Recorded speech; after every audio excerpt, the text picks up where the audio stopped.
Excuse me, can I have your attention, please? Hello, can I have your attention, please? Thank you. So we have a lot of people here for recognitions tonight. What we're going to do this in a couple different stages. So right now we have a very large group of people being recognized. We also have a smaller but still large group outside. What we're going to do, and I'll explain this to the group outside as well, the paraprofessionals are going to get recognized first. Once that happens and we can take some pictures or potentially take them outside, we're then going to bring the next group in so we can get everybody. It's the only way we can do this and come within the fire marshal's good graces. So we're going to do that. We'll get started shortly.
Okay, I'm going to hand it over to Dr. Velez, and she's going to introduce the paraprofessionals. Can you hear the mic? Yeah. Yeah. All Okay. right, well, good evening, everybody. Thank you all so much. I still know we have some people outside. I was just... Thank you all. I was just telling Dr. Komrosky, wow, you guys brought a lot of family members, which is pretty awesome. We did not account for that. So give yourself a round of applause for that.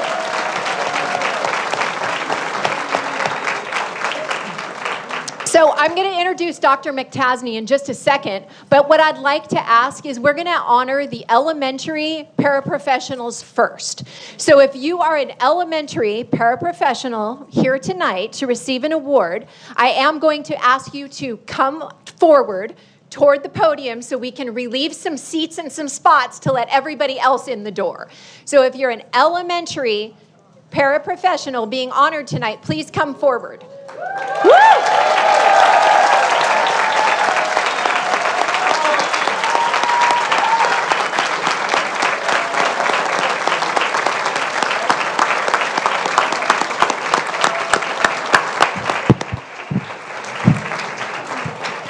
Okay, and can I, before you begin, Dr. McTasney, Mrs. McDowell, can you please ensure that if we have any elementary instructional assistants outside in line that they're able to come in at this point? Thank you. We'll give it just a moment.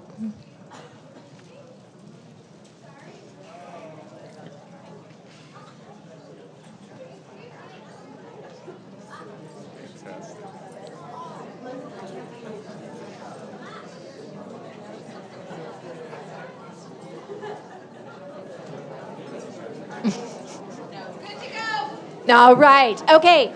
So tonight, this is such an exciting night for us. We love these nights so much. We're going to recognize the outstanding paraprofessionals in and across our district.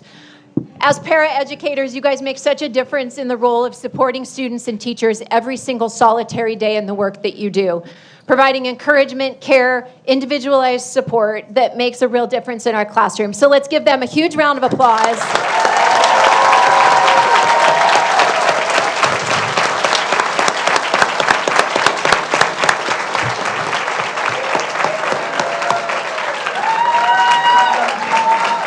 Awesome. So at this time, I am going to ask Dr. McTasney. He is already at the podium, and he's going to recognize this exceptional team members from the elementary level. Good evening. I love that you guys are up here as well. This is fantastic. And again, thank you to our fantastic support system that's out here for them to celebrate them as well. So tonight, the We Elevate Committee, a team of teachers, classified staff members, and administrators dedicated to recognizing and celebrating people who make TVUSD special. We have the privilege tonight to honor some of the quiet heroes from our school community, our paraprofessionals. Every day across our district, paraprofessionals work side by side with students and teachers, helping learning come to life. They guide students academically, support them socially and emotionally, and are often the steady presence students rely on throughout the school day. They are there during moments of frustration, helping a student push through a challenge. They celebrate breakthroughs, big and small. They listen, they encourage, and they help our students to build the confidence and skills needed to succeed.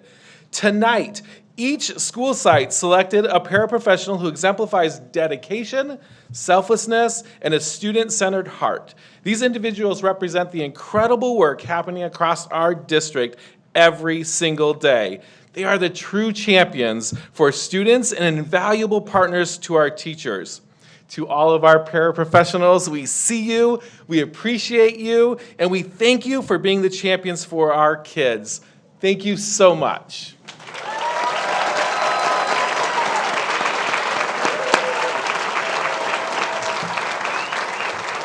And before we call out their names, we'd like to welcome Mr. Diaz, who'd like to say a few words about our fantastic paraprofessionals as well.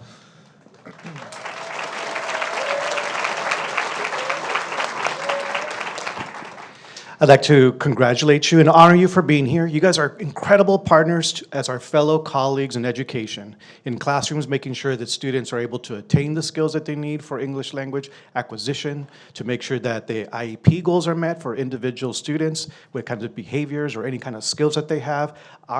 Your colleagues rely on you. You are the heartbeat. You're able to make the stuff happen, the magic happen in the classroom. It is because of you that the teachers that you work with come back and say, I had a great day in class today because your efforts are so needed. We actually need more of you. Thank you for all,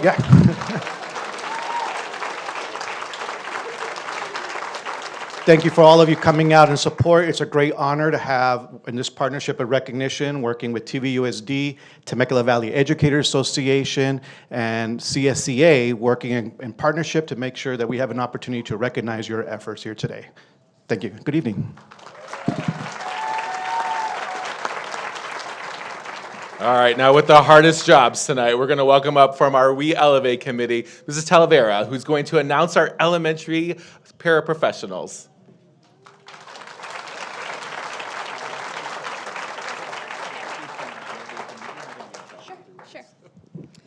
Good evening, everyone. As an itinerant employee here at the district, I know that every one of these recognitions is very, very well deserved, so congratulations.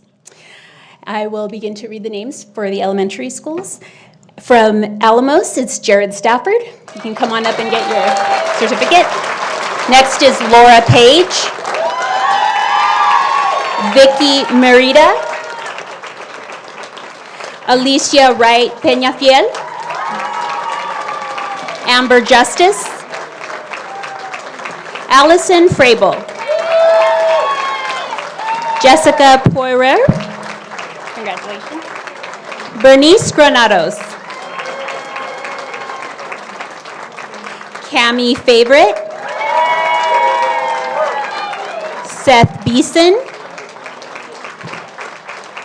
Miriam Herrera de Coba, Maria Cabrera, Darlene Vaughn, Maria Bereda de Salinas, congratulations, Jennifer Keldson, I hope I got that name right, La Sara Hernandez, Dallas Traconis, and last but not least, Andrea Garst.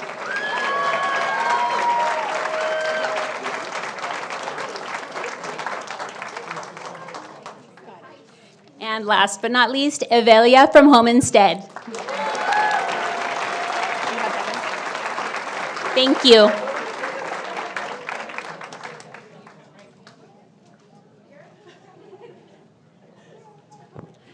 All right, as we're doing those pictures for our elementary, if you're one of our secondary professionals, please come right on up.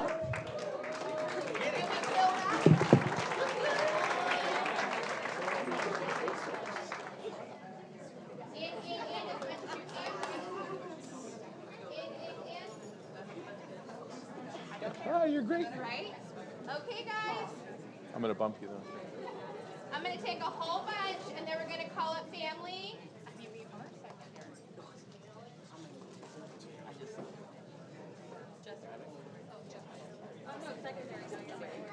Okay, family.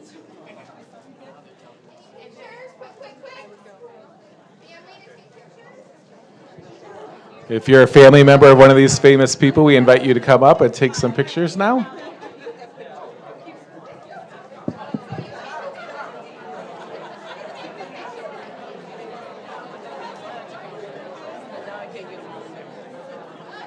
then you can take more outside.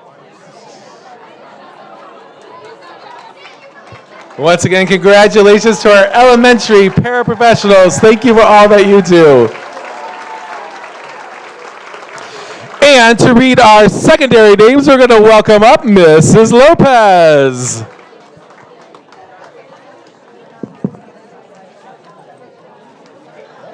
Yes, I am.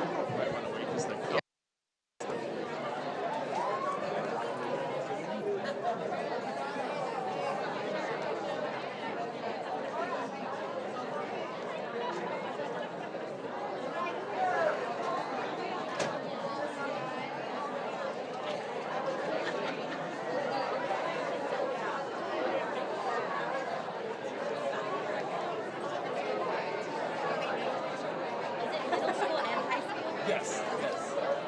Great question.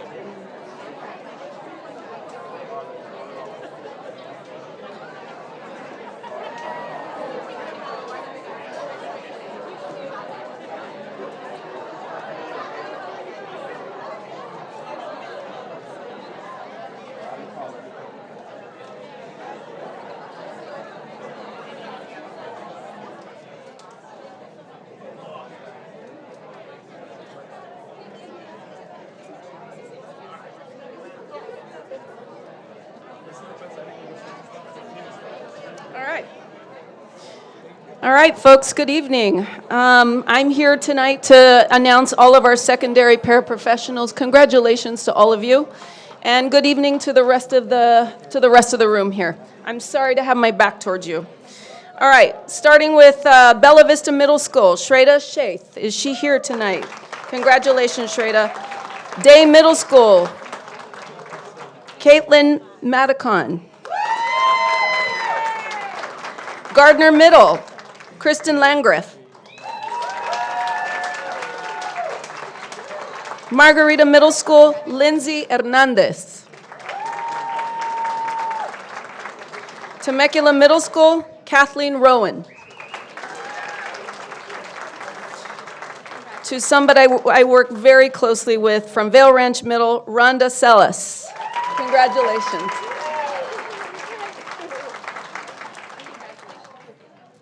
From Chaparral, Kathleen Rivera. Congrats. Also from Chaparral, Samantha Willoit. From Great Oak, we have Ellie Bonaker Tarani. Also from Great Oak, we have Fatima Elbedela. From Temecula Valley High School, Valerie Dreher. Also from Temecula Valley High School, April Crawford. Rancho Vista High School, we have Lily Gomez. Congratulations, Lily. From Susan Nelson High School, we have Brandy Mitchell. Congrats.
Okay, we're going to give you like 2 more minutes to get your pictures. Yep, and then we're going to have some other individuals we're going to honor tonight.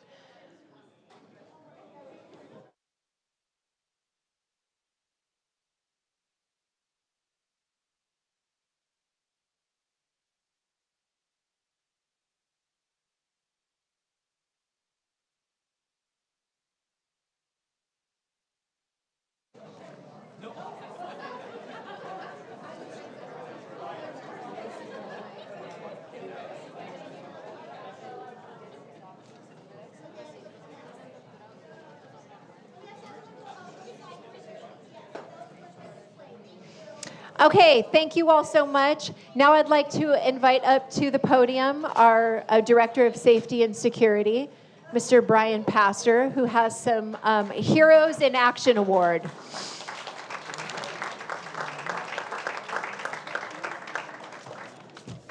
Okay. I'll set it right over. There we go. Oh, I'm sorry. Here I am.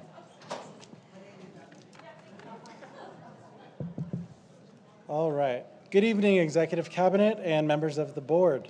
Tonight, I'd like to take a moment to recognize the outstanding response from our team at Gardner Middle School in an emergency situation that took place last month. A fire had been started in one of the student restrooms, creating a dangerous situation. Thanks to the quick actions of the campus security team and strong site leadership, the situation was handled safely and very efficiently.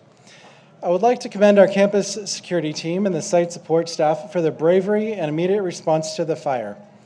Their efforts to enter the restroom, extinguish the fire, secure the area, and initiate our emergency notification system for further support played a critical role in managing the situation quickly and safely.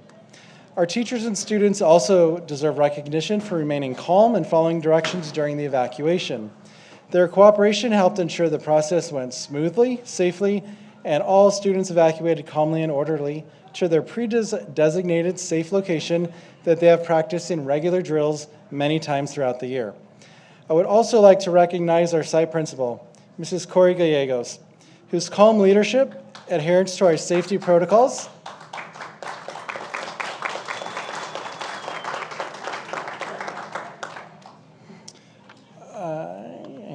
helped ensure the students and staff were evacuated quickly and efficiently.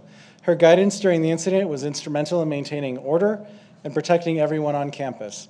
Finally, I extend my sincere appreciation to our incredible SRD team and the fire department to their immediate response to the incident.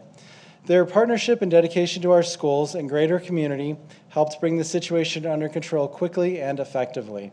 Incidents like these remind us the importance of preparation, teamwork, real-time communications between TVUSD and emergency services, and strong site leadership.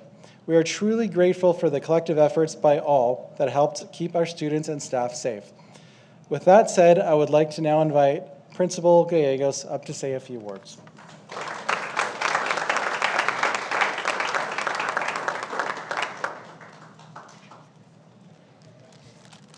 Good evening. Thank you so much for helping me to recognize these 4 members of the Gardner community whose quick thinking and commitment to student safety made a real difference during our recent incident. Unfortunately, Juan is under the weather today and can't be with us, but Juan, I hope you're watching, so you can hear all the good things we're going to say about you. Our student, Emiliano, first responded to the fire, immediately running into the office to alert staff that there was an emergency and ensuring that the response began right away. Juan immediately responded and entered the restroom without hesitation. His goal, he said, was to make sure no students were inside or trapped. Moments later, Bob followed with a fire extinguisher and worked to help contain and put out the fire. When they didn't come back out right away, Valerie stepped in out of concern, checking to make sure that both Juan and Bob were safe and didn't need medical attention.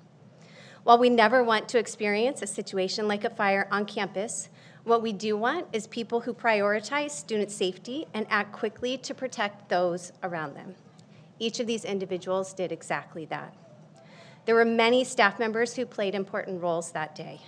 Those who quickly evacuated students, our instructional assistants and teachers who helped reunite families and provided support during stressful moments. But Emiliano, Juan, Bob, and Val were truly the cornerstone in making sure the fire was quickly addressed and the situation did not grow into something more serious. None of them wanted this recognition tonight. One of them said just a thank you and a chocolate chip cookie would have been fine. And so I brought the cookies. But they really deserve the recognition. And their humility and willingness to step in and do what's right without expecting anything in return truly epitomizes who they are as people. So Emiliano, Juan, Bob, and Val, we thank you for your courage, your teamwork, and your unwavering commitment to the safety of our school community.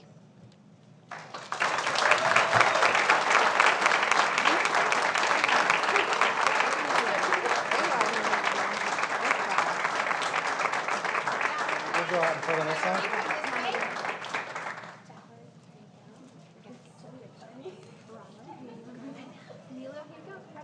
Let's go there for some pictures.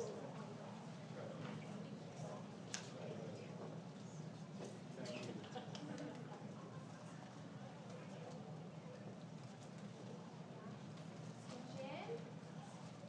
if we can make it all inside the board. Can we scooch in closer?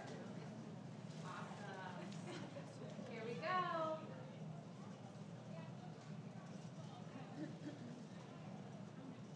Thank you so much.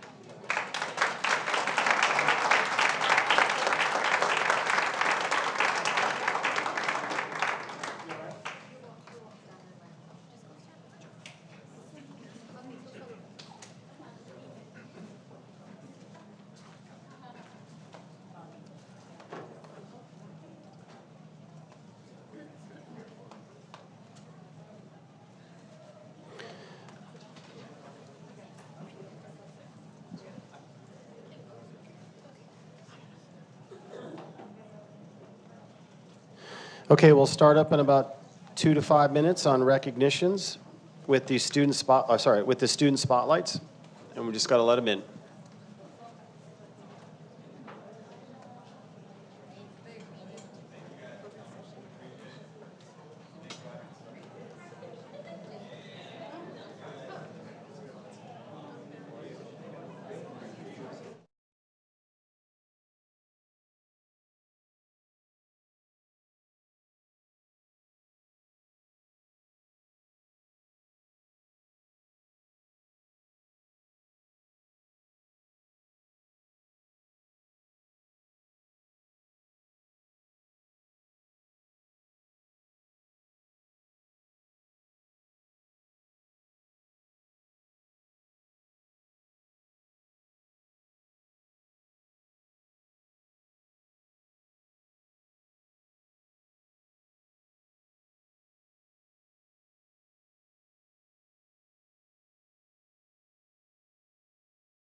Good evening and welcome to the regular open session meeting of Temecula Valley Unified School District Board of Education, March 10, 2026 at 6:06 p.m. The board has been in closed session since 4 p.m. In attendance this evening are governing board members, myself, Dr. Joseph Komrosky, Dr. Melinda Anderson, Mrs. Jennifer Wiersma, Mr. Stephen Schwartz, Mr. Emil Barham, Ms. Melissa Chai, student board member, Secretary of the Board, Dr. Kimberly Velez, and the executive team.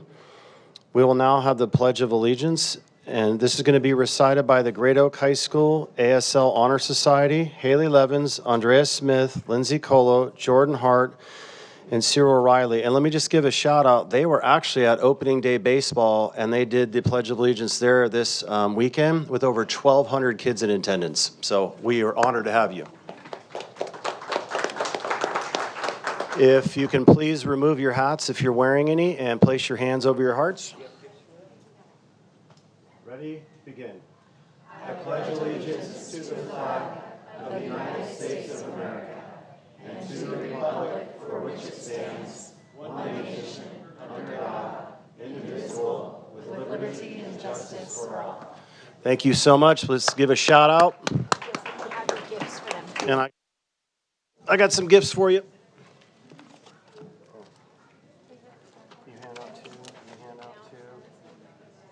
We're downsizing. We went from cookies to here, Jen.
Okay, thank you once again. Now we're on to board president comments. I'm just going to read a fun fact about this district. We're also proud to recognize several campuses that earned the Purple Star School designation for their commitment to supporting military-connected students and families. I just want to stop right there and say thank you to all the veterans out there in military activity.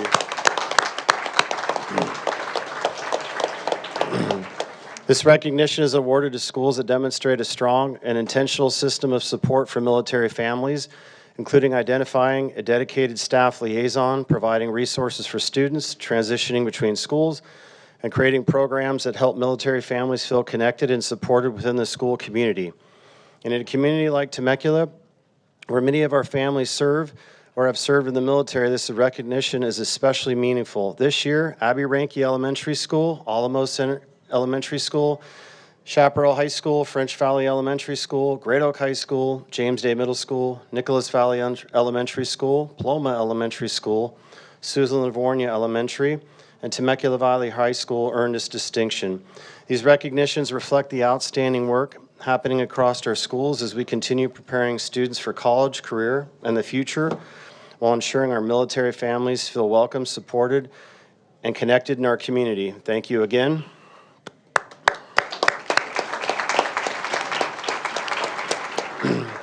And additionally, last night we had the first State of the District, I want to say production, brought on by Dr. Velez and crew.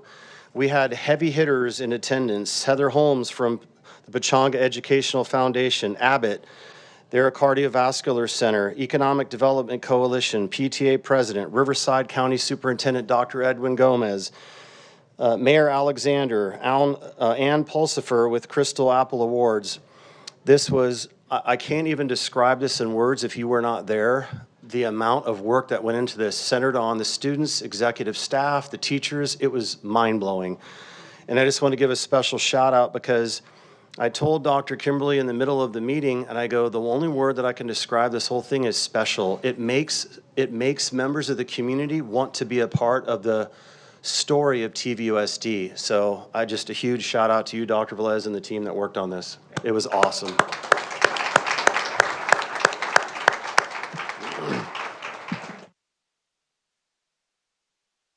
And the actors, the assistant superintendents, good job. Read out loud session. The action taken in closed session. Actions taken in closed session must be reported to the public once closed session ends. Today's closed session began at 4 p.m. The Board of Education took the following action in closed session. Dr. Anderson asked the board clerk that I have the vice clerk read this out. Mrs. Wiersma.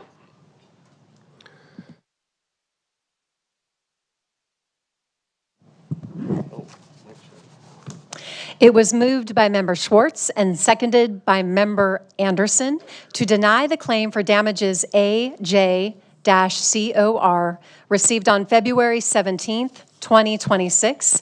The vote was 5-0.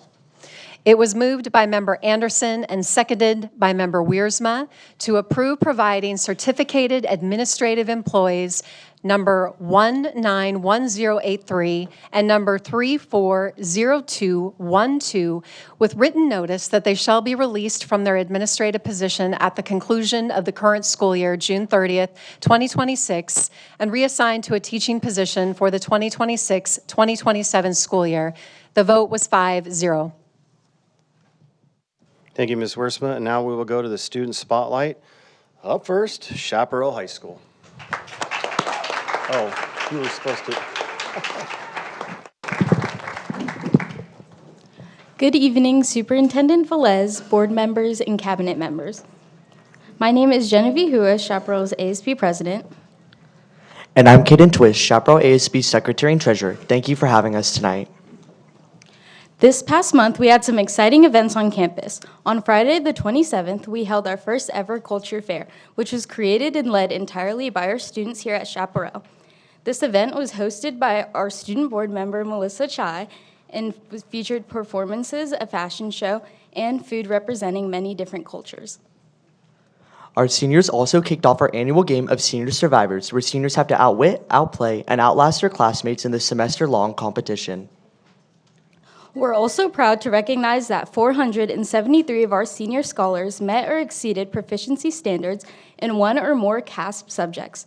To celebrate their achievement, we randomly selected students to receive 30 extra graduation tickets, 2 VIP graduation tickets, and a yearbook. Our ASB leaders also spent last Thursday and Friday visiting Isabel Barnett, Temecula Elementary, Nicholas Valley, French Valley, Los Alamos, and Susan Livornia Elementary Schools to celebrate Read Across America, inspiring our younger students to become lifelong readers. Our varsity wrestlers also had an incredible month. Jackson Smith placed 8th in state. Aaron Thompson received the Pursuing Victory with Honor Sportsmanship Award. Dylan Natselli made it to the 3rd day of the state tournament. And Maddie Ramirez became the first female wrestler in Chaparral history to win a match at state.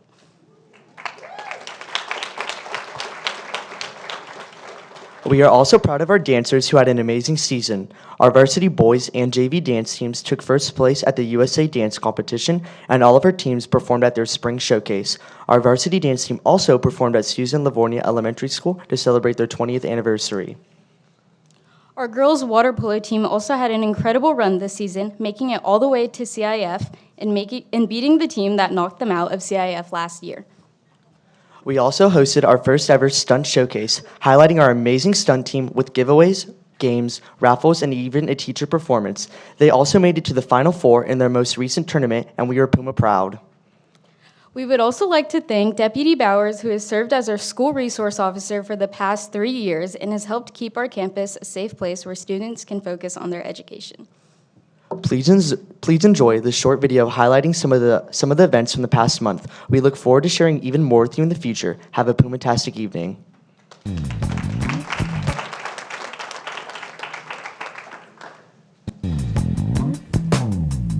So many tears I've cried, so much pain inside.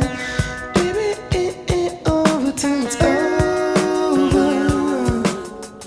So many years we've tried and kept another life. 'Cause baby, it ain't over till it's over.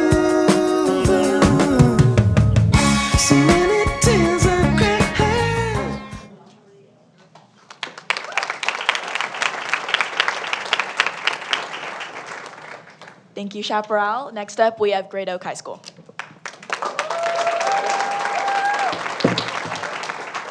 Hello, and thank you for having us back. I'm Abby. And I'm Cadence. And our last month at Great Oak has been full of fun and learning.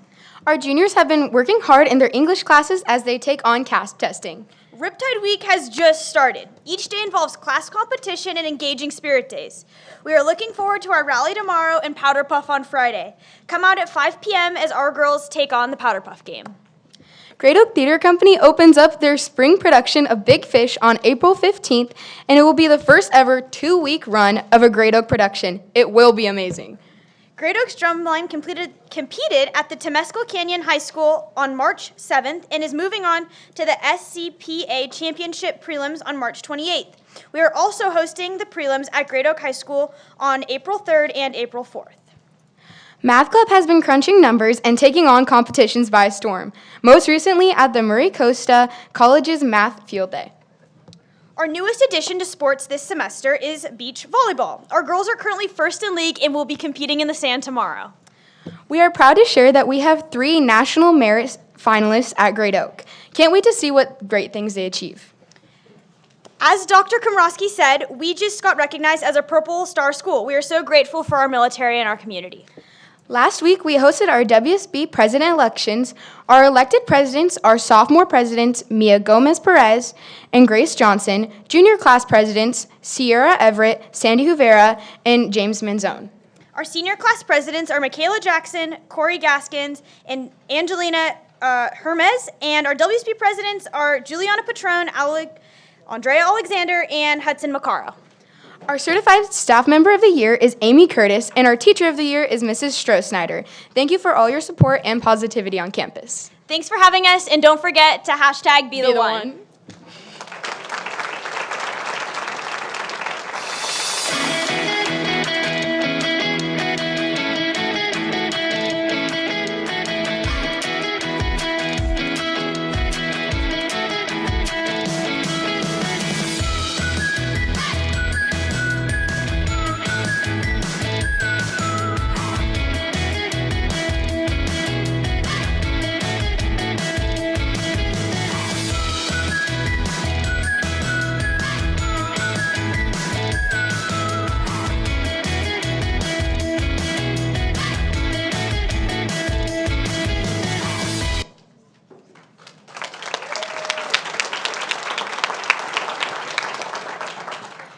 Thank you, Great Oak. Next up, we have Temecula Valley High School.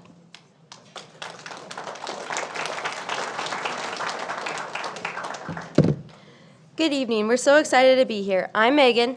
And I'm Alice. Last week was the annual Dance Evolution, and it was a production. The show starred our 3 dance teams, Ignite, Alliance, and Vitality, and they were amazing. But it's also so cool to see all of the other groups joining in and participating. Our step team performed with a spirited rhythm. Ballet Folklorico had a couple numbers with the most beautiful attire. We got to see Ohana Moali, swing dance, and they had guest performances from Margarita Middle School, TMS, and Summit Academy. It always feels like a true community event. This week, the class of 27 started the CASP with English. We've got block schedule, and it's a fun change of pace. After spring break, they take on math and science. The juniors are shooting for 4s and making TVHS look good and earning awards along the way. The goal is to increase our passing scores by 4% in each category. This class can pull it off. We've been loving the yearly dodgeball tournament during lunch. It's a lot of action, but it's so much fun to watch. There's 3 games going on simultaneous, and the whole thing started with 17 teams. We were so excited to get 4 teams for our girls' league, offering more opportunities to play.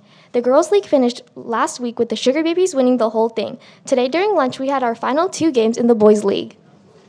Last year's league champs, Stun Cheer, won the Big Orange Battle tournament and walked away with the BOB ring. We are so proud of these girls and can't wait to see how they do this weekend at their next tournament and the rest of the season. Yesterday, boys varsity won the Temescal Canyon Golf Tournament. Justin Ruzamenti shot an impressive 75. Spring athletics are in full swing. 2 weeks ago, we held our first out-of-hibernation spring athletic rally for the new season of sports. We've got so many spring sports and wanted to introduce the teams as their seasons began. The spring season has the largest number of sports, including stunt, beach volleyball, boys tennis, lacrosse, swim, football, baseball, boys golf, and track and field, which were all included in the rally. They played some games and brought the energy. We're really looking forward to this next event. On Monday, we're hosting a few elementary and middle school special education programs for some fun on campus. We're calling it Bear Adventures. The students get to come to high school and experience a bunch of activities that high school schoolers get to do every day. There will be rotation where they get to do things like build marshmallow catapults with our engineering students, color with our art students, bang on marching drums, learn to dance with Alliance, and show school spirit with our cheerleaders. Last year's event was a highlight. This year, it would be an adventure. Coming pretty soon is the annual Empty Bowls event. We've partnered with Mission Hope Food Pantry to raise funds once again. Chaparral and TV Ceramic students have already cranked out over 700 bowls. We're ready. A big shout out to all the local restaurants that have already donated soup and bread. On April 10th, everyone is invited to attend. Get a bowl, enjoy some soup, and make a difference. That's it for us. Thank you for having us. Go Bears!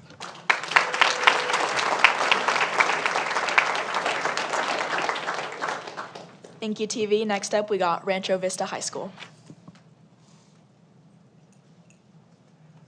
And cabinet members, I am Nico. And I'm Austin. Thank you for giving us the opportunity to speak tonight and share what has been happening at Rancho Vista High School.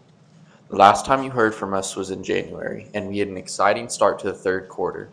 We kicked things off with a surprise assembly, where 1909 Restaurant generously presented Rancho Vista High School with a $20,000 donation. We are incredibly grateful for their support of our school community. We also hosted our Club Rush and BBQ lunch, which gave students the chance to explore clubs on campus. In advisory, we hosted a team challenge paper airplane contest where students competed to design and throw the best paper airplanes. Congratulations to the white team for taking the win. We also celebrated our credit crunchers with a special pizza lunch, recognizing students who passed all their third quarter classes. 60% of our students earn credit cruncher status, which is something we are very proud of. A big thank you to our nutrition services for helping us celebrate our students' academic success. January 23rd was also our attendance award celebration. 42% of our students received an attendance award for the second quarter. Students who earned this recognition are invited to the Riz during advisory to celebrate their positive attendance. They enjoy a snack while playing games like indoor basketball, ping pong, and video games, or simply relaxing, listening to music, and spending time with friends. To close out January, Mr. T organized a 3-on-3 basketball tournament, and the winning team earned a pizza party. Congratulations to the champions. In February, we celebrated a wellness week, which included spirit days and activities focused on student well-being. Monday was Heart Attack Day, where students and staff searched campus to find a heart with their name and positive affirmations on it. Tuesday was Dynamic Duo Day, focusing on the importance of healthy relationships. Wednesday was Berry Cozy Day, encouraging students to focus on self-care. And Thursday was Music Heals the Soul, reminding everyone to take a moment to relax and enjoy their favorite songs. Throughout February, our weekly lunch events celebrated Black excellence in honor of Black History Month. Students learned about Wally Amos, the founder of Famous Amos Cookies, and Dr. Daniel Hale Williams, one of the first doctors to successfully perform an open heart surgery. We also hosted a Guess the Flavor potato chip taste contest in honor of George Crumb, who is credited with inventing the potato chip. On February, Team Challenge was the longest football throw, and congratulations to Team Gray for winning the competition. This past week, we also hosted an Eagles workshop for all students, where they rotated through 3 sessions designed to build real-world skills. The sessions included interview preparations and mock interviews, first impressions in the workplace and conflict in the workplace, helping students develop professional communication and career readiness skills. A special thank you to the Temecula Valley Chamber of Commerce for partnering with us and sending ambassadors, business owners, and community leaders to conduct mock interviews and support our students. That's all for now. Thank you again for having us and allowing us to share what's happening at Rancho Vista High. Soar with style, Eagles. Thank you. I wanted to give a special shout out to 2 that just spoke. Abby, for your acting and performance last night was awesome, and Melissa Chai. And talk about production. When I did with the State of the District address, our student board member, Melissa Chai, put on quite a production at the Culture Fair where most of the board was there, so I just want to commend you on that. It was really awesome. Before I introduce the school-related organization spotlight with TVA, I have to say, one of these Lifesaver packets dropped out. This is for the ASL Club. I'm walking it up there.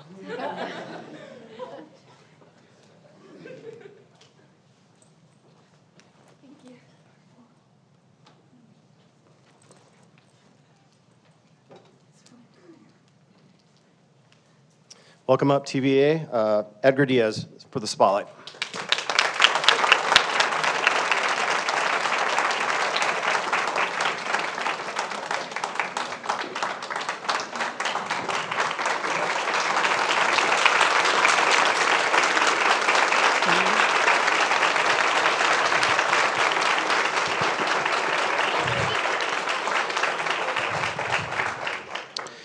These are your educators that comprise Temecula Valley Educators Association. And for Temecula Valley Unified School District, safe and effective schools don't happen by accident. They are built by supported educators. Your educators are facing safety concerns, increased workloads, and 0% ongoing compensation increase. You just honored our CSA colleagues who do more with less every day in the classrooms that we are in. You've asked for us to increase student contacts and class sizes, to blend RSP and SDC services, to increase student contact and workload, increase demands for testing and interventions for students, longer wait times for assessment and appropriate placements. We now provide tech support for students on an hourly basis. The demands grow on special education and general education classrooms in every respect, and they've continued to grow for years. All of this weakens our ability to provide the level of support and attention our students deserve.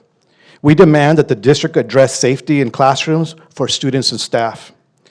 Now, with a 0% increase ongoing, the people responsible for keeping schools safer are stretched thin and falling behind financially, putting the stability of our schools in our district at risk. You cannot build safe schools on the backs of exhausted educators. You cannot build the safety of our schools on the backs of our educators, whether they are certificated or classified, who are afraid to come to work or who fear for what may happen when they don't have the supports they need. We can't support our students if we are not able to pay attention to what's happening everywhere, to make sure that there's eyes, to ensure that the student is making sure that they are focusing on their instruction through their electric devices that many times are very difficult to monitor. We can't support our students if we're not able to pay for our medical care for our own children. Our bills are getting larger, and we cannot afford to live in the community we serve. Our younger teachers are coming in facing exorbitant rents and having a medical package that, while it provides some, it's expensive. One person told me that 1/3 of their paycheck goes for medical care. Temecula deserves safe and stable schools, and I'm telling you that your Temecula Valley Educators Association, the teachers behind me, the assistants, the classified people that were here, they deserve it. Thank you.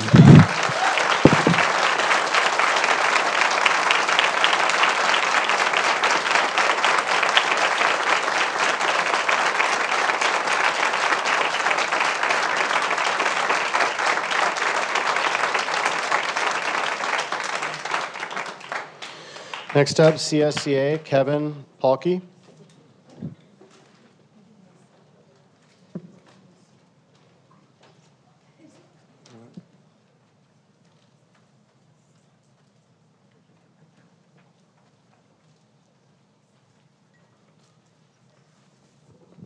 I learned my lesson the first time. I got to hold this up. Good evening, Board of Directors and Dr. Velez. Thank you again for giving us this opportunity to speak with you. Today, we're standing in solidarity with our teachers at TVEA. At CSEA, our mission is to improve the lives of our members, students, and communities. When we as a district provide good-paying jobs, health benefits, a solid pension, we not only take care of and retain the best staff, we provide the best education for our students. When we provide safe working environments, not only to protect our workers, we also do that to reduce risk and the costs associated with those risks. This allows us to spend our community's tax dollars appropriately.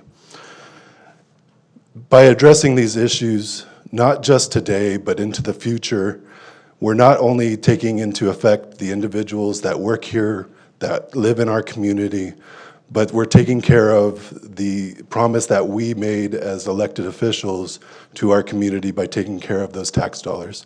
So again, I thank you all for the work that you're doing, and please look out for our staff, look out for our students, and look out for our community. Thank you.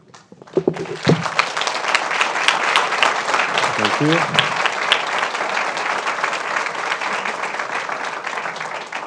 Okay, now we're on to information reports. Number one, written reports. We have sub-item A, facilities development and maintenance operations update.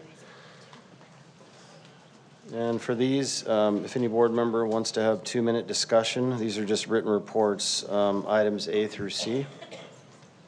And I'll hand it over to Dr. Velez. Mrs. Lash, I know you have a couple of staff members in the audience available for questions, if there's any questions, but the board has received the report. Yes, so I just want to say thank you for giving us the opportunity to share some of the incredible things that our maintenance and operations department and our facilities development departments do. Our directors are here representing those departments, Mrs. Amber Perez and Mr. Jason Osborne. Again, no presentation, but if you have questions, we're happy to answer them.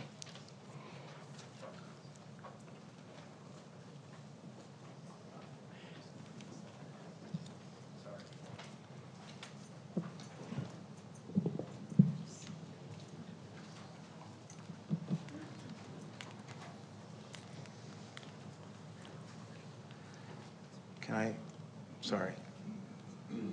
Thanks. I'll give you the floor, Mr. Barham. Thank you. This was a very thorough report, and I appreciate it. And I also appreciate the work that we've done together. Mr. Osborne, you've been a great help to me, along with Mrs. Lash, in repairing certain things around our schools that I've seen. So I thank you for that. But Mrs. Lash, I wanted you to speak to this. In this report, it says the landscape of regulatory compliance continues to expand and to become more costly to the operating budget. Expansion and escalation of fee structures, additional regulatory bodies providing oversight, and the financial investment of manpower all continue to create a challenge for sustaining compliance. So could you be more specific about what you mean by that, and or whoever did the report, and talk about those costs? Sure. So I think being a government agency, this sentence could apply to literally any division in our organization, thinking about special education or accountability and assessment. But it does, in fact, and I'll let these two talk about how it impacts maintenance and operations or facilities specifically. But we are constantly being asked for being given new regulations or new compliance requirements without additional resources to meet those needs. So, Mr. Osborne, do you want to go first? Sure, be happy to. Thank you for the opportunity. I just thought of a few things that I'd like to share with you in terms of how this impacts maintenance and operations. Maintenance operations, as you know, gets 3% of the expenditures of the district operate. So we're very limited in what we have to maintain and take care of the schools, and a large portion of what we get goes to pay for employees. So we have great employees who take care of our schools in a terrific way, but that's a very large expense, leaves very little for complying with other things. So I thought of a few things that have just happened in the last few years. And again, I share these with you not because I think they're good, bad, or indifferent. They're just examples of ways that the impact is felt regulatory. So one of them was in 20... One second, Jason. Sure. Mr. Barham, your 2 minutes are up. How does the board feel with granting a little extra time? It's supposed to be down to 2 minutes for these written reports. I'm okay with extra time. I read the whole thing, so you can, and it's available to the public too, so you can be brief. Okay, so we'll grant what? How much more? Okay, I say 2 then, since Jason's in midstream. 2 minutes. Okay. So one example of one that's occurred recently is the menstrual equality program. That was brought down by the state and required that the district put menstrual dispensers in basically every female bathroom, every single stall bathroom, and at least one male bathroom on campuses. The cost to comply with that for the district over the last 3 years has been almost $400,000. Again, I'm not saying it's good, better, and different. It's just a cost that comes out that was not planned for and no additional money came for it. Another example is SB 1383, which is the organic waste initiative. It requires us to divert 75% of our green organic waste from our school sites away from landfills and to have it composted. It's a great idea, but the cost of complying with it for the district alone is about $100,000 a year just for the waste containers, and the manpower required to do it, we still haven't been able to fully implement it, and it's been in law for a couple of years. We keep striving at it, but we keep working at it. Another one that we've reached locally is fire department inspection fees. For years, districts were inspected by the fire department, and as well they should be, but there were no fees charged. Our fees started last year with the city of Temecula and then started with the county this year. We're going to be near $50,000 in fees just to inspect our schools. And that continues to add. Those fees continue to go up. They have CPI indicators, price indicators built right into them, so those fees go up every year. And then probably the last one is one that's a challenge that we're facing now, and that's SB 760. SB 760 is going to require us potentially to modify some of our facilities so that we're able to provide an all-gender restroom at on every campus in our school district. Some of our schools already have those built in, some do not. So we're working on complying with that, but that's going to be a cost that no extra money came with. It's just simply a mandate that came down. So those are just 4 examples. There are plenty more, but those are 4 examples I can think of. Thank you, Jason and Amber. Any other board member? Those are all very real costs that we're also trying to incorporate into our construction projects as well. So as we have, all gender neutral restrooms are required as part of these requirements. We're also trying to catch those in our facilities projects. So those also add a cost. I would say the regulatory body that I spend the most time with is the Division of State Architecture. They had a code update this last January 1st. So all of that, when we talk about how our buildings are the safest places that you could possibly be in a disaster, that is a result of Division of State Architecture. And they are adding to those requirements on a regular basis. In fact, they added a 4th discipline. So it used to be just fire, life safety, structural, and accessibility. They have now also added sustainability. Those reviews do not come for free. So that is one of the things that come to mind for me. Recently, we also had an increase in the AQMD, SQAMD. I'm going to forget. Thank you, that one. And they have really increased their requirements as well. So they're now requiring us to oversee the hazmat removal, which again, I'm not stating whether that is good, bad, or indifferent, but that comes with a cost, not just for the services, but then we also have those inspectors on every one of our job sites that are passing out fines like it's candy. So just a few examples that I don't want to take any more of your time. Thank you. Okay, thank you so much, Amber. And Dr. Velez wanted to, okay. Thank you so much. Thank you very much. Thank you very much.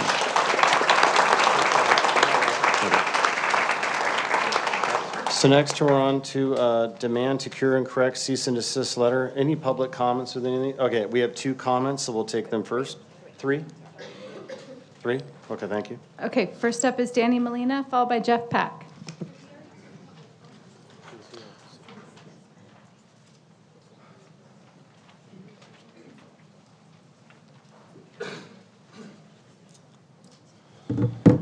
Good evening, Board.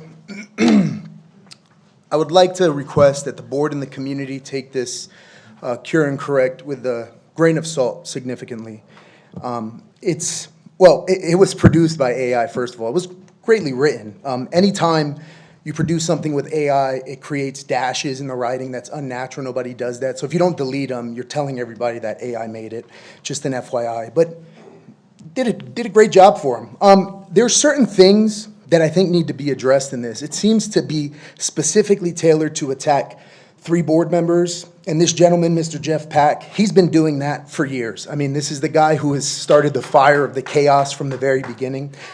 You know, there's a couple PRA requests that I haven't said anything about that I would like to address. Like on June 11th, Mr. Pack sent along another AI-created email to you, Dr. Anderson. I'm sure you remember this, where he actually talks about, let me find the specific part. He says, and hopefully elect better people in those 2 seats next year, is to, in all caps, make them ineffective in their roles and take the air out of the room. The more boring, the better. You've done a great job with that so far. However, ... That was in June 11th of last year. Then in September, when you started kind of agreeing with them more, he sent you another email bashing you for that, which I won't read. I'm sure all of these will come public, but it's interesting because he by names you specifically pretty significantly in this. And, you know, I think it's pretty obvious what this is. This is just more political fodder for his chaos. And why doesn't he attack the other 2? Maybe it's because you stopped reporting to him. Like another email that I have is Sonia Shaw sent the district an email. And I found it interesting that email forwarded that to Mr. Jeff Pack. Why? Why are you reporting to him? That's what it seems like. Another time, Tim Thompson sent an email to the board members. And Mr. Schwartz forwarded that to Mr. Jeff Pack. Why? Why are you reporting to him? And it's interesting that his focus here is Brown Act violations. But nothing was done by him or produced or brought to the community or addressed about the initial concern of a Brown Act violation when the first election happened. And also in this PRA request, he's communicating with you, Emil, and you guys are laughing and joking about the little meeting that happened at the diner in Temecula. And he said, oh, let's not go to that diner, LOL. So it's pretty interesting. So the point of my comments is just come up here and ask the community and the board to please consider who it is that used AI to help him make this, and take it all with a grain of salt. Thank you very much. Have a good evening. Thank you. Next up is Jeff Pack, followed by Jennifer San Nicolas. Good evening. District Council Bill Dietrich sent me a response to the Brown Act Cure and Correct request a week before this was originally agendized, and yet now this is the 3rd time this has been included in the agenda. I'm really sorry to all the teachers and parents that are here that I have the utmost respect for, and I'm going to try not to take up too much time. Why I'm here, as I was at the last meeting, is because I wonder why Trustee Anderson felt it necessary to unredact my name from a document when that matter, from the district standpoint, was already settled. This is little else than petty revenge. Trustees who you never had issue with are suddenly a problem, and the trustees who called you pathological and berated you for incompetence are now your best friends. And you wonder why I see you as capable of breaking the law to protect yourself. Now, as you have told me in text messages and emails, which I'd be happy to provide, you wish you could resign, so it confuses me as to why you are still here. This is little more than a revenge campaign against people on this board and community who have held you accountable for a litany of lies, mistruths, and reversals. My letter asked legitimate questions about whether a majority of this board coordinated a leadership vote outside public view. Instead of addressing those questions, the district council's response was procedural deflection. The Brown Act is not just about technical compliance, it's about public trust. Regardless of whether a highly partisan county district attorney has any interest in upholding the law or not, the response also claims there is no evidence of a serial meeting or vote trading. But what investigation was conducted to reach that conclusion? He provided no such information. Were communications reviewed? Nothing indicated he had. Were phone records examined? He did not indicate that happened. Were trustees asked directly whether discussions occurred? None of that was addressed. Or was this simply a legal conclusion and politically motivated statement issued without factual inquiry? The public deserves more than just trust us, bro. Mr. Dietrich, public trust does not utilize technical loopholes, and neither should you. Sadly, based on very public information, a great many things happen behind closed doors when it comes to Melinda Anderson, and this district suffers for it every single day. This is why.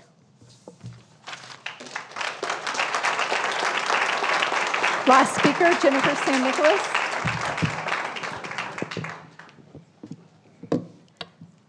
some of us went to college and learned how to punctuate. We don't need AI for it. I don't always see eye to eye with Mr. Pack. We've gotten into some debates before, but in this instance, I believe he is correct that the entire action related to the election of board officers was suspicious, if not malicious, and with vengeance in mind. An investigation into this matter will do no more than shine a light if there was any ill intent, collusion, vote trading, etc. If there wasn't, okay. If there was, it'll bring it to light. This is the kind of shady backroom dealing that the Brown Act was designed to protect us from. Thank you.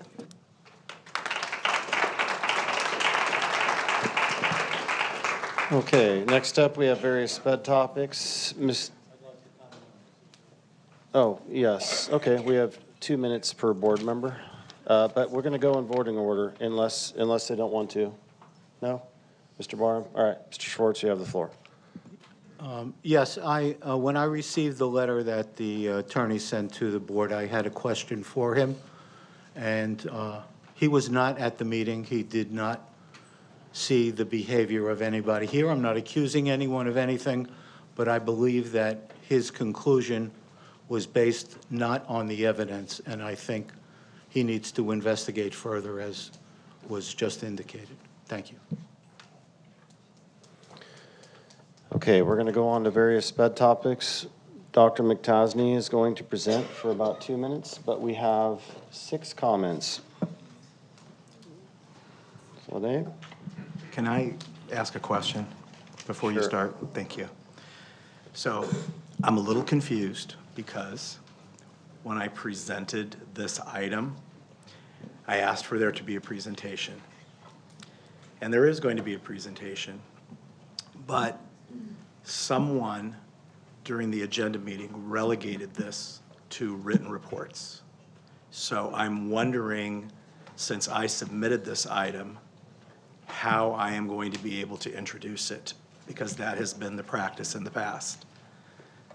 So I'm looking for some clarification on that, please.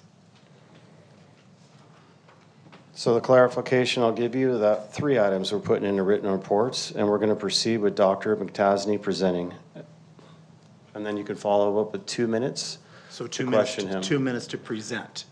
Because 2 minutes for a question asking. And let me remind you, Mr. Barham, that every one of the board members meets with Dr. Velez on a weekly basis, or excuse me, bi-weekly basis, but especially during the prep for the agenda meeting, where you can ask all your questions then, instead of asking them here, which Well, seems performative sometimes. No, I'm asking the question because past practice, and even you have said in the past, when we agendize something, and you said this on September 30th, actually. You're right, and I did, and your item is in information and reports. That's correct, but in the past, okay, we have been able to present our items that we are submitting on the agenda, and you have relegated that in a different way now. So I'm trying to get some clarity.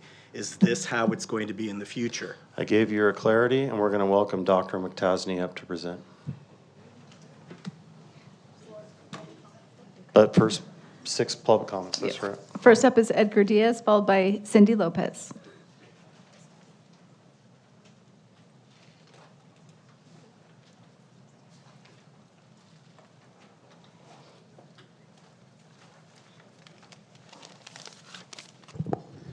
Good evening. I appreciate this being added onto the agenda for board meeting because this is the type of look that we need to be focusing for the board.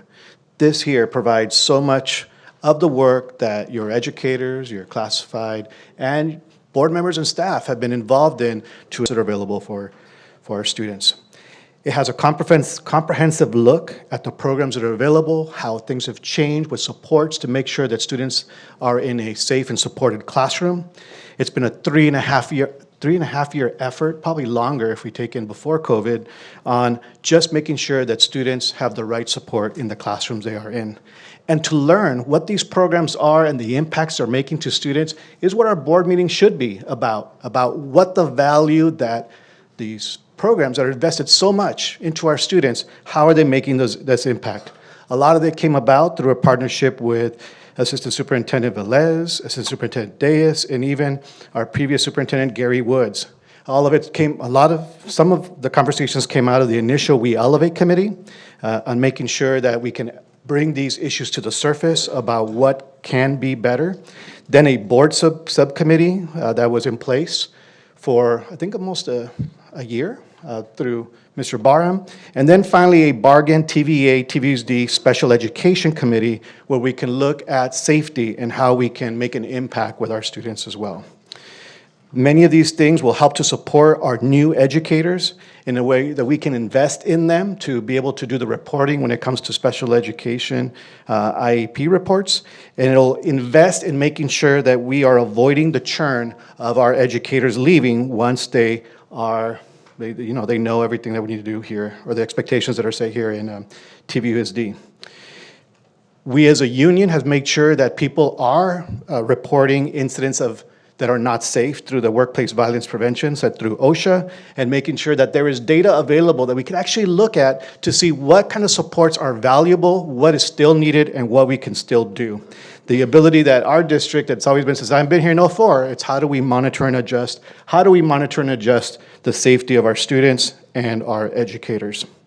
And we agree out of all of this that there's a high level of parenting that needs to be involved in establishing the parenting parameters for appropriate behaviors in the classroom so that students, the whole classroom is able to learn and we're not working or just barely surviving on how we're going to keep a student or two safe, but then the rest of the classroom is unable to learn. Thank you.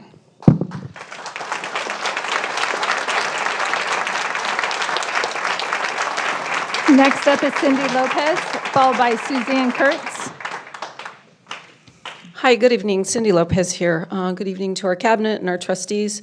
And this is actually in response to the OSHA QR reporting. As I said, my name is Cindy Lopez, and I'm the Vice President of TVA.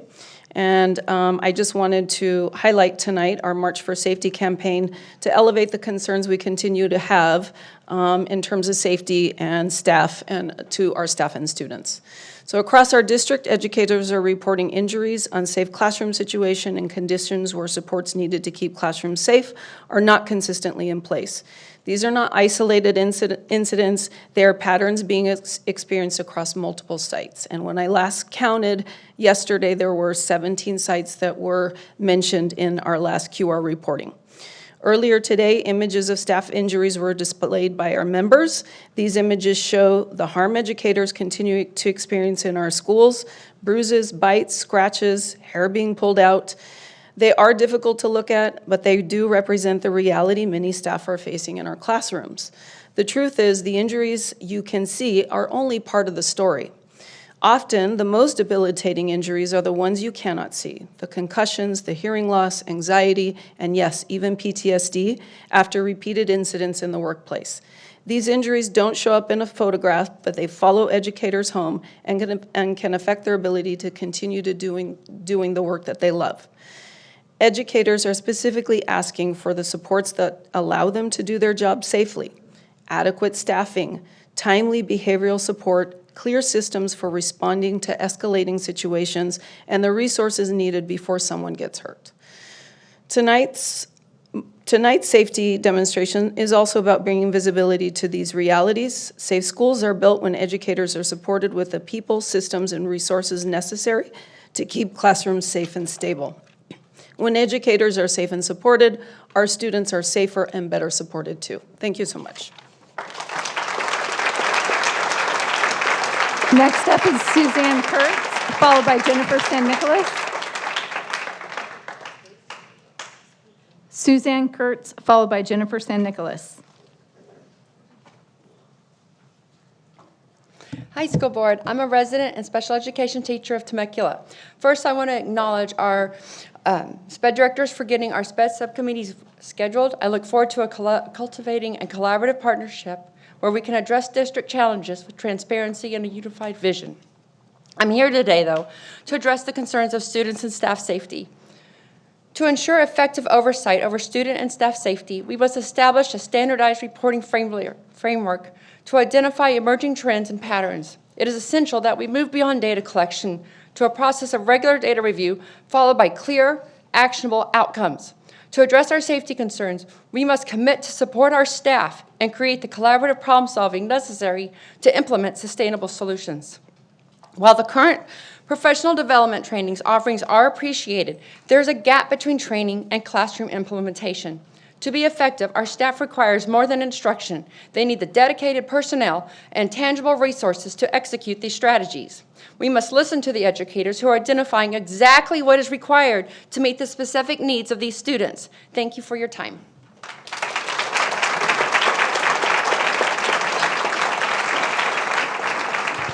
Jennifer San Nicolas, followed by Jeff Pack. I am pleased to see a roadmap designed for analysis and feedback when it comes to special education. It's a great start. I beg of all of you on this dais to take the data that you get and act quickly, not just for the kids, but for the staff. It's come to my attention that certain board members have questioned the level of violence that can occur in the special ed classroom. As a parent, as a classroom volunteer, as a field trip chaperone, I can tell you it is real. I would ask the board to go outside and look at the pictures on the signs. They're right outside this window. It is, I'm sorry, I lost my place. There are pictures of the injuries, the bite marks, the contusions, the bruises. It's horrific and it's real. There are teachers here today who could probably walk up and show you the marks on their body. It is why my son has chosen to be homeschooled for high school. Not that he's perfect, but when the kids hit him, he does hit back, and to protect himself, he decided to be homeschooled. He knows his own weaknesses. It's also why you are losing staff. I found out about a month ago that the best aide this district has ever had, in my opinion, decided to take early retirement because of an incident with a student that left staff injured and his integrity was questioned. That aide was the best of the best and made the biggest difference with not only my son, but with kids that were very severe that I saw huge improvements in that I'd known for years. The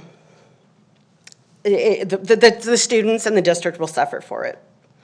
On a positive note, I want to commend the RSP program at the secondary level. My sophomore is thriving academically, athletically, and socially, and that is due to the confidence you gain from the case carriers at the middle and the high school level. Thank you. Next up is Jeff Pack, followed by Jennifer Cantillano.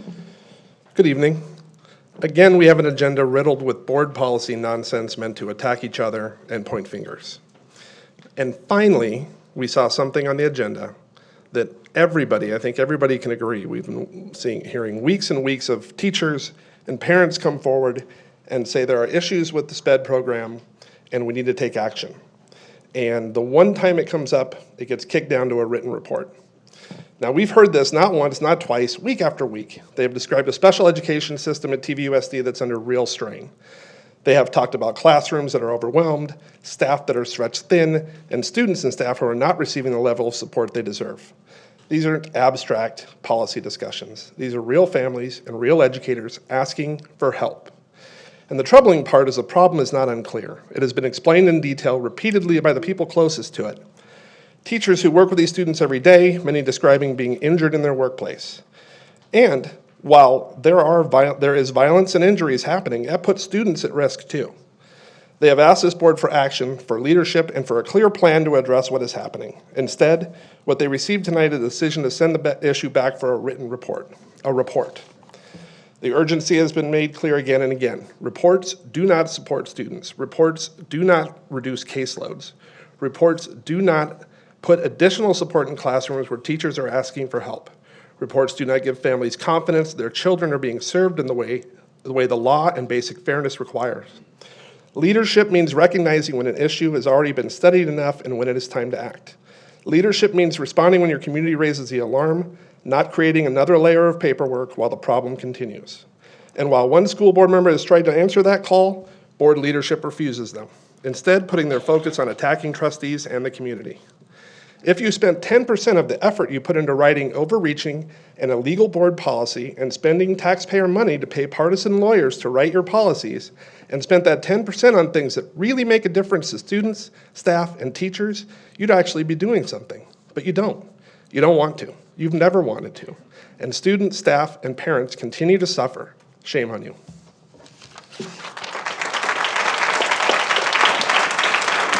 Okay, last speaker. Last speaker, Jennifer Catalano. Hello, my name is Jennifer Calano. I'm one of the elementary directors for TVEA. I am happy to see this on the agenda, but I do feel like it's been a long time coming. So I have to say I've been up here a couple times already this year talking about student safety, also talking about the Gen Ed classroom, and we do have all of these SPED issues in the Gen Ed classroom. So it's just a problem that is happening across our schools.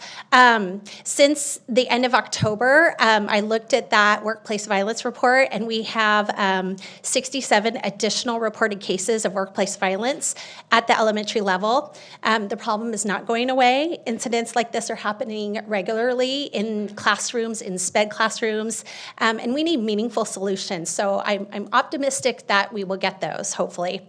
But right now, teachers and students are not safe. The other students in the classrooms don't feel safe either. Many special education classrooms, like we've said over and over again, are understaffed, and teachers and staff are getting injured.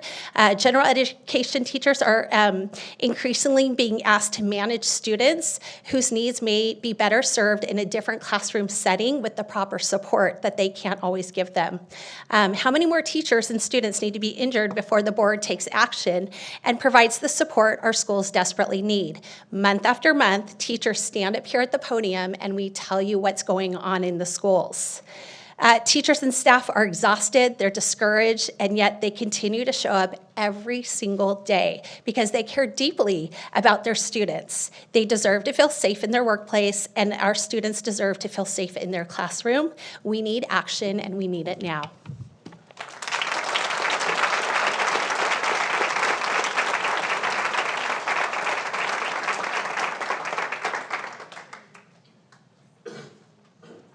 Is that the last speaker? Okay, yeah, Dr. Velez. Okay, I know Dr. McTasney, this is a really complex report, and there's been a lot of work done behind the scenes as well. So I know that you've been asked to speak on it for about 2 to 3 minutes. Fantastic, thank you. And I'm happy to answer any questions that you have as well. I first want to thank our speakers for some of the things that they brought up in the collaboration that's happening. You know, our goal, whether you're a parent, whether you're a district staff member, if you're a board member, if you're a student, any of our staff, really our goal is the same, is to make sure that we have safe and supportive and successful places, environments for all of our staff and for all of our students. And I just want to make sure that we recognize that we don't want to blame kids for these kind of behaviors. And this isn't only to special education students, right? Student behavior is just not about what's happening in our classrooms. It isn't just because of special students that are identified as having special needs. It's also challenging behaviors that we're seeing through some of our different environments. But those behaviors are telling us something, right? When students are struggling behaviorally, it's a sign that they need additional support. That additional support might be in academic, behavioral, or even in that environmental supports that they might need as well. And the challenge for us then is not to look at what the students should be doing differently, but how we respond as adults. And I just really want to first say, again, thank you to CSEA leadership, along with TVA leadership, our parents and our board members, for the collaborative work that's come together in the last 3 years. I think we heard Mr. Diaz say 3.5 years. We've come back together, those groups came back together to look at how we can address some of these issues. I'll give just one example of that. So in 2024, 2025, there was a committee that came together that was made up out of CSEA members, TVA leadership, board members, and our district staff as well. And in those, that committee came up with lots of different things that they could look at to implement to support our students that were having some behavioral struggles. And from there, then, they had generated a poster board, and on that poster board, we're proud to say that everything that was put onto that poster board has been enacted. And those are some of the things that you're seeing on that report tonight. So just a couple of those things that came out of there. Under resources, we have ongoing support, collaboration, and problem solving, and purchasing and providing protective equipment and materials and resources for our staff members. Another thing is we heard tonight that we haven't added people to support. to support the issues that are happening, but we have. We actually added lead ABIAs to provide training and to go and do the site assistance. And so we have people from our district office, people that are trained within student behaviors, and they're going into our classrooms to observe and to give some feedback to teachers and to do some of that training so that we can support student behavior. Another thing that has happened is we've expanded our professional development. That's that first point on that training piece of it, so that we can support student behaviors and best practices. Those are happening either for being paid outside of school hours or providing sub-release time too. So those are a couple things that came out of that. We are looking forward to continuing the conversations. We've heard tonight even from our speakers that those conversations are continuing. And again, the things that are going to come out of that we know are going to continue to support our staff, support our students.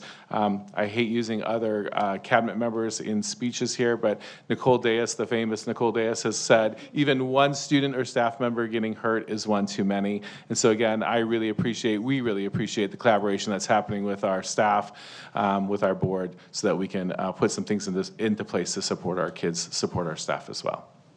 Thank you, Dr. McTasney.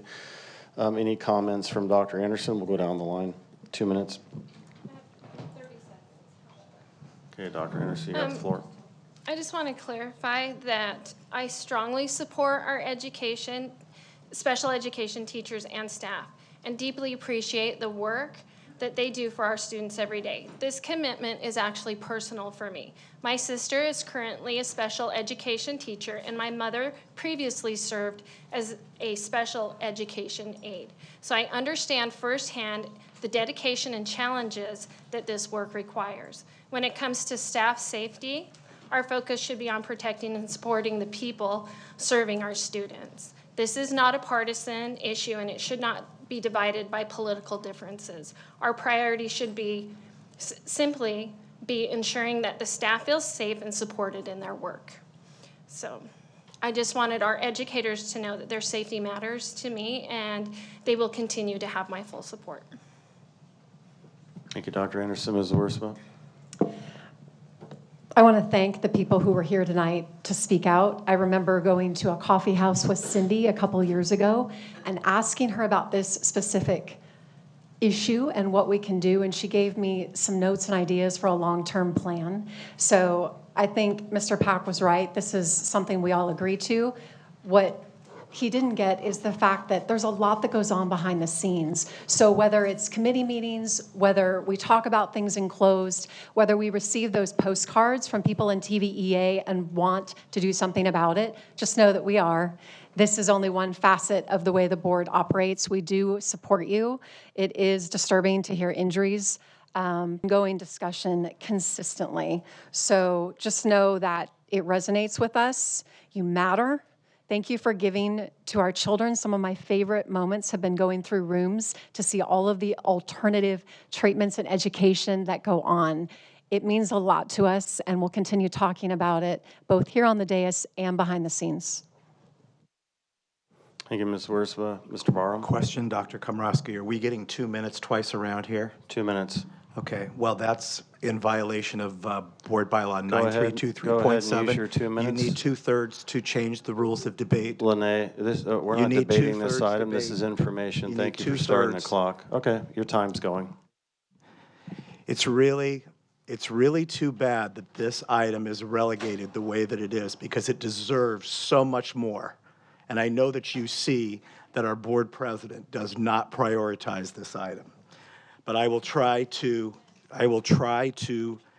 make my points. I know that Dr. Velez, I've spoken to her about these things as I become more informed in the special ed area. And I am looking for outcomes. She knows that. We can't get into the weeds. We can listen to you, which I feel I have done, and I am still learning. But I have spoken with Dr. Velez, and I know that she is collaboratively committed to outcomes which are more favorable than have been in the past. But I am asking her to look at these items: safety, rising caseloads, challenges in recruiting and retaining experienced teachers with moderate severe credentials, as well as speech pathologists and school psychologists, competitive salary schedules, contract language that governs special ed. There are unique challenges to the demands of these programs. They differ significantly from those in gen ed. Major maladaptive behaviors have escalated to physical and emotional violence by severely impacted SPED students who need and deserve more support. Teachers are being physically hurt, and some SPED students are being subjected to high stress environments as a result. We need to deal with these issues, and I know that she is committed to this, working collaboratively with the new special task force. And like I said, 2 minutes for an item like this, Dr. Komrosky, and the rest of you, is an absolute disgrace. Thank you, Mr. Schwartz.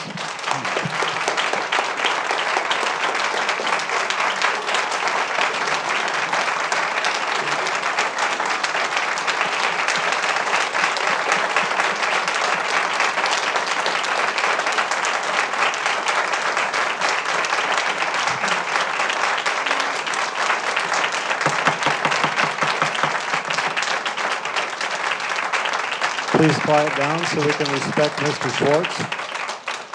Thank you.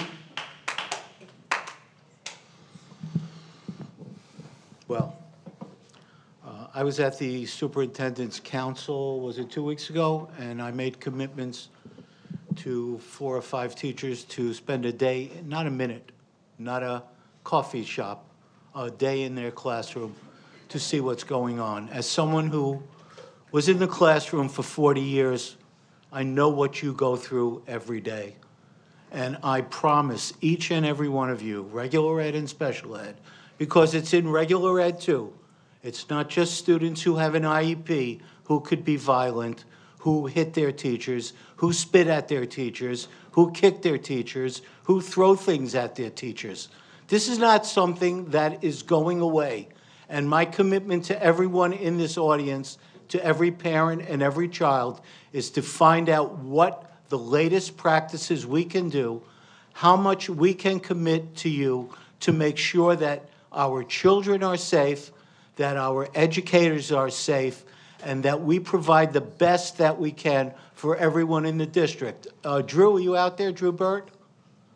Again, I accept your invitation to visit your class. I will make sure I do it. Mike Brewer, I made a commitment to visit you, and I will do it. There was a lady, I forgot her name, but she would send me an invite to visit our class, and I will make sure I do it. We will be, yes, you're back there. We will make sure that every incident is reported. Please do not hide them. If something happens, please report it. Don't think, well, it's going to make my school look bad if I report an incident.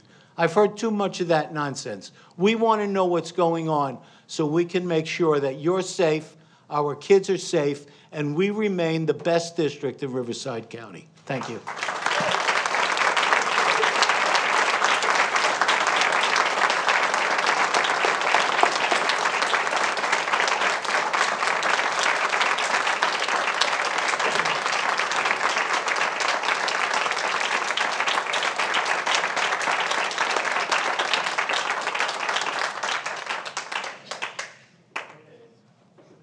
Just to, unfortunately, it goes this way. After coming off the heels of such a wonderful State of the District message, but unfortunately, I have to counter misinformation from Mr. Barham. You, in fact, on your recommended motion for staff to present, which staff did. So I'm not sure why the contradicting. 2 things. Safety committee, of which I'm on, I joined that committee specifically because the teacher recommended that we get more involved. One teacher came up here wearing gear. I forget if it was December or January, but he was wearing gear saying he got hit, tables thrown, on and on. Mike Brewer made a strong voicing to that. In fact, Mike Brewer is the one that convinced me. He didn't ask me, but I joined the safety committee because of that. I'm also on the SPED subcommittee, which is temporarily on hold. It's on pause. I am very much willing to work in both committees to appropriate solutions or come up, for recommendations of the board. Right now, we're not taking action on this, and I'm thankful that Dr. Matasny presented us with rich information and a presentation to the public. We all have this in writing. And last, I was at the Superintendent's Council as well, and I remember talking, and I said, I would love to visit the classroom without even admin, if possible, so I could sit in there and be a fly on the wall. And then I remember talking with Mike Brewer after that, and he said, it's really difficult for you to see the behaviors because you're not a part of the class. So it was almost like Heisenberg's principle of uncertainty. When you try to view the electron, the act of viewing it possibly alters the very thing you're watching when you try to engage. So it's really hard for me and any other board member to jump in the class and witness some of the abuse, which I am totally against. I am all for the educators and the teachers and the sped ed teachers and the assistants to be absolutely protected and safe. That is the disinformation I'm going to stop being spread by certain board members because it's despicable. Thank you. And Dr. Velez, I'm going to hand that over. So I just want to share that student safety is not something we ever consider complete. The students that, when we look back historically over time, all the practices and things that we do consistently change with the groups and students that we get. While we have systems and protocols currently in place, our responsibility is to continuously look at those, to evaluate those, to strengthen them and improve them. And that's, I think, what we're doing very collaboratively right now with TVEA and CSEA.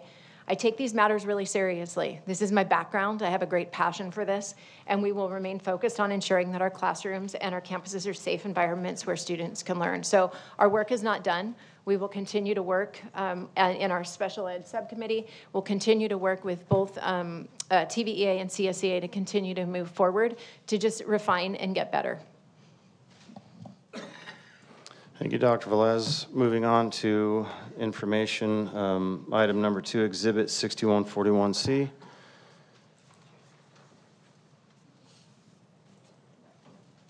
No public comments, just to read the rationale. The new 6140C exhibit's being presented. It already was presented at a previous meeting. Just to give you context, Joe Ballywag and Amy Ritkin invited me on September 16th for 1 hour and even more to go over this outdated rubric on how teachers adopt textbooks. It was outdated. We went through a lot. It was actually wonderful, and I was honored to be invited by both of them. We worked on it. Then at a meeting after that, it was presented to the secondary curriculum. Ina, who was considered the godmother of the spreadsheet, she was tasked to put this in a spreadsheet format, which was amazing. And then that got voted in recently. And that's the context. I loved engaging with this from a professor mindset and an educator mindset, and not only like how do teachers pull in curriculum and how would they use a rubric, but how would I do it if I was a teacher? Does it integrate with Canvas and X, Y, and Z? And we were talking about publisher stuff, legal stuff. So anyways, really proud to do this, and that's all I have to say on that. Dr. Anderson, any comments? Okay, Mrs. Wiersma? Mr. Barham. I will say that this form was born out of issues with curriculum dating back to when I first was elected in January 25. Joe Ballywag, Dr. Woods, Dr. Velez. There were books that we felt were not reflective of what the values of the community expected. So we were trying to come up with how do we balance these competing values in our community in a legitimate way. And we had many, many, many conversations about how to do it, and eventually came down to we need a more rigorous process and we need to develop a different form. So that is where Exhibit 6141C, that's where it came out of. And I think our processes of curriculum will be better served. Our board will have more effective oversight as a result of the secondary curriculum committee looking through textbooks and using this form because it is very comprehensive. So that's it. Mr. Schwartz? Yeah, once again, I get a lot of emails from people about curriculum, and we're part of the test group, and I like it or I don't like it. And I think it's really our job to make sure that we provide the best materials for our students, and that comes from the input of the staff who are working with our students. We respect your opinion. When you say you think a book is good or bad, and we read it and we go along with what you say, you guys are the experts, and along with Dr. Velez, Mr. Ballyweg, other people who are experts here in the district, we'd like to follow their recommendations. But if you don't think it's good, then I'm not going to be in favor of it. Thank you, Mr. Schwartz. It's already a live document. Mr. Barham, I have a question for you. You don't have to answer it if you don't want, but if this was really important to you, you can put me on a timer if you want. Yeah. You said the word "we." You were invited September 16th, and then the meeting after that, the secondary curriculum. How come you didn't show to both of them? No, I'm going to answer because I wasn't feeling well, okay? There was a period of a few weeks where I wasn't feeling well, and Dr. Velez knows this. But the important part of it is, yes, being involved in creating the form as you were, but the impetus in creating the form came out of the conversations that happened months beforehand.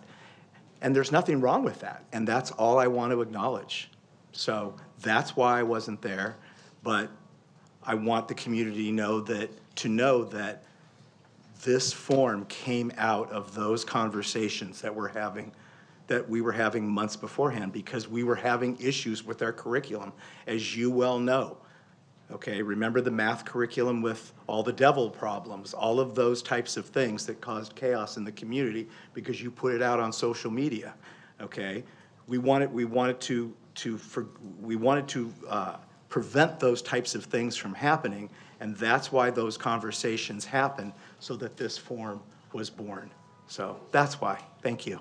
Thank you. So you didn't show up on September 16th. You also didn't show up to the secondary curriculum, so you weren't feeling good for a few months? I was not. You don't have to answer that. Yeah, no, Thank I you. was not feeling well, Dr. Komrosky. I was not feeling well. Do you see how the pressure comes your way? You know what? That's fine. That's right. Point of order. Point of order. Can we get back on? I'm answering the question, Dr. Komrosky, can I call a point of order? Can we get back on Dr. topic? Anderson, thank you. That's how the accountability works, and this is my time. Thank you. Now we're on to information reports 3, the cursive comeback, ensuring TVUSD students gain the proven advantages of fluent, connect handwriting for reading, writing, and thinking. We have 3 comments. First up is Carolyn Thomas, followed by Upneat.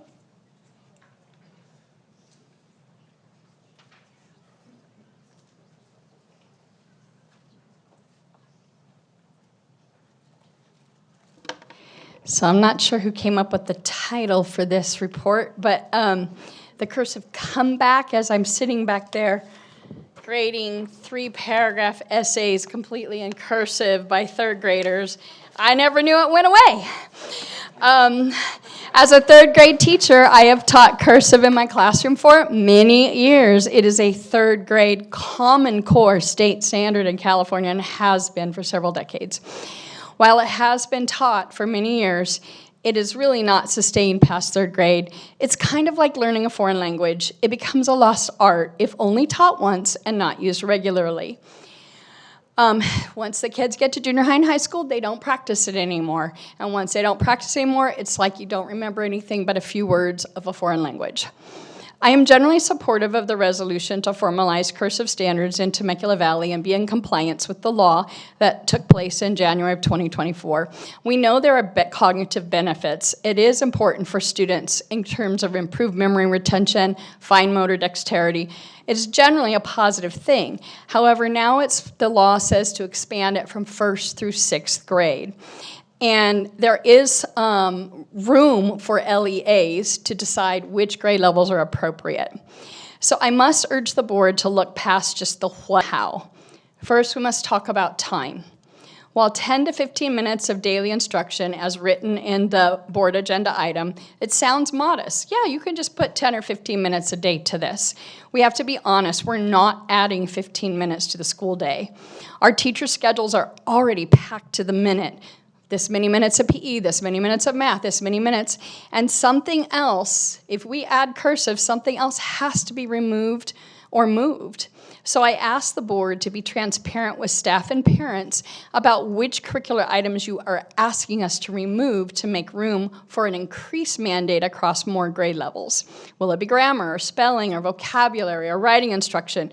We cannot simply tell teachers, again, to make it fit, as we have experienced with other directives or new curriculum requirements. Second, success on this mandate requires a consistent, developmentally appropriate curriculum. We cannot leave it to individual teachers to find their own cursive worksheets. We need district-wide, evidence-based program. And we must address the analog costs. You can't do this on a screen. You can't do this on whiteboards. You have to give us copy money. You have to give us paper, pencils, all of the things that we need. This requires an increase in our copy budgets, our physical supplies. I saw you wrote the financial impact is unknown, but instead I want a proactive investment in the physical tools our students need to write. So while I'm generally in support of cursive education and do teach it, please support our teachers with the time, curriculum, and the budget to do it successfully. Ufni, followed by Carolyn Hoffman.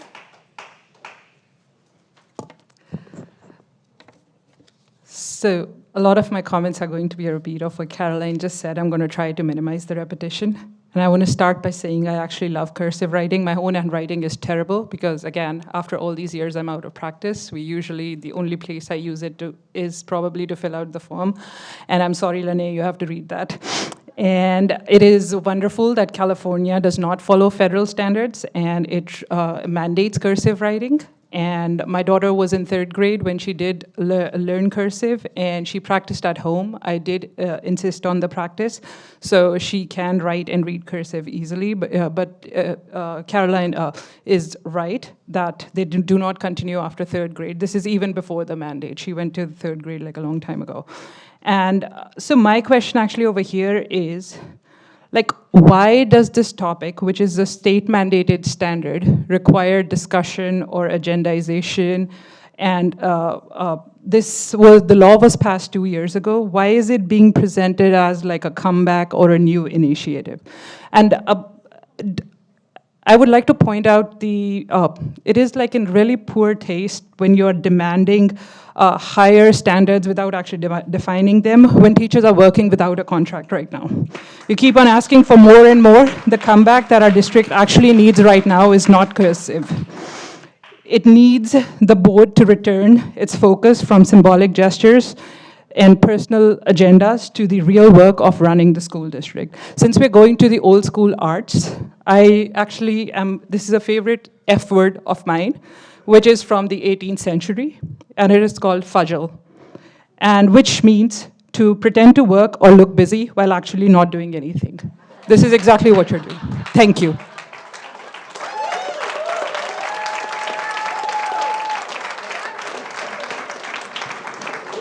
Last speaker is Caroline. I too was confused because the comeback implies that it needs to be brought back, which is funny because you champion always being in the classroom and trying to go to these schools. But again, we've had this standard. When we talk about the issue, it's important to look at the full picture. Much of the conversation focus on potential benefits, and there are some, but focus only on the pros doesn't give a complete understanding of whether expanding cursive instruction is the best use of our limited instructional time. Every minute in the classroom requires a trade-off. When we add, we have to take away. In reality, it's the practical need for cursive has also significantly declined. Most writing communication today happens digitally through typing, online documents, or printed handwriting. Even signatures are increasingly electronic. Our students are far more likely to use keyboard, touchscreens, and digital platforms than they are to write cursive on a regular basis. I remember Kiki's typing lessons where you got to make the penguin jump across, and to this day, I can still type, and everyone in my family is flabbergasted that I don't hunt and peck. At the same time, students are facing growing expectations in areas like reading comprehension, written expression, digital literacy, and critical thinking. These are skills they will rely on every day in higher education, in the workforce, and in civic life. That doesn't mean cursive has no place at all, but expanding instructional time for it should require a clear and demonstrated need. Right now, that increased need simply hasn't been shown. If we're going to address our curriculum, we should make decisions based on the skills students will actually use most and ensuring that the time we have in the classroom is focused where it will make the greatest impact. And again, the other Caroline, nice name, pointed out, like, I've been a room parent, and you have to punch in the code and they only get a certain number of copies. And like she said, all of this needs to be tactile. It all needs to be happening on paper. But if the budget isn't there to give them more copies, guess what? They buy it themselves. They go to Kinko's. They spend their own money. And that's unfortunate. My mom was a teacher for 30 plus years till she passed.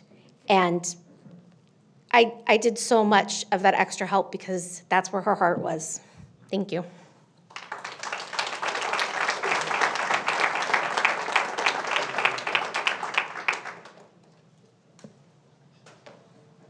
All right, Ms. Wiersma. Okay, so why did I bring this to the agenda? It is... I'll take two. All right, let's start over here. I brought this to the agenda because I've had a lot of parents reach out and ask questions. And I have visited a lot of campuses. I've talked to teachers, and it's not consistent across the district. I want to say kudos to those that do teach cursive. I was actually with Dr. Velez and was asking questions when we were out at 3 different schools, and she mentioned which teacher did, and I talked to that teacher extensively about it. So the goal here is to see if we can be consistent. When students look at historical documents, they should know and understand how to read cursive. I truly believe that they should be able to sign their name in cursive.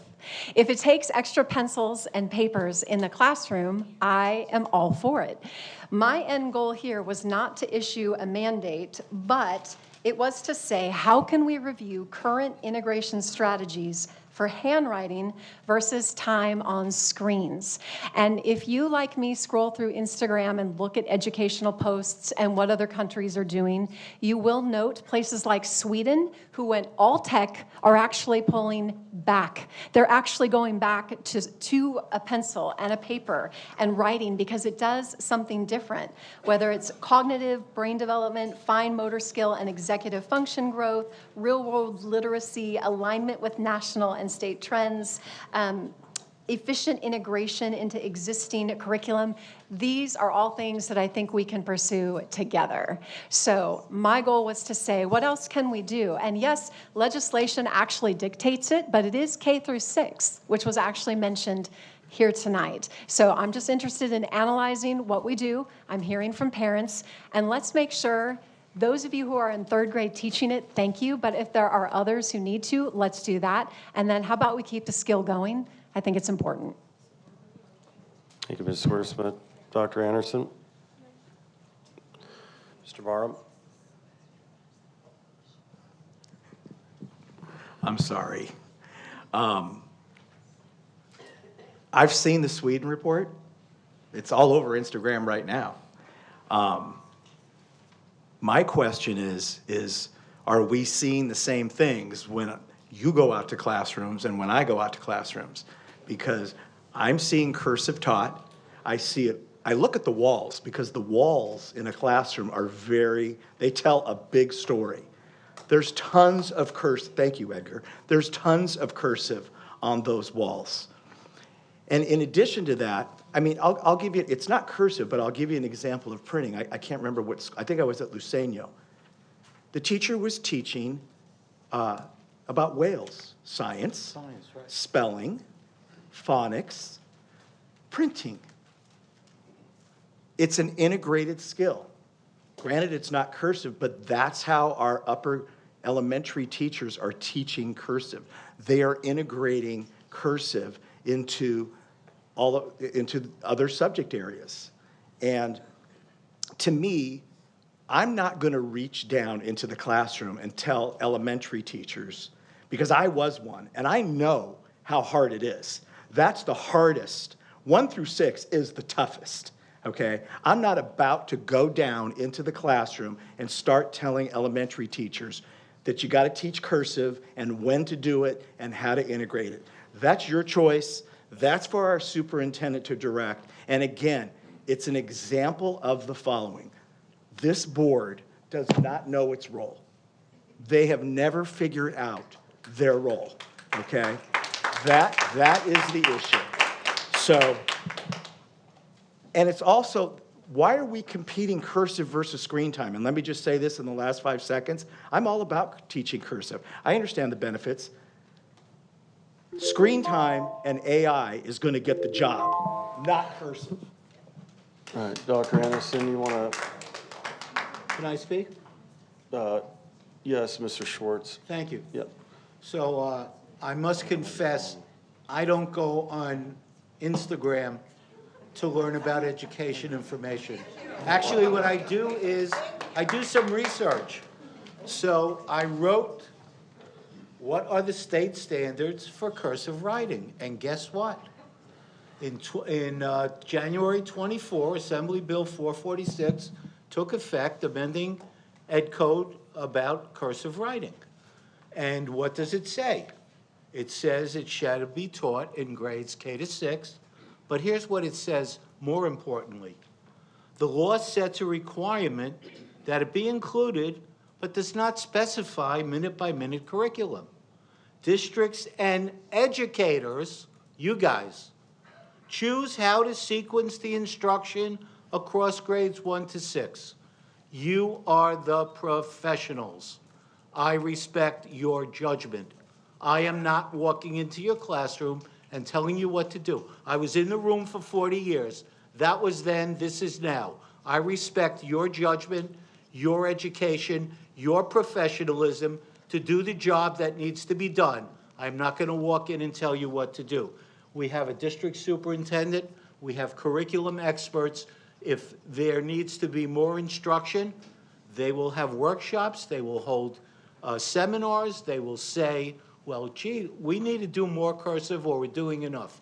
And there's a program in the elementary school, I got to be real quick, called Snorkel, where kids do research. I saw them doing the research in Temecula-Luiseño, and what did they do? They were writing their results in cursive writing. So it's there. We don't need to modify it, and we don't need to tell you what to do day to day in your rooms. You guys are the pros. We stand behind you.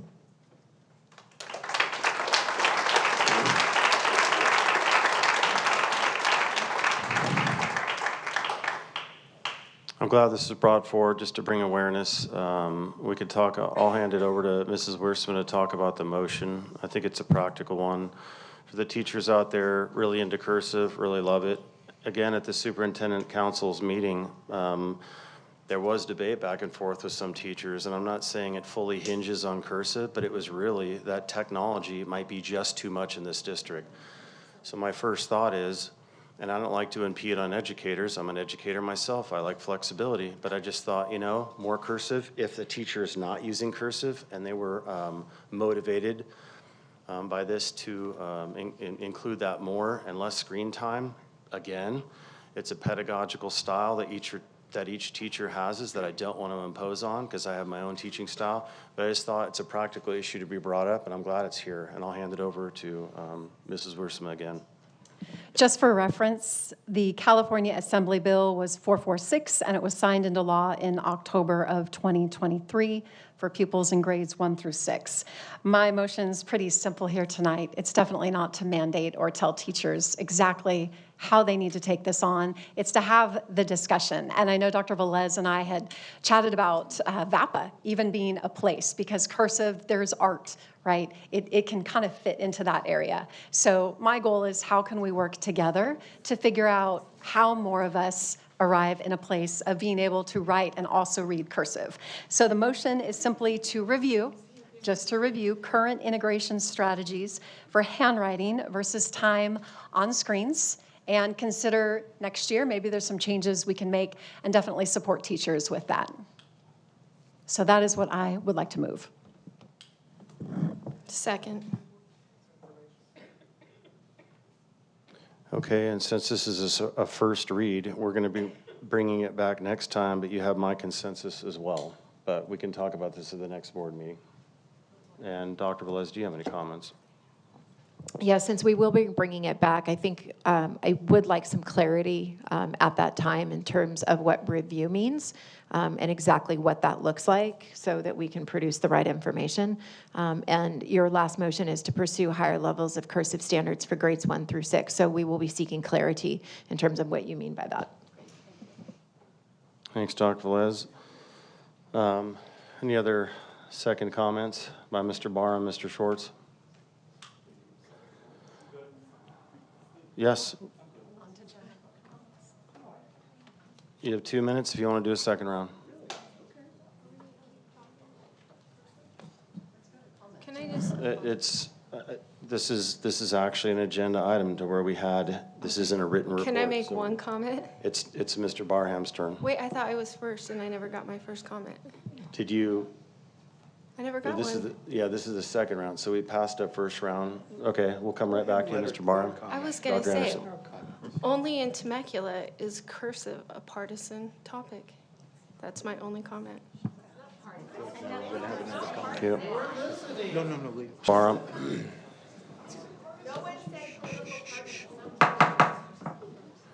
Please be respectful. Thank you.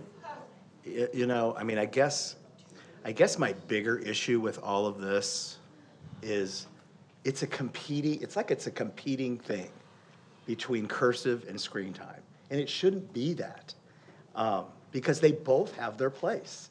But again, it's the teacher in the classroom, as directed by the superintendent and our staff, should be making those decisions, not us. Thank you. We should not be making those types of decisions. It's not our place. I taught elementary, I taught third grade. I would hate it if a board was supposed to be teaching in the classroom. It would be awful. So, and again, I also think that this is about it's more about reducing screen time for them than it is about increasing cursive. That's what this is about to me. It's about reducing screen time. And if you want to reduce screen time, that's a parent thing. But screen time is required in certain areas in our curriculum. And what Mr. Schwartz referenced in terms of writing, like in the 4th and 5th grade, they have Snorkel, which is an AI tool. It is giving, when they are on a screen and they are doing writing, Snorkel gives a student immediate feedback. Immediate. It gives the teacher immediate feedback to help students correct their grammar or to correct, whatever's going on in their content. And that is powerful. We're not going to be able to do that when kids write in cursive. The teacher's going to have to collect all the papers and then take a week to grade them all. Here on the screen in the 4th and 5th grade, when they're writing, they are getting immediate feedback through AI mechanisms, which is... All right. So I would conclude with, Mr. Schwartz. I'm going to go back to what I said as having been in the classroom for all those years. Cursive is not a partisan issue. That's not what we're talking about. We're talking about education. We're talking about the people we hired to teach our children, the experts, the ones who have the degrees, the ones who are directed by a superintendent and a cabinet, all of educated people who make the policy and pass it on, and then the teachers come back and talk about it and make decisions collaboratively. This is not about anything but what goes on in the classroom is up to the teacher and the superintendent. And I'm not going to stand here and tell anyone what they need to do or don't need to do. I remember being in 3rd grade and having sheet and sheet of A's. and then B's and C's and D's and the most boring, horrible, horrible, horrible time when I could have been reading a book, which I love to do. I love to read. Instead of sitting there, I love to write, but I didn't have to write in cursive if I couldn't. And if I had a practice, I could do it at home. But then if I did it at home, I had to give it to Mrs. Jones, and she had to go over it and spend time correcting it. So that's boring, boring, wasted time. And again, I come back to, can we focus on things that help kids learn to read, write, and do math better, and focus on students and schools? I'm tired of talking about nonsense. Can we talk about what's good for kids?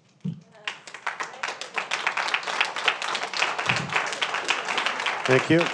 So I do think cursive is good for kids. And with AB 446, I think, again, this is, I'm excited this was brought up, but I just want to point out to the members of the audience or people listening at home, look up what a straw man argument is, and then go back and listen to what board member comments were. Yeah. And I will remind people in the audience too, there's a major deflection, and I'm not sure if it's an insecurity as an elected official that some people have, but let me be clear, the board members execute two branches of the law. Just think of the judicial and the legislative. We in fact can make policy to push more cursive. The executive branch is led by Dr. Velez, our only employee. So as elected officials, we represent the values of our community. And let's just say, our community says, we want more cursive. Ipso facto, we literally are doing what we should be doing because we were elected to do it. So if two members of the board want to shirk their elected official duties, they can. But I will not be a rubber stamp. And that's why I was elected. Thank you.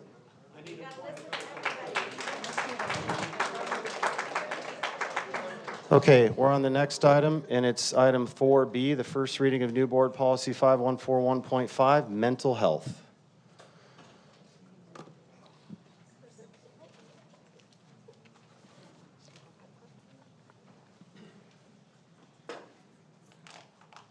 Got it. Okay, so we're going to do a first round of two and then a second round of two.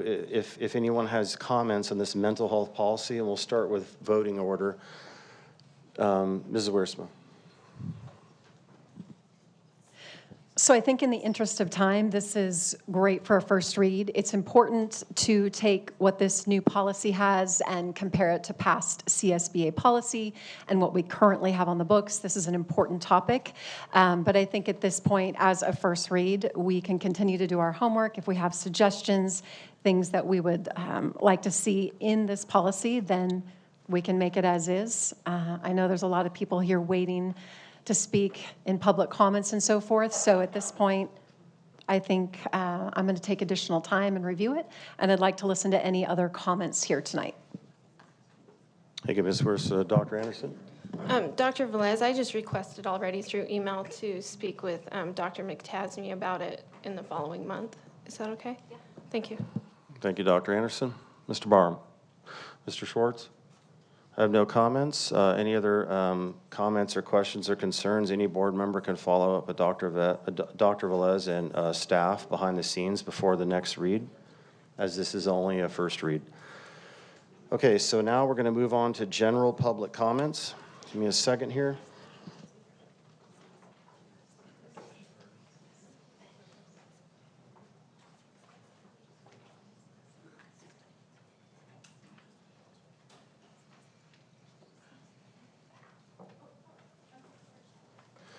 Okay, so I will read off my public comment sheet, but before we do that, I just want to give board consideration that we have 26 public comments. So I'm going to give you 4 items, a real quick snapshot. One way of doing it is deciding the amount of time we'll allow for comments. So for example, if we do 30 minutes, then we decide how many per minute and cut it off at 30 minutes.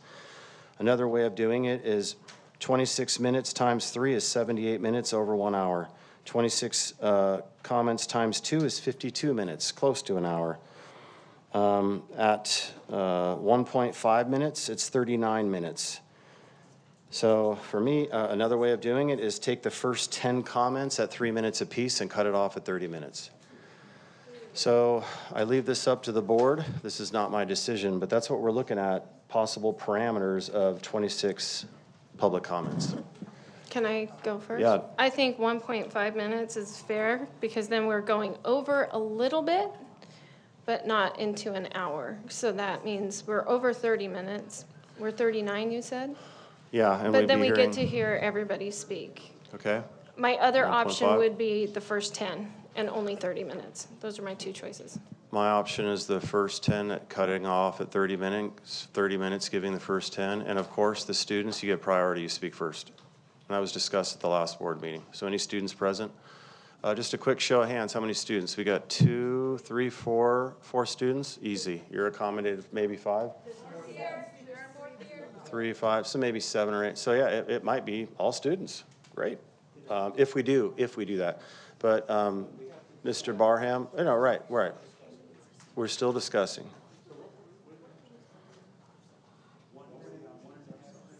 Okay. I'll do it real quick, Steve, for all of us. At 3 minutes apiece, 78 minutes, over an hour. At 2 minutes apiece, 52 minutes. At 1.5 minutes, 39 minutes. Or we can simply say 30 minutes, we cut it off. You know what?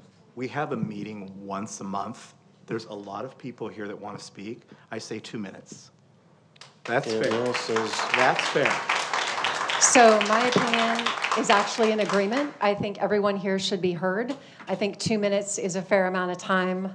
I don't want to limit it to the top 10. I agree. That's So 3 of I would us. say 2 minutes for everyone. That's 3 of us. We 2 have minutes. consensus by majority of board, so we will have students speak first. We will hear you at 2 minutes apiece. If you have a 3-minute speech prepared, sorry, but we're trying to hear everybody tonight. Okay, we have 4 student speakers. First up is Jack Hanna, followed by Ben Holbrook. Okay, before they come up, I've got to read my little talking point.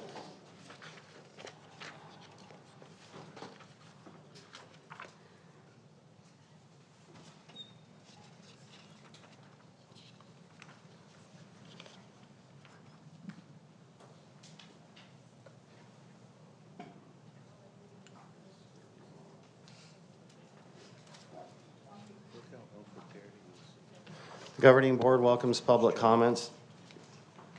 This is time for open session public comments. Public comments are allowed up to a maximum of 3 minutes per public comment in order received to a maximum total time of 30 minutes per item for comments on agenda items or non-agenda items. For consent agenda item topics, a limit of 3 minutes total will be allowed from one speaker. Unless the item has been placed on published agenda in accordance with the Brown Act, there should be no action taken. No discussion will be made regarding personnel issues in open session. Also pursuant to Education Code 7054, the public comment process should not be used to show support or opposition for any ballot, measure, or candidate for political office, including candidates for the district's Board of Education.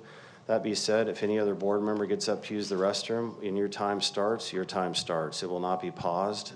Sometimes there's interchange during this time, but we welcome up the first speaker. Sorry about that. Jack Hanna, followed by Ben Holbrook. Good evening, members of the board. My name is Jake Hanna, and I'm here as one of 2 co-presidents for GOHS Turning Point USA. Whether you're aware or unaware, our group was very excited to welcome a guest speaker last week. We invited her to offer her perspective on her relationship with Charlie Kirk, as well as her personal testimony about her journey from being a teacher to where she is now. I want to speak about the environment our members experienced surrounding our guest speaker Zoom call outside of our classroom. Members who were simply trying to attend our meeting were met with harassment and intimidation. A protest took place right outside of our classroom, and several of our members were yelled at and targeted while walking in. Students who only wanted to participate in our club were put in an uncomfortable and hostile situation. No student should feel intimidated for attending a school club. Regardless of someone's political beliefs, students should be able to walk into a meeting without being harassed by their peers. What is especially concerning is the threats made toward our invited speaker, where non-students created a false narrative about the background of our speaker and created a situation based off of false information. Yet, there appears to be little to no repercussions for those who made those threats. When threats and harassment go unanswered, it sends a message that some students' voices matter more than others. Our club has always set a standard of treating everyone equally and respectfully. We encourage discussion, we respect that people have different viewpoints, and we follow the same rules as every other club on campus. The meeting we organized was specifically for our club members and the values that we share. It was an invite-only event meant for students who voluntarily chose to be there. Students should be able to gather in clubs and hear ideas without fear or intimidation. Whether someone agrees with our viewpoints or not, the right to meet and have discussion should be protected for every group on campus. So tonight, I'm asking the board to support this moving forward. First, we ask that the threats and harassment directed towards students or invited speakers be taken seriously and that clear consequences are enforced when they occur. Second, we ask for the district's help in allowing us to host this event again at a district facility with proper security present. This would ensure that all students who want to attend can do it safely and invited speakers feel comfortable coming. Finally, we ask that the district make it clear that all student organizations... Sorry, thank you. Fair enough.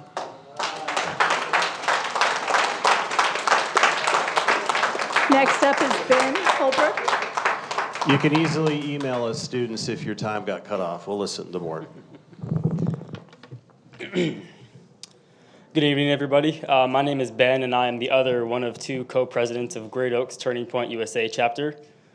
From the initial formation of the student-led club, we have stood pro-First Amendment, and we stand pro-First Amendment because of the immense benefits that come when Americans from all walks of life engage in healthy political discourse.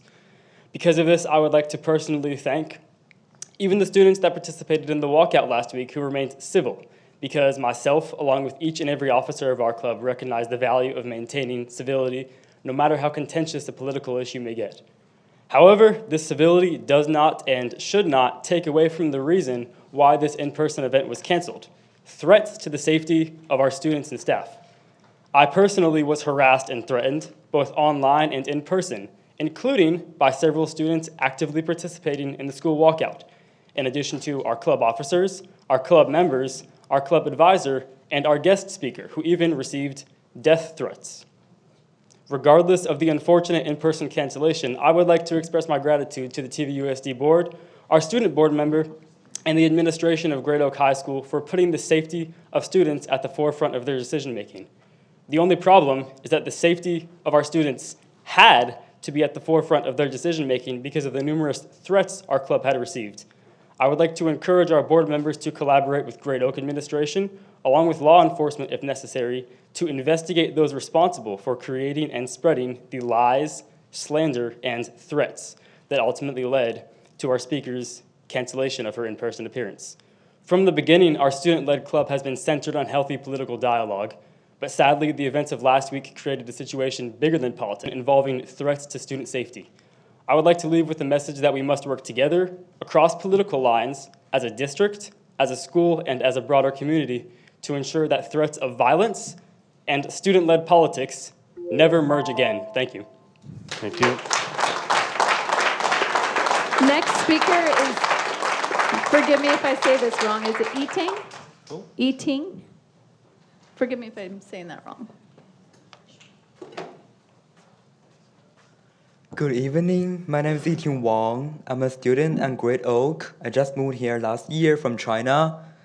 My families are in China. I'm here alone. My English is not my first language. So recently, Trustee Jennifer Versmar and Joseph Komarsky and Santong publicly praised Jessica Tapia and said that student clubs welcome opposing views and respectful debate. But if opposing views are truly welcome, then students speaking out should not be dismissed as chaos, intimidation, or harassment. Students are able to think for themselves.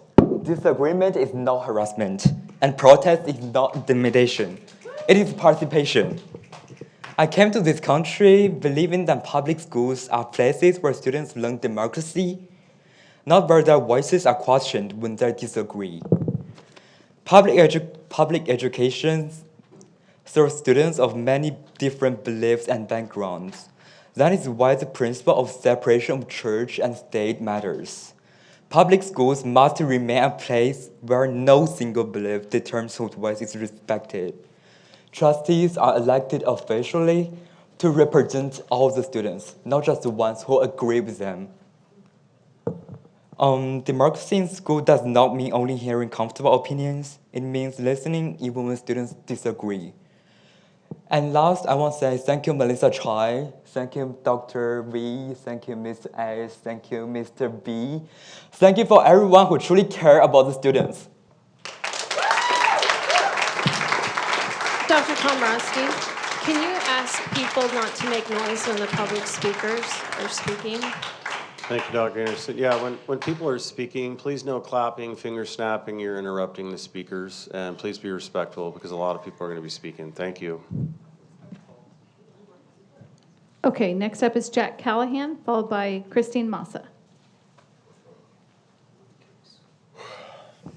All right. Good evening, everybody. I'm back again. Really quickly, I hate to dismiss you guys, but for audience members who have never been here before, students especially, I implore you, please stay for at least as much of the meeting as you can, because that bickering and arguing that you saw in the information reports will continue throughout the rest of this meeting. Please be aware that while you do ask this board of things... Jack, respectfully, you got to address your comments to the board. Okay, Sorry. I will. Thank you. I apologize. But I hear what you're saying. So, well, we'll see how this meeting goes. In the past, it's been pretty bad. Started off pretty rough. I don't think there's a reason for us to have spent, an hour and a half on information and reports, which cannot have any actual true action taking with them. I understand presenting information, but there's no reason to be arguing for over 20 minutes on a single item. So we'll see how this meeting goes. Again, I hope that I can speak to you individually, so that way we can actually get action taken. Dr. Komrosky, I would actually ask you that you do end up reaching out, because a few board meetings ago you did say that you were going to schedule a meeting. That never ended up happening. But yeah, I'm not going to say much. I'm sorry, I'm exhausted. I haven't gotten the chance to sleep in weeks now, and I just finished a volleyball game, so I'm a bit tired. Didn't really have much planned, but let's hope that this goes a bit better going forward. I trust that you are all responsible adults. You can remain civil, as hard as it seems throughout the past few meetings. Yeah, that'll be it. Thank you for your time. Thank you, Jack. Christine, did you want? Okay, you're coming up. Okay, Christine, followed by Cindy. Because we're getting everybody, right? Yeah. Everybody's Yeah. okay. Christine, followed by Cindy Hurley. So it was super exciting in the spotlights to hear the student council presidents represent the stunt teams at their schools. I also wanted to recognize the amazing stunt teams and their supporters. This weekend, as you heard, TVHS varsity took first place in a very difficult tournament, and Chaparral varsity made it to the semifinals in their tournament. And I've been supporting stunt at 6 years for Chap. I think this is the first time we've ever made it out of the first round. So to get to the semifinals is great for us. And even more impressive, TVHS JV stunt took first place in their competition as well. And why do I say this? Why is it important?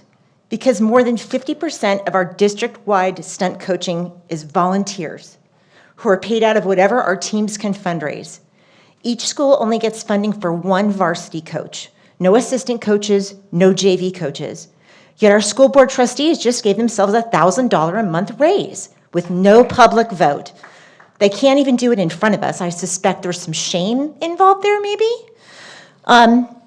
But that's $5,000 a month, and that can fund an additional stunt coach for more than a year at the schools. 3 months of your stipend can fund stunt coaches and assistant coaches throughout the district. Now, I know trustees Schwartz and Barham both made personal donations to Chaparral Stunt at our showcase. They truly support girls' sports. You all had the opportunity to buy raffle tickets. You could have done it too, and won prizes. So those of you who say you support girls' sports, I encourage you to put your money where your mouth is. So please give the teachers and the staff their contracts and then fund girls' sports. Thank you. Next up is Cindy Hurley, followed by Ron Larson.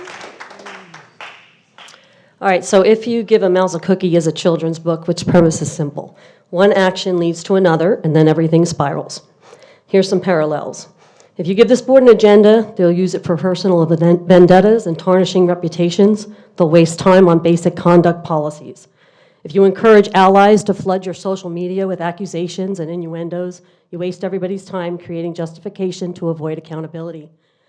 If you let Joe deflect blame, you have to govern by deference instead of conviction, so we have 2 subservient members and 1 claiming board majority. If that board majority of 3 listened to legal counsel, there wouldn't be a costly lawsuit. You wouldn't have to claim that lawsuits are lawfare and not about accountability. If you weren't threatened by Melissa's wisdom and professionalism, you wouldn't have created policies to silence her. If you visited schools to learn rather than justify a narrative, teachers might welcome you. If you hadn't jammed public comment with outsiders that manufactured problems and conflated mental health support with ideology or distrusted parent judgment, we'd have programs helping our students instead of policies that hurt them. Everybody wants to protect children's innocence. Joe, you don't own that. Let parents parent, leave the kids alone. Promote filling PTA vacancies, increasing involvement, not replacing it. Disengaged parents are a consequence, and when families feel ignored, they stop showing up. Every issue traces to a choice made in this room or some sneaky private meetings. It's a circle. We create a problem, we play the victim, and then we repeat. Govern based on data. I'd love to see the data of all the parents complaining about cursive. Fiscal responsibility, good faith. Treat stakeholders as partners and not spectators. The mouse finally got what it wanted. Are your goals for yourself or for this community? Because our students and families deserve more than the crumbs that are left behind from your personal agendas. We deserve the whole cookie and not the scraps of a board too busy to fight to appreciate the incredible community that baked the cookie. Next up is Ron Larson, followed by Ginny Sharp. Ron Larson, followed by Ginny Sharp. Good evening, board, staff, fellow citizens. Each of us have the opportunity to make decisions based on what is best for Temecula, our state, and our nation. I'm going to share a quote with you from Lao Tzu, a Chinese Taoist philosopher. Watch your thoughts, they become your words. Watch your words, they become your actions. Watch your actions, they become your habits. Watch your habits, they become your character. Watch your character, it becomes your destiny.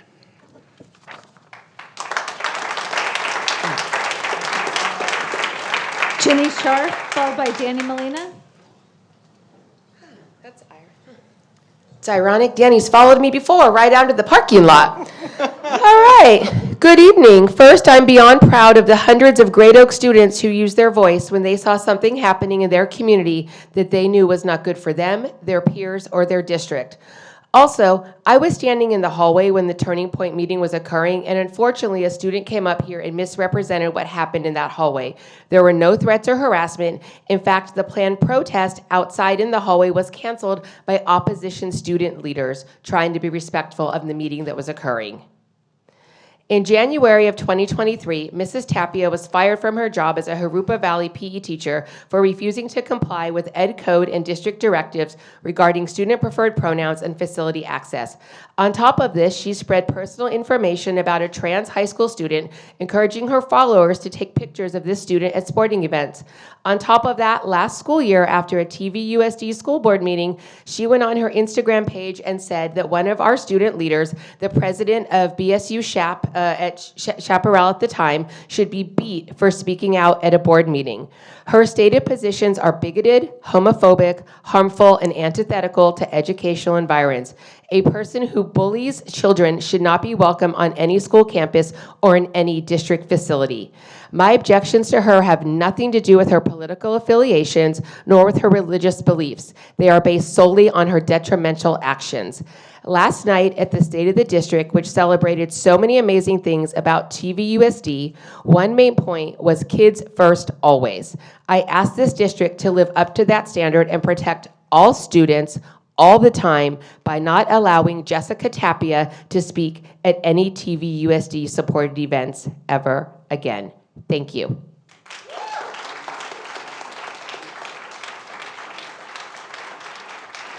Next up is Daniel Molina, followed by Christopher Bell. The situation at Great Oak has led me to consider several points of concerns. Number one, our community has a very politically driven demographic that has been publicly spinning false narratives for several years now. Our district just greenlit their playbook to control who is invited to speak to students, spin the lie, pump up the fake outrage, then create fake accounts online to threaten violence. That is exactly what happened here. So what is the plan to discourage this from happening again? Maybe the names of guests being invited by clubs should be on a need-to-know basis until the day of the event. Number two, what does the safety of our children within the district look like? And should we be concerned? Jessica Tapia would have been on campus during the school day for about an hour. In 1 hour, one person on campus can raise safety concerns, then how secure is our campus in general? If students express their personal beliefs and later become labeled as Nazis by their peers, is the district now liable to inform those parents and ensure the specific safety of that student? Either our schools have proper safeguards or they don't. The idea where one person suddenly tips the scales of danger on campus highlights a bigger problem nobody is talking about. Number three, if safety was a concern, then there is a legit police report filed by the district resulting in a full-scale police investigation into threatening violence on our campus. I'm sure the community would like to know the truth. Either our district considered this a serious threat of violence and took the proper steps for law and order, or we did none of that, folded to left-wing politics, and are using safety as the scapegoat. Lastly, there have been dozens of points made through the year about the school board being nonpartisan. This situation with Jessica Tapia being denied an in-person meet and greet with a group of students who asked for it, arranged it, booked it, and were excited for it is just another real-time example of the problem conservative-leaning community members talk about. It seems like one specific side of the political aisle is prioritized at the student level within TVUSD. So if that is the case, we will keep voting in people who will balance the scales. It seems like the same people who complain about the conservative board members simultaneously encourage schools to be used as the progressive vehicles to bash the conservative perspective. The wokeism destroying... Thank you. Next up is Christopher Bout, followed by Jennifer Catalano. Buddy is back.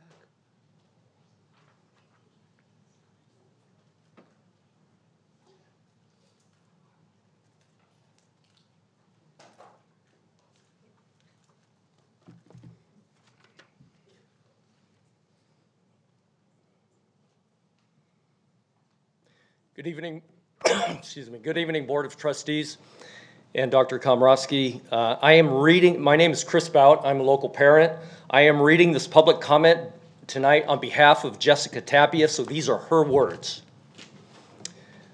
Many of you know me because my story went viral in 2023 when I was fired from Jurupa Valley Unified for refusing to comply with policies that required me to lie to parents, allow boys in the girls' locker room, and to affirm the lie that children can be born in the wrong body. I refused, and that stand became a testimony that reached the nation. Last week, Great Oak High School's TPUSA Club invited me to share my story, but once the approval became public, slander began circulating online. A screenshot was taken from a video of me at March Air Force Base with my children, where we were learning about the defeat of the Nazi regime. In that video, I briefly walked past the Nazi flag that had been signed by the soldiers who defeated that evil. Above it was a plaque that read, "Evil defeated," which is what I was actually looking at. But those who opposed my beliefs twisted that moment and claimed I was posing with the flag, calling me hateful, transphobic Nazi. It was false, but it spread quickly. It was all a lie. Let me be clear. This is not okay. This is not freedom. We cannot allow a culture where fake outrage and misinformation silence Christian conservative voices or prevent students from hearing perspectives that they freely chose to hear. No student was forced to attend. The TPUSA Club exists to teach students what freedom is, yet last week... Chris, we're going to pause your time and give you 15 more seconds. The audience... If you want, I can give the entire audience one warning for objectively disturbing the board. Give you 20 seconds, Mr. Bout. Sorry that you were interrupted. Thank you. Please be respectful. Please be respectful. Or we'll go into a 5-minute recess. All right. Mrs. Scharf, you are objectively disturbing the board, and I'll call you out by name. Everybody, this is a teacher. Please keep decorum. You are. Please keep decorum. You are a teacher. Please be respectful. We have minors present. Thank you so much. Okay, this Thank is you. my time. This is my time. Yes. Right now. That's right. Okay, point of order. 20 seconds. We got it. Point of order. All right. Chris, let it quiet down so that it can be respectful. All right. Yes. All right. Thank you. I respected that decision, and I believe that it was an answer to my prayer for protection. Let me be clear, this Chris, is not we're going to interrupt you again. Can you give me optics? What are you? Lenee's keeping track on her phone, so can we start the time again, and then just have everyone be quiet? Lenee's keeping track on her Yeah. Oh. phone. Thank you. Yep. So you got 52? All right. Wait, I'm at 52 seconds? Yes. All right.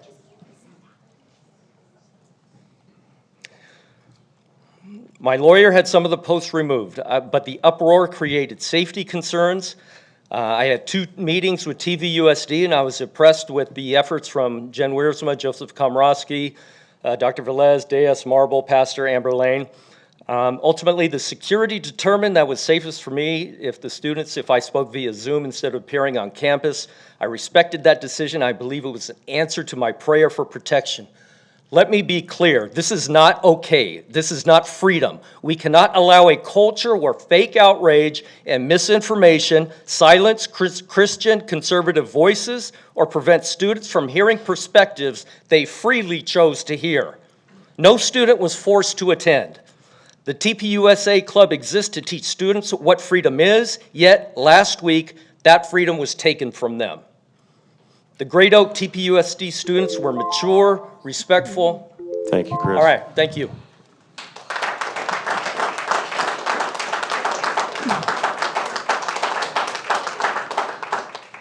Next up is Jennifer Catalano, followed by Caroline Hoffman. Good evening again.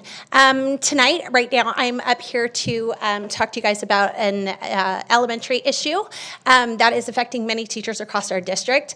I've also come prepared with a possible solution that can help address the additional workload teachers are facing while supporting students with independent study contracts. Before I begin, I'd like to share a few important facts. Across 7 elementary schools in our district, we've had 1,105 independent study contracts that have already been issued to students. When you consider that there are 11 additional schools in the district, which I do not have data for, it is reasonable to estimate that the total number would be 2 to 3 times this number that I gave you, higher. The numbers represent a significant increase in responsibility for classroom teachers who must manage these contracts in addition to their regular teaching duties. Teachers are willing to support these students and families, but please remember, or please understand that this work is being added to an already overflowing plate. Some contracts require teachers to go back several months to document work that was completed in the past.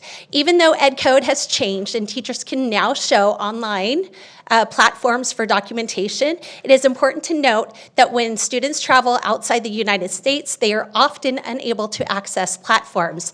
As a result, teachers must create full packets of work for students to complete while they are away. I reached out to Ryan D'Erico to discuss possible solutions that can make this process easier for teachers, so they are not spending hours of their unpaid time creating work. One suggestion I shared was to utilize all of our TOSAs, our math specialists, and the staff to create grade-level independent study packets that could be consistently used across the district. Having these packets would significantly reduce the additional workload placed on classroom teachers. We understand you want your ADA, but we also know that the responsibility falls on teachers. Lenee, next. Next up is Caroline Hoffman, followed by Edgar Diaz. Oh, he's going to take a poop for like 4 minutes so he doesn't have to be here. My time will start. It's okay. We all know how to count. First, I'm confused by the decision to remove action item number 15. Last month, this board publicly dragged Emil through the mud, declaring the moral high ground, questioning his integrity, and saying you didn't trust him. That was all very public, but now when parents want their statement entered into the record, suddenly it's a private matter. The inconsistency is difficult to take serious. Second, the pearl clutching over the last 2 weeks online about a comment Steve made on a hot mic has been a bit much. Should he have said it from the dais? No, but I'm sure he knows that. But the outrage feels selective when a man many of you support, not once, not twice, but thrice, thank you, David Rose, he's said far more inflammatory things without prompting the same level of concern. I also want to address action item 14. I doubt the public will be allowed to walk through every bylaw and board policy being written tonight, but I want to say this. Much of what's here does not require a sweeping overhaul. The pattern during the board's tenure has been an effort to make the biggest splash possible, often without considering the real impact of students. Joe, you came into office campaigning on the idea that you should have influence over what kids in your neighborhood learn because they play with your son. That's not a normal approach to public education. If you disagree with how another family is raising their kids, the answer isn't to change the district's curriculum for everyone. And finally, this board often talks as if only parents want what's best for children, while expecting teachers to shoulder enormous responsibility for those same kids. That contradiction deserves more reflection than it's been given. Look, I still have some time, Melinda. Next up is Edgar Diaz, followed by Jeff Pack.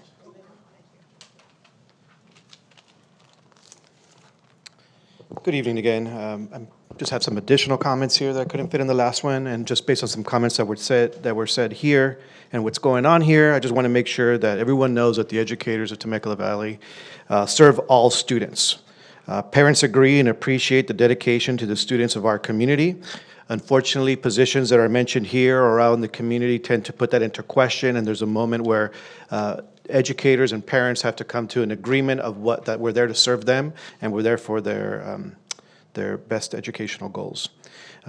Just as far as what we've been doing now in the community, we went to the State of the District the other day. Great highlight of the efforts of our educators that are being done throughout the district. I was able to attend Summit Academy and watch Hurley and her team and her students provide inclusive classrooms for students with the designs with Melissa and many of you being judges there to see the creativity that's being used to serve their community and be advocates in their community, as well as the leader in me that was there, and then also being at the Read Across America Temecula Luceño Elementary School was a great pride for our participants that were there.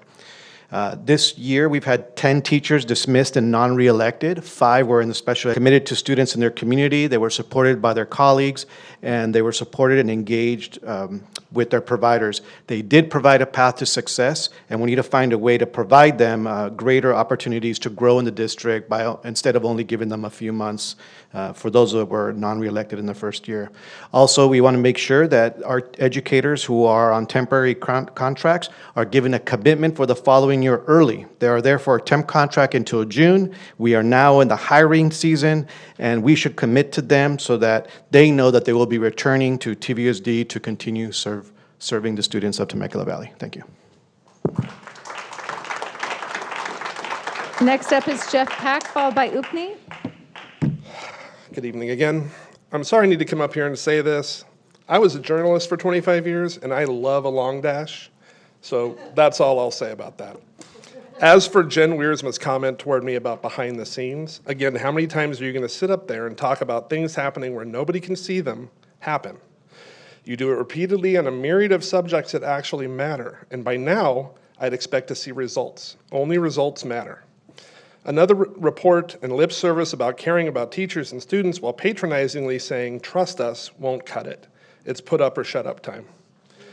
I was going to come up here and read the letter the Berry family submitted for the record. I was going to do that because Melinda Anderson inexplicably asked to cut the one with the letter off the agenda, clearly not of her own volition. Now it's been a month since parents of a TVUSD student have asked for board leadership to address this issue, to no avail. But we will spend hours and hours and thousands of dollars with attorneys to create illegal, frankly unconstitutional board policies that attempt to spink each other and solve problems that don't exist. But this father and mother want your help, long dash, and you can't be bothered. You don't have to like students and parents who seek your help as a person in leadership position. Service is about serving all you're entrusted with as an elected, not just the ones who applaud you. For the record, you've had more to say about cursive publicly tonight than you had to say about real issues like SPED. that says everything about your priorities. And for the record, Melinda, trusting teachers to continue to adhere to rules they already comply with is not partisan. Trusting teachers already doing the job is not a left v. right issue. You made it partisan, long dash, and nobody here knows why. To quote a once grounded and realistic board member at one point in time, long dash, this is a clown show.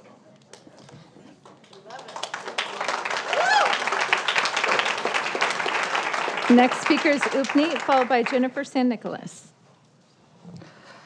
I'm going to try to make this quick. Good evening again. Yesterday, I attended the Journey to Excellence event, and I want to commend the staff for organizing such a wonderful evening.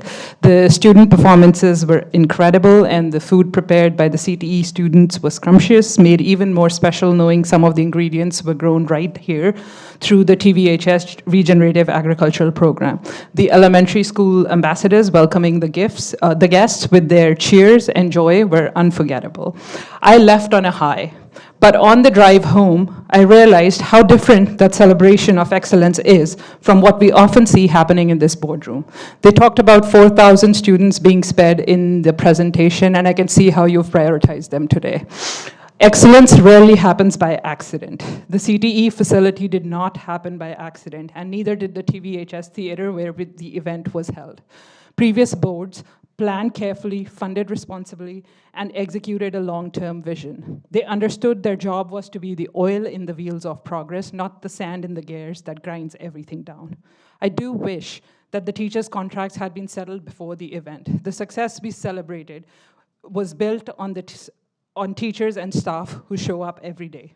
But some board members seem to want their cake and eat it too, raising concerns about spending on student and community events while approving themselves a 93% raise behind closed doors. Having organized large-scale events, I think the cost was probably 1 month of your raise. And looking at publicly available data, now the board members are paid more than an instructional aide, continuing to enrich their blessed life. You put cursive writing on the agenda. Why not this matter for public transparency? Is this legal? Maybe. Ethical? Absolutely not. The code of ethics you keep rewriting? Worthless. Thank you.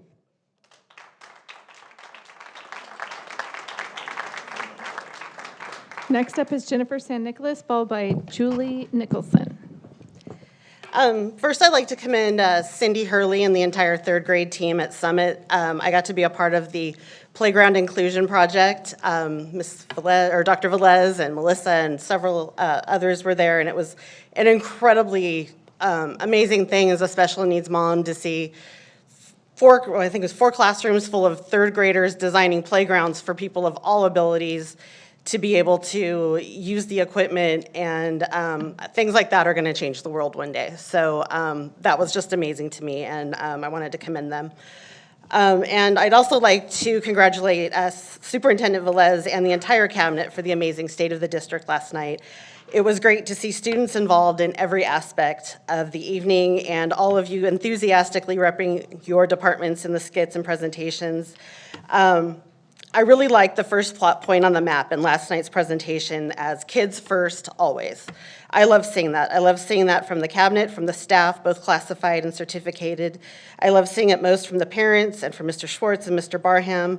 I would like to start seeing it from the board majority instead of my voters first, those who elected me, my donors first, or the building community. As a parent, I want my kids' needs to come before mine and before all the other adults, always. Thank you. Julie Nicholson, followed by Bernard. Good evening, board. My name is Julie Nicholson. I'm a parent of two Great Oak students. And I want to start by thanking Dr. Amber Lane and the Great Oak administration. Her commitment to keeping the children safe while still respecting their right to assemble was evident. I also want to thank Mr. Santone. As a history teacher, he understands better than anyone in the classroom that he understands better than anyone that the classroom is a place for critical thinking. By sponsoring the Turning Point Club on campus, he is providing a space for students to engage with diverse viewpoints, which is exactly what the Federal Equal Access Act was designed to protect. Regarding the guest speaker, Jessica Tapia, we should all be deeply troubled that a student-led event was met with a death threat. In our district's non-discrimination statement, we commit to a safe school environment that prohibits discrimination based on religion and political belief. When we allow threats to move a speaker to Zoom, we are seeing a direct assault on that safety. The legal reality is that Ms. Tapia's stance on parental rights is no longer just a controversial opinion.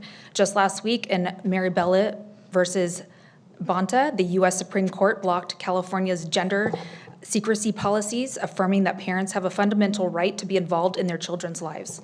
By upholding the law and allowing this club to meet, Great Oak High School is teaching our students that the First Amendment belongs to everyone, not just those with the loudest voices or the most popular opinions.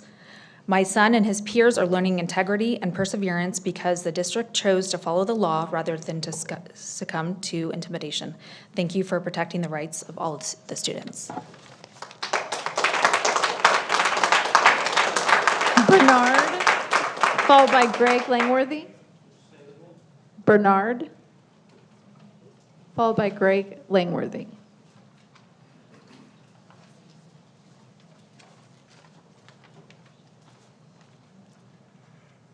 Good evening. After hearing something this evening about student behavior and safety as well as for teachers, I think I have something of a history lesson.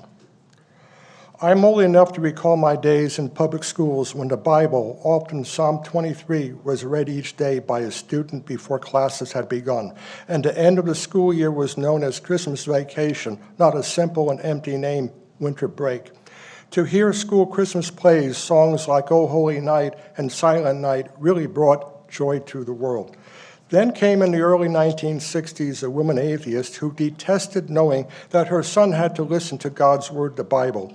She eventually was led the way to the Supreme Court, taking the Bible and Christmas out of schools. This had been after she took her family abroad with the desire to live in the communist Soviet Union, but was rebuffed by Russian consular officials and then returned to the United States.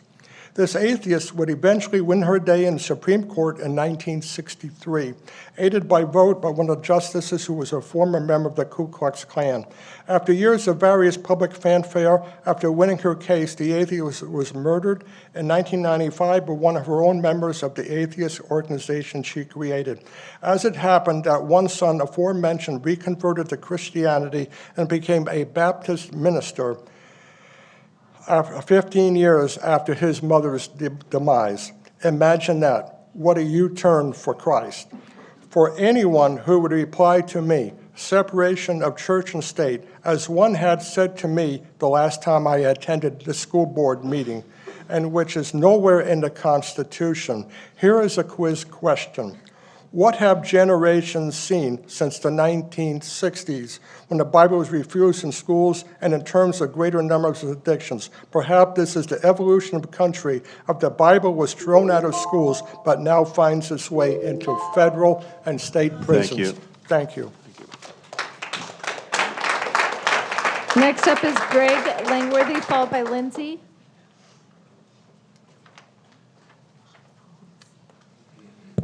So thank you to Great Oak for protecting the right of these guys to have a club, to speak. I think all of us in this room have differing political opinions. We exercise our right to speak every time we come to a TVUSD board meeting. Sometimes it's not peaceful, but we're exercising our right, and so we have to protect that for everybody. The comment I have, the violence, I saw the pictures coming in. I've taught special ed, I've taught community school, which, the really rough kids. I've taught public school, Christian school.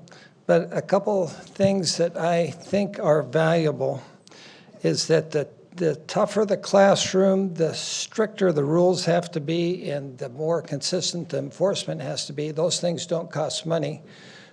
So that is one suggestion I have.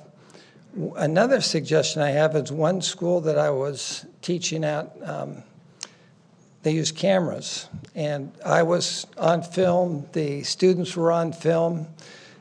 it really is a deterrent to bad behavior, and I think every parent will know this around the kitchen table. If you leave your kids alone at the kitchen table, especially when they're young, there's going to be problems. There's going to be things that are thrown around. But if a parent's there, the behavior improves. So 2 things I would suggest is encouraging more parental involvement, encouraging parents to come sit in on the classroom. That was one of the best things I ever did, is have parents come in and sit on my classroom and improve the behavior of the kids. And maybe consider the cameras. And then you do not have doubts about what actually happened in the classroom. I don't know if that can be done. We use cell phone cameras, which are real cheap. But those are 2 suggestions I have. Thank you. Lindsay, followed by David B.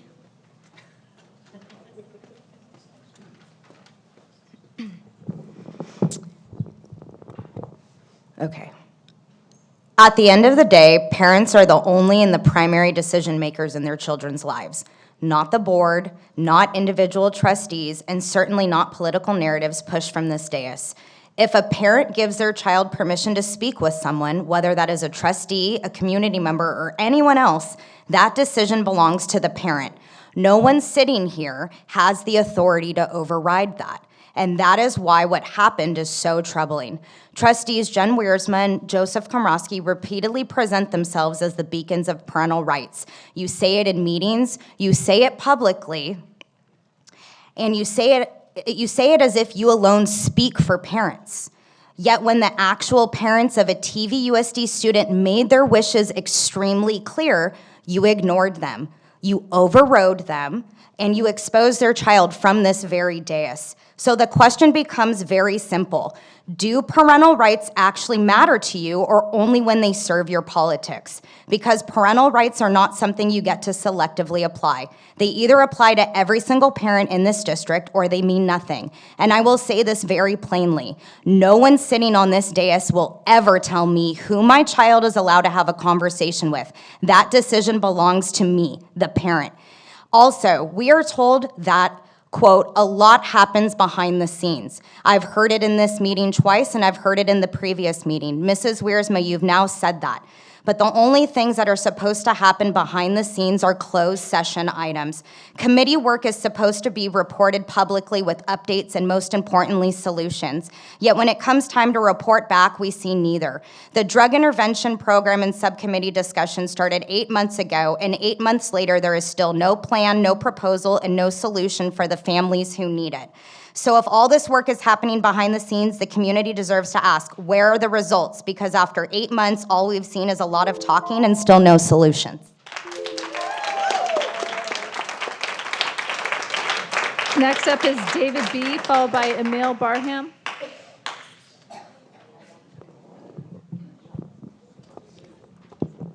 Good evening. I sent an email to the board and Dr. Velez 3 weeks ago. Unfortunately, my concerns as a parent in this district are being ignored and disregarded. My email had been on the agenda to be read tonight, but it was pulled, so I will read it now. We are submitting this correspondence as a formal governance complaint regarding comments made by trustees Komrosky and Wiersma during the February 10th board meeting. Our concern is not that trustees may raise governance questions. It is how allegations of misconduct against a fellow trustee were raised publicly without following the process outlined in Governance Handbook, page 24, which describes the protocol for resolving alleged misconduct witnessed by a fellow team member. During open session, both trustees made statements suggesting that Trustee Barham acted inappropriately during a meeting with our minor son.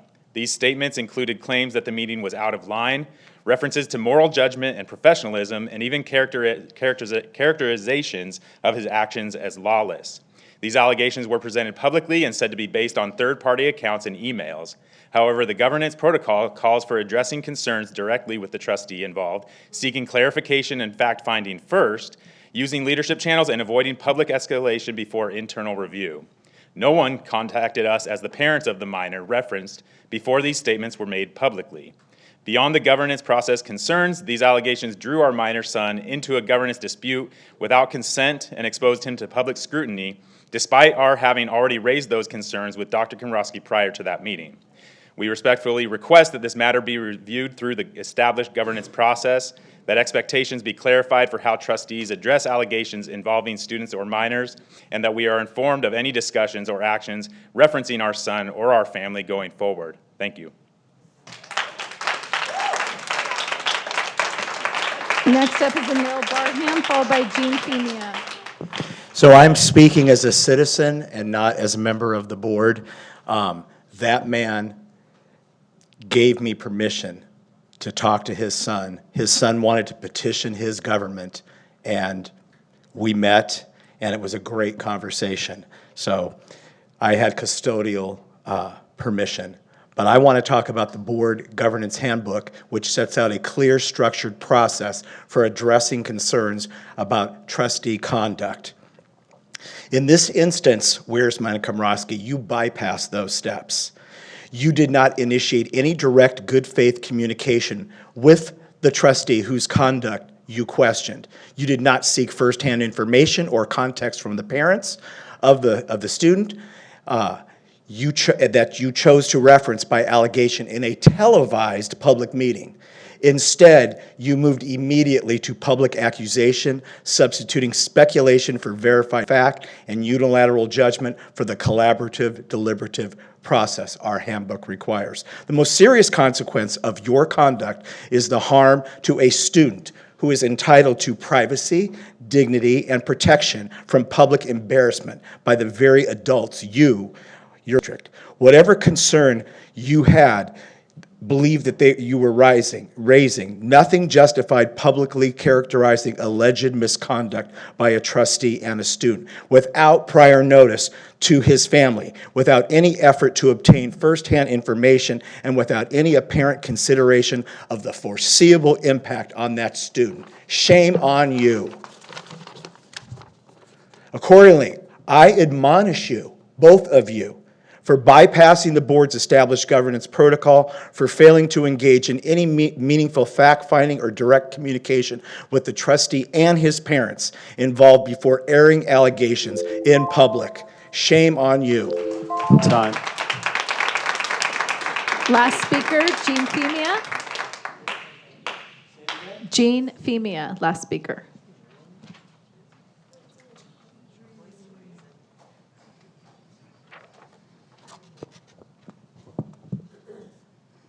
Good evening. The student at the last board meeting who wondered if you had ever been taught basic civility and empathy was right. The teacher who called you children was right. And the speaker who said, "We've got to do better," was precisely right. Did you notice what he said? He didn't say, "You've got to do better." He said, "We've got to do better." People ask me sometimes why I come to school board meetings. My kids graduated from TVUSD a long time ago. My grandkids don't live here, so why do I care? I care because this is my community. For almost 40 years, I've lived here. I've volunteered here, worked here, played here. This is my we. Is it yours? And if you're thinking, oh, it's not me, I'm not the problem, let's review. Among many examples, Mrs. Wiersma publicly accused Mr. Schwartz of sexual harassment. Mr. Schwartz refused to be on the same crew as Dr. Komrosky. Dr. Komrosky called Dr. Anderson a pathological liar. Dr. Anderson accused Mr. Barham of improper attentions to a student, as we've just heard. Mr. Barham said Mrs. Wiersma and Dr. Komrosky show, quote, a level of incompetence that I find staggering, end quote. The speakers have been even worse. I challenge us all, trustees and speakers and audience, to do better. If we come here wanting to score points against the other side, we've failed. If we come here even thinking about sides, we have failed. So please leave your ego at the door. Those nice security people will take care of it for you. No more rude accusations from the dais or sarcastic digs or snarky comments. Thank you. Thank you.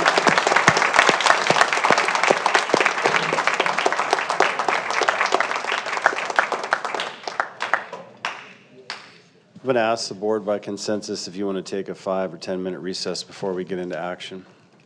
We got one person. We got 3, 5 or 10. We'll do 5. We'll do 5. Lene, would you mind keeping it up? At 5 minutes, audience, we are going to start. Thank you.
I know.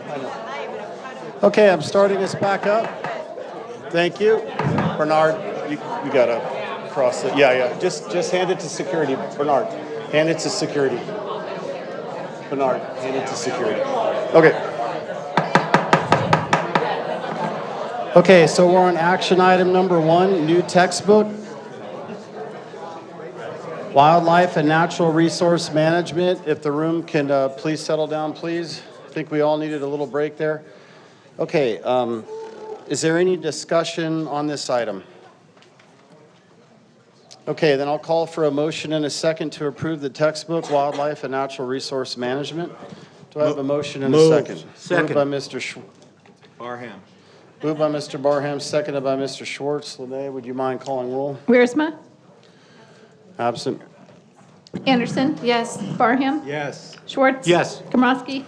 Yes. Student vote? Yes. Approved. Four members approved, 1 was absent. Next item, we have 1 comment. This is on the second interim financial report. We'll have that comment first, then we'll have Mrs. Lash present.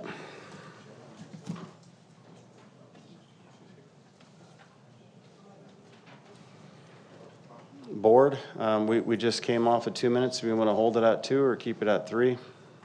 Or consensus? Keep it 2.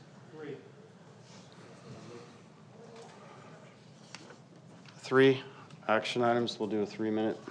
We did 2 because of the amount of people in public comments. Keep it at 3. Okay, Edgar Diaz?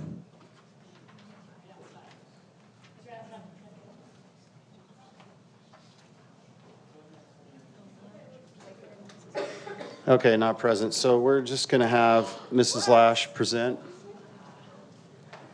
And we have a 10-minute presentation. And then, well, yeah, he's late. We'll have Lash present. Well, you just come on? All right. So we'll have you sit down, Mr. Diaz. Or, yes, Mrs. Lash, we'll have you come up, Mr. Diaz. Edgar Diaz.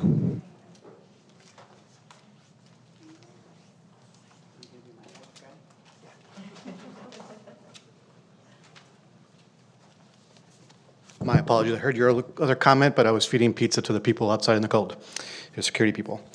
I want to start the the letter of the day started by Upney with the letter F. I'm going to start with fund. In this second interim, what I want to highlight is the work that our members of Temecula Valley Educator Association have done is 87% of them, a supermajority, have said that public school funding in the future is important.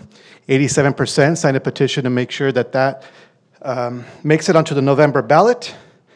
And when I offered that last week, or last meeting here, 4 out of 10 people in the dais have signed it. Less than half of the board have signed it to make sure that we don't lose more than $40 million to TVUSD. I'm asking if you are committed to make sure that this makes it onto the voters for November, to make sure that our schools, our students, our educators, our classrooms do not lose more than $40 million.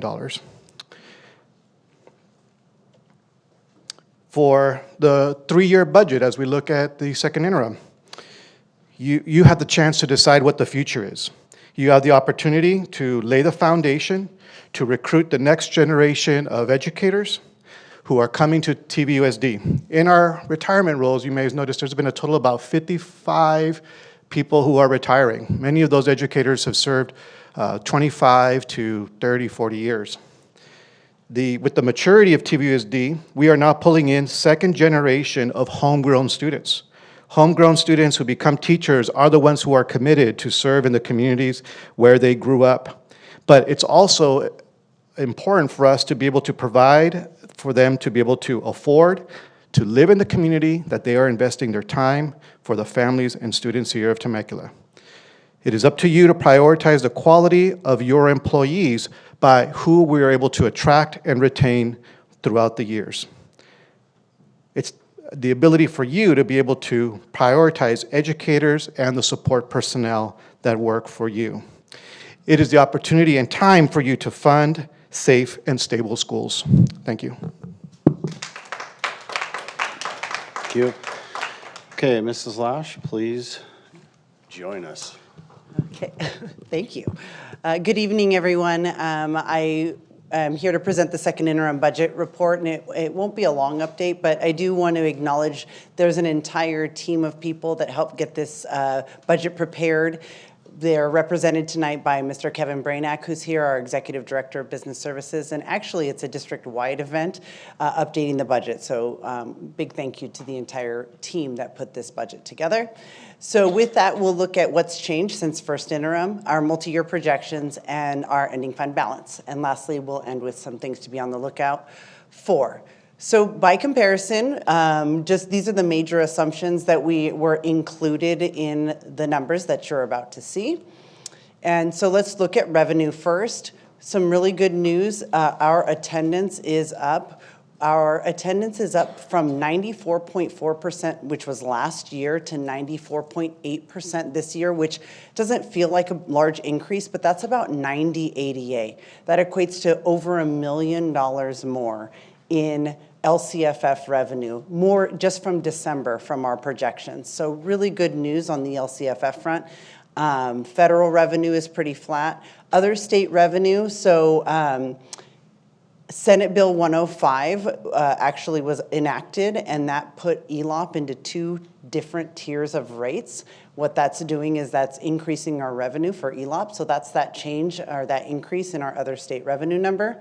And then if you recall at the last board meeting, we applied for a grant for electric school buses a number of years ago. We are getting those buses now, and so we are recognizing the grant amount of $1.9 million.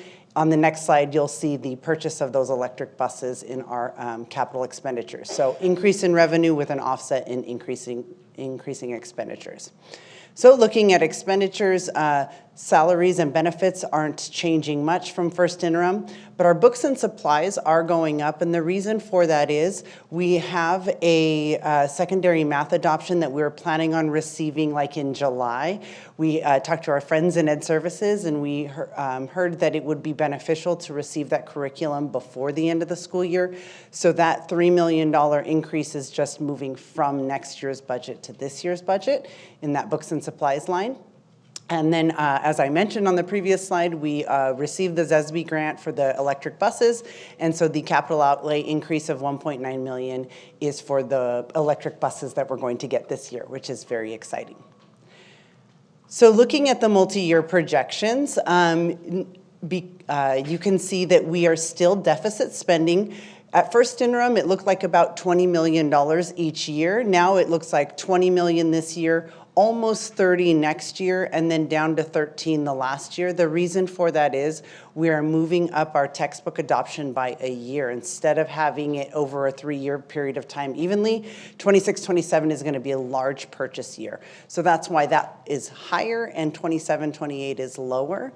But the bottom line is we are, of course, making lots of headway, making good decisions to help our financial position slowly over time rather than radical decisions. I know a lot of us are hearing about massive layoffs in other districts, and I'm just so grateful that we've done a really good job building up a reserve, and the board has taken appropriate actions to be fiscally conservative, and it's really paying off in that we are heading into this storm slowly and methodically. And so we are chipping away at that, both in revenues and expenditures, but we are still deficit spending. We are spending more than we're bringing in. If we look at our savings account down at the bottom there, you can see that we're spending down our savings account by about $15 million a year. But again, we have a healthy reserve. We can sustain it for a significant amount of time. And we're kind of almost we're making minor adjustments, but we're in a wait and see. Let's see, maybe things will get better. Maybe things will get worse. But the good news is we do have a rainy day account that will help us weather the storm and allow us to not have to make too drastic of decisions. So with that, let's talk about moving forward. So we are fully implemented in our transitional kindergarten rollout. We are projecting to start declining in enrollment starting next year. That is for a number of reasons. Birth rates are low. It's expensive to live in Temecula and in California in general, and we're no longer a young family community except for in French Valley. We are kind of built out in much of our city, other than there's building on the other side of the freeway and some more in French Valley, but we're pretty built out on the south and central part of Temecula, and what that's doing is it is making our enrollment year over year. We're graduating more students than we're bringing in, and so that's causing a decline in enrollment. Our COLA for 26-27 and 27-28 was reduced at the governor's budget, so we'll have to see if those numbers hold. And then costs of goods continue to rise. What we spend in a single volleyball or gas, all of those things go up year over year, and all of that comes out of the funded COLA. Lastly, just talking about addressing that budget issue. So we're really going to remind everyone as we go into the new budget year, our goal is to sustain current programs and, if we can, not add to the budget. But how do we continue to do what we're doing for kids? The word is sustaining, and we're trying to keep that sustaining mindset. We do evaluating vacancies and seeing if we really need to backfill those, and looking at the budget through attrition. And then lastly, we are going to look to some of those one-time funds to cover expenses since we are in a structural deficit. How do we maximize those one-time dollars that the state has sent down? And then things to be on the lookout for. So April's a big month for the state of California, right? Tax collections. So March is the corporate deadline. April is the individual deadline. And we always look to those top earners and say, how did we do? Because how they did is how we as a state tend to perform. So we'll be on the lookout for those revenue tax collections for April. The governor's May revision, so that's an updated budget for next year and a better indicator of what our budget's going to look like. Enrollment trends are always really helpful, and we have projected to sustain those higher attendance rates of 94.8%. So we're really hoping we can sustain those rates. And then lastly, looking at whether there's been a proposal to fund more, they call it the Spud Bug Grant. I don't love the name. It's growing on me. Spud Bug Grant, there is a proposal to have more Spud Bug money next year, along with more Learning Recovery Emergency Block Grant money. Let's hope those hold. And Mr. Diaz brought up a great point. I will include it in my next budget update, which is the Education Protection Act, which is expiring. It will be something for California to consider moving forward, and whether or not it is approved will have a significant impact on school district funding in California. So with that, I'll take any questions that any one may have. Thank you, Mrs. Lash. We'll go in voting order, 2 rounds of 2 minutes if you want. Any questions? Okay, Ms. Wiersma is going to pass Dr. Anderson. Okay, Mr. Barham's first. Okay, Mr. Schwartz. Just thank you, Nicole, for always keeping us, and for you guys who do a great job of projecting what's going to be and being so actually happens. Thank you. Mr. Barham, any first round or second round? Nothing? Thank you, Ms. Lash, Thank for you. presenting. I have no comments.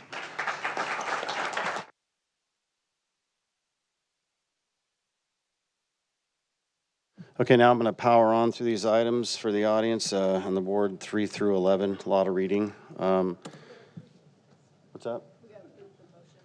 Oh, that's right. That's right. Okay. I call for a motion and a second to approve 2 things. A positive certification for the second interim financial report of the Temecula Valley Unified School District for 2025-26 fiscal school year and 2 subsequent fiscal years. And B, revisions to the operating budget as outlined in the second interim financial report. Do I have a motion and a second? Second. Second. All right, do I have a motion? Moved. Oh, moved by Dr. Anderson, seconded by Mr. Schwartz. Lene, would you mind calling roll? Wiersma? Yes. Anderson? Yes. Barham? Yes. Schwartz? Yes. Komrosky? Yes. Student Board Member? Yes. Motion adopted 5-0. Thank you, Lene. And now we move on to 3. Do we have any public comments on items 3 through 11? No. Okay, so I'll power through these. Okay.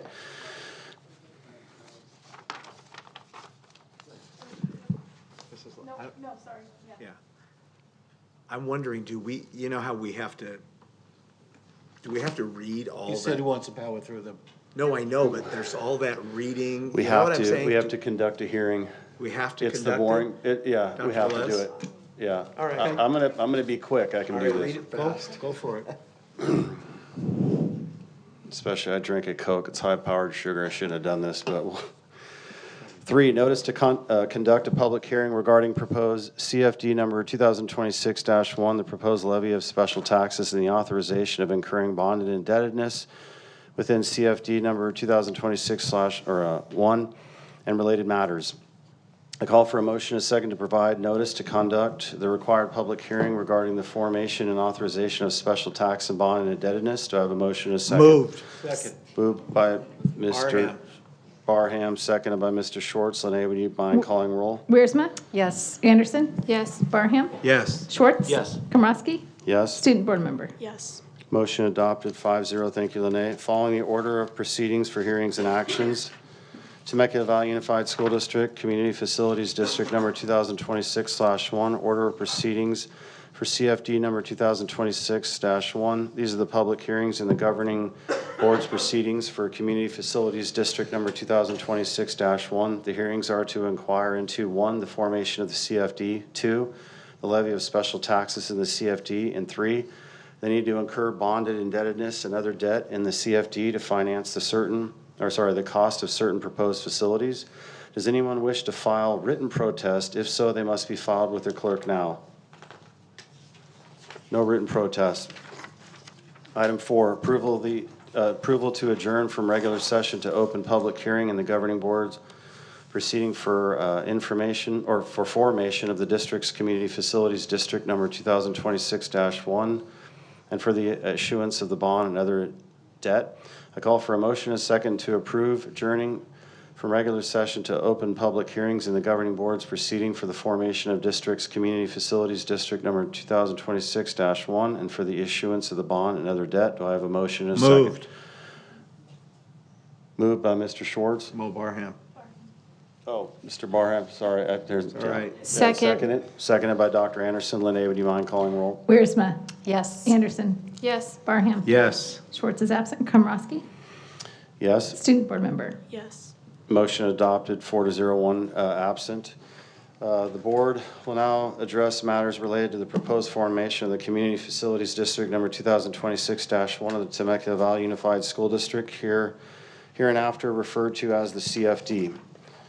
Action item number 5, conduct a public hearing regarding the formation and incurring bond and indebtedness within CFD number 2026-1. I call for a motion and a second to conduct the required public hearing regarding the formation and authorization of special tax and bond and indebtedness. Do I have a motion? and a Moved. second? Moved by Mr. Barham, seconded by Mr. Schwartz. Lene, would you mind calling roll? Wiersma. Yes. Anderson. Yes. Barham. Yes. Schwartz. Yes. Komrosky. Yes. Student Board Member. Yes. Motion adopted 5-0. Thank you, Lene. This is the time, place designated for public hearing regarding the formation of CFD and the proposed levy of the special taxes on the property within the proposed CFD. The hearings are now officially open. To have orderly hearings, we will first have presentations by staff about the CFD. After that, we will receive comments and questions, as well as any oral protests from interested persons. When all comments have been received, the hearings will be closed. Dr. Velez, I have you to introduce, Dr. Velez introduces the item. This Correct. is where you speak, right? Or do I- Exactly. Okay, got it. Yeah, thank you, Dr. Komrosky. So the purpose of these proceedings is to establish a CFD to finance school facilities and valley-wide recreation and park district facilities. There are 2 property owners in the proposed CFD. We each have submitted a ballot tonight and has expressed support for the CFD. As you may remember, the process requires a number of steps, and now I'll let the board president walk you through those. Is there any member of the public who would like to make comments, questions, and protests from the audience? District staff have informed me that all notices and filings for the public hearing have been duly and timely completed and are file the district offices. 6, approval to close the public hearing and return to regular session. I call for a motion and a second that the board close the public hearing regarding the proposed CFD number 2026-1, including the proposed levy of special taxes and authorization of bond indebtedness, and return to regular session. Do I have a motion and a Moved. second? Moved by Mr. Second. Schwartz, seconded by Mr. Barham. Lene, would you mind calling roll? Wiersma. Yes. Anderson. Yes. Barham. Yes. Schwartz. Yes. Komrosky. Yes. Student motion- Board oh, Member. Yes. Thank you. Motion adopted 5-0. The public hearing is now closed. The board may now ask questions and discuss the CFD. When the discussion is through, the board considers and adopts the following resolutions. Action item number 7, resolution number 2025-26-26, authorizing resolution of formation of Community Facilities District number 2026-1 of the Temecula Valley Unified School District. I call for a motion and a second to adopt resolution number 2025-26-26, which establishes Community Facilities District number 2026-1, the CFD. Moved. And authorizes the levy of special taxes within the CFD, subject to the approval of qualified electors in the CFD. Do I have a motion and a second? He moved it I'm second. sorry. I Mr. thought you Schwartz moved, seconded by Mr. Barham. Lene, would you mind calling roll? Wiersma. No. Anderson. Yes. Barham. Yes. Schwartz. Yes. Komrosky. No. Student vote. Refrain. Motion adopted 3-2. Thank you, Lene.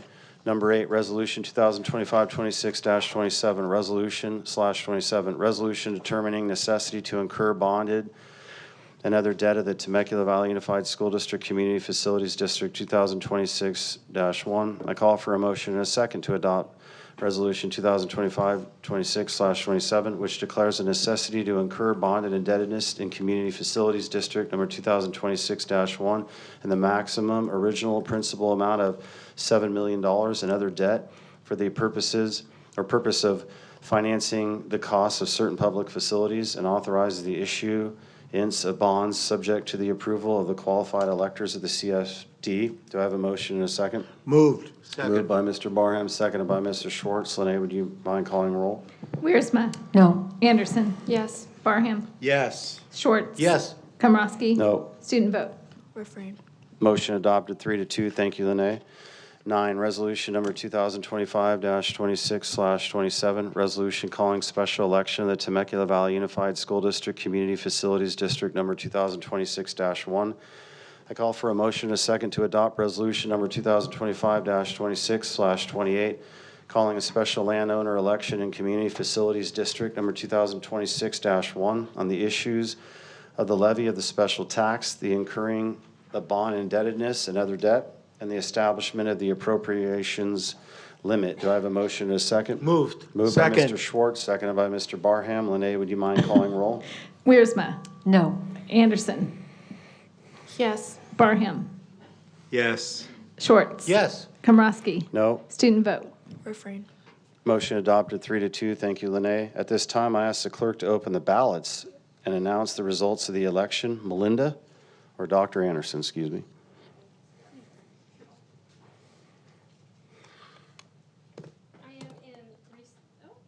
I am in receipt of 2 ballots, and they each vote yes. The ballot measure passes by required 2/3 vote.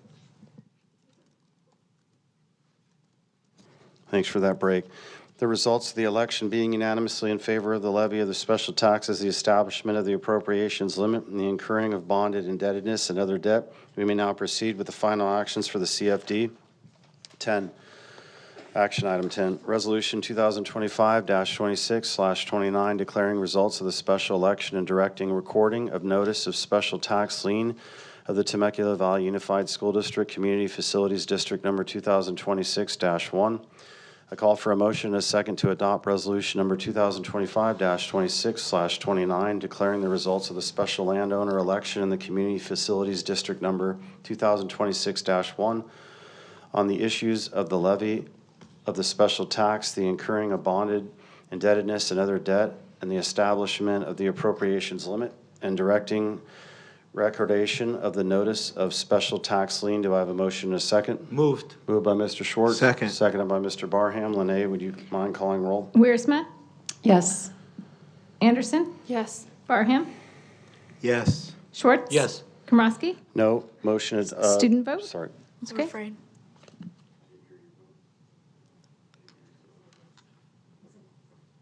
Motion adopted 4-1. Thank you, Lene.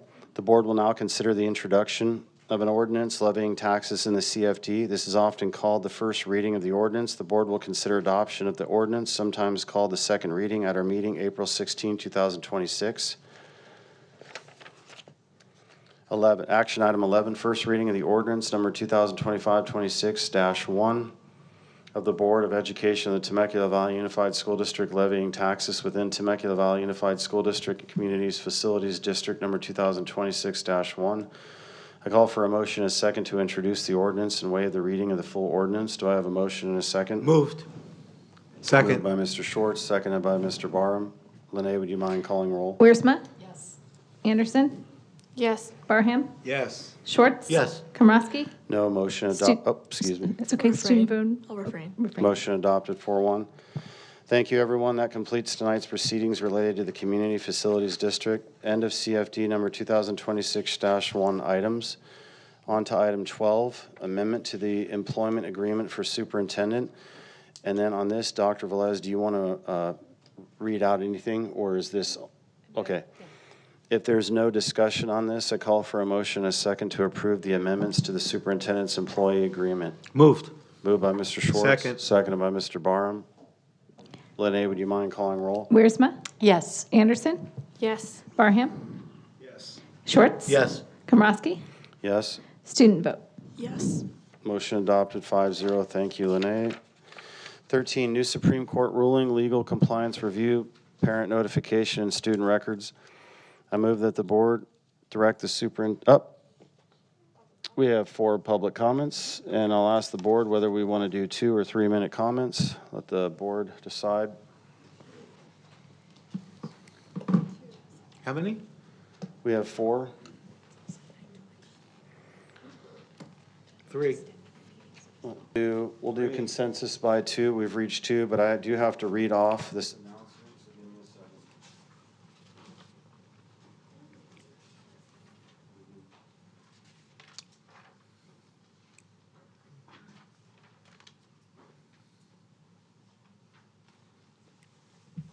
At approximately 9:30 p.m., the governing board will determine which of the remaining agenda items can be considered and acted upon before 10 p.m.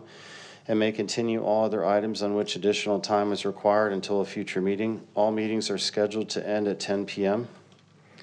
Board consensus, do you want to hear all remaining items? No.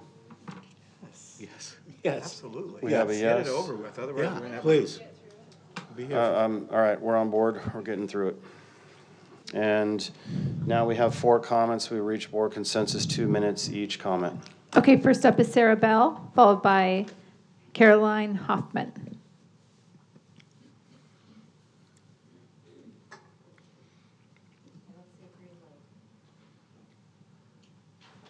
Did you push a button? Just out of curiosity, we might have a battery needed, yeah. Here, Renee. We tend to die out when we go late, so we'll get you a battery.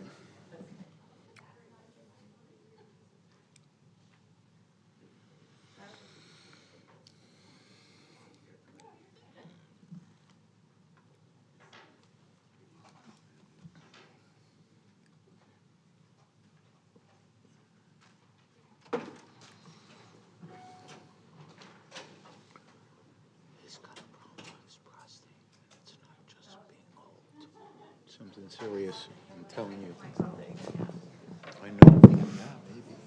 I know.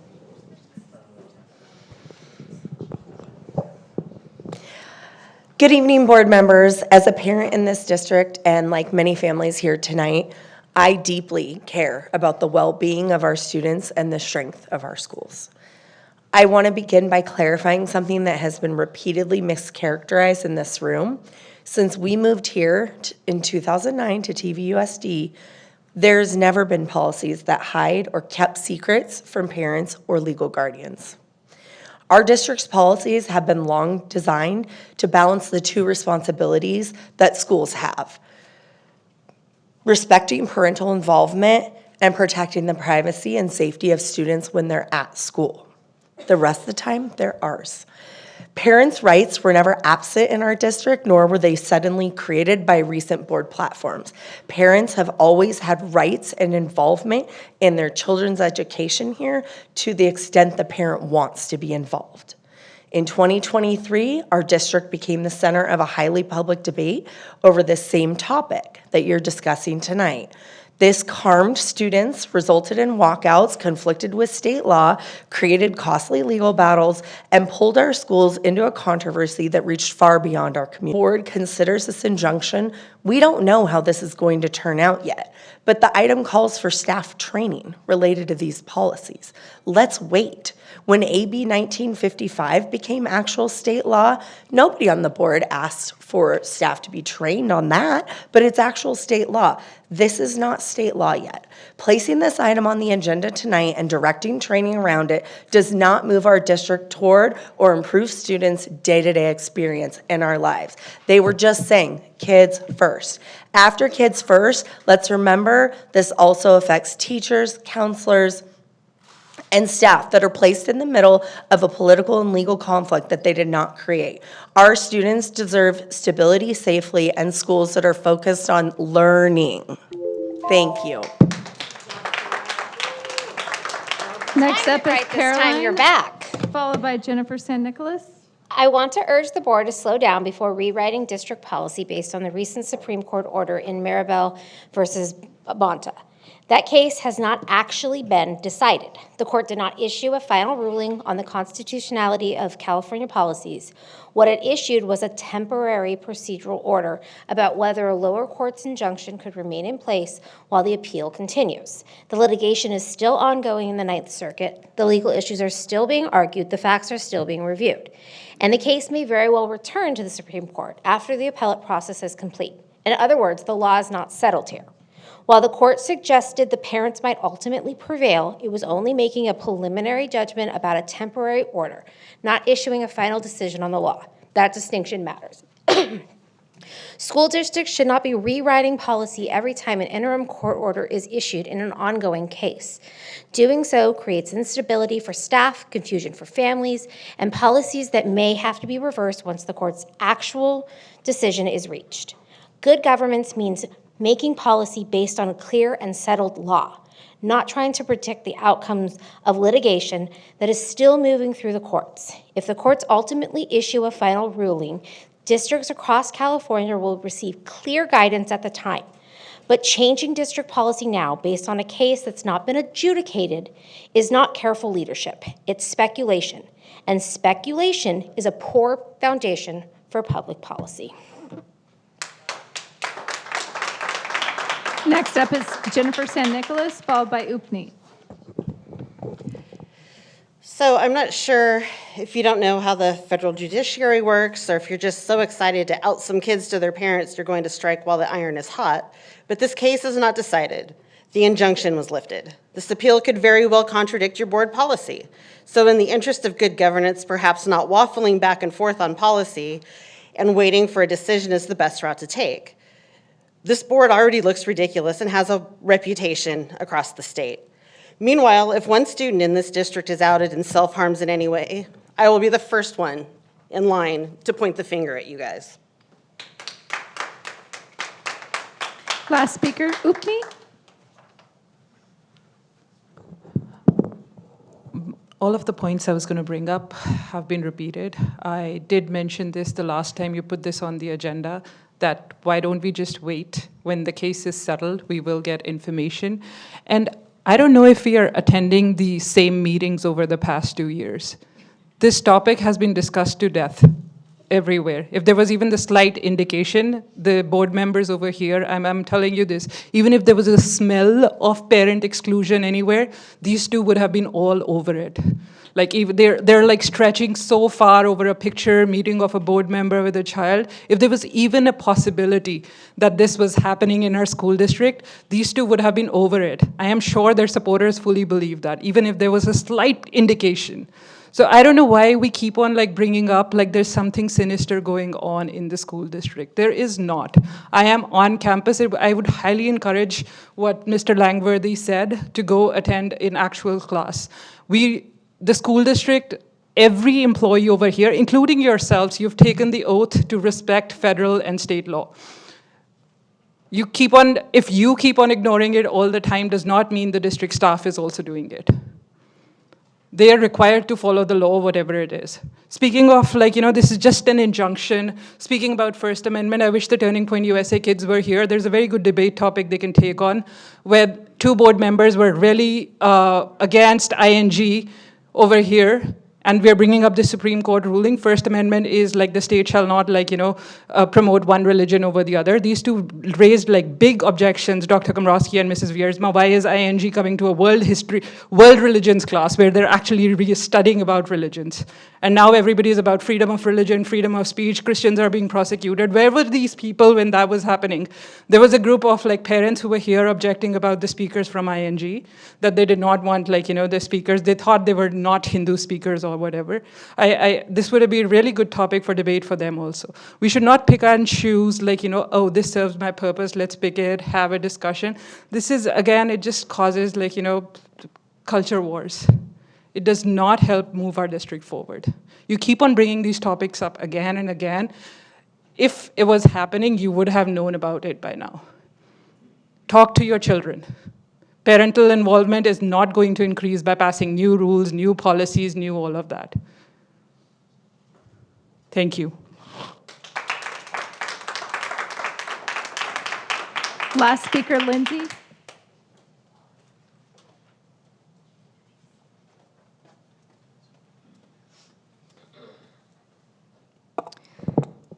We often hear concerns from members of this board about placing unnecessary pressure on district staff and asking them to divert their time away from work that directly supports students. In this situation, that concern is very real. The case being referenced, Mirabelli versus Bonta, is still actively being litigated and has not reached a final resolution. Until that process is complete, California school districts are required to operate under existing California law and Ed Code, which already govern how districts handle student records and communication with parents. Directing the superintendent and district staff to conduct a policy review tied to an unresolved lawsuit is premature. It asks staff to spend time responding to speculation rather than focusing on the work that actually impacts classrooms and students. Our staff already carries significant responsibilities. Every directive from this board requires coordination, legal consultations, administrative review, and staff time. Those hours come from somewhere, and too often they come at the expense of work that directly supports our schools. I am certainly interested in seeing how the courts ultimately resolve these issues. But until there is a final ruling or a change in law, the district's responsibility is straightforward. Follow the law as it exists today. Bringing forward items like this while litigation is ongoing does not create clarity for our district. Instead, it creates unnecessary work for staff, and it shifts attention away from the priorities that should remain at the center of this board's focus, our students. For those reasons, I cannot support adopting this action item today.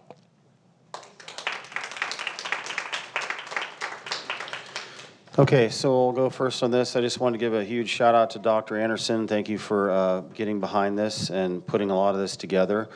Definite shout out to the Supreme Court. Awesome job. Praise God.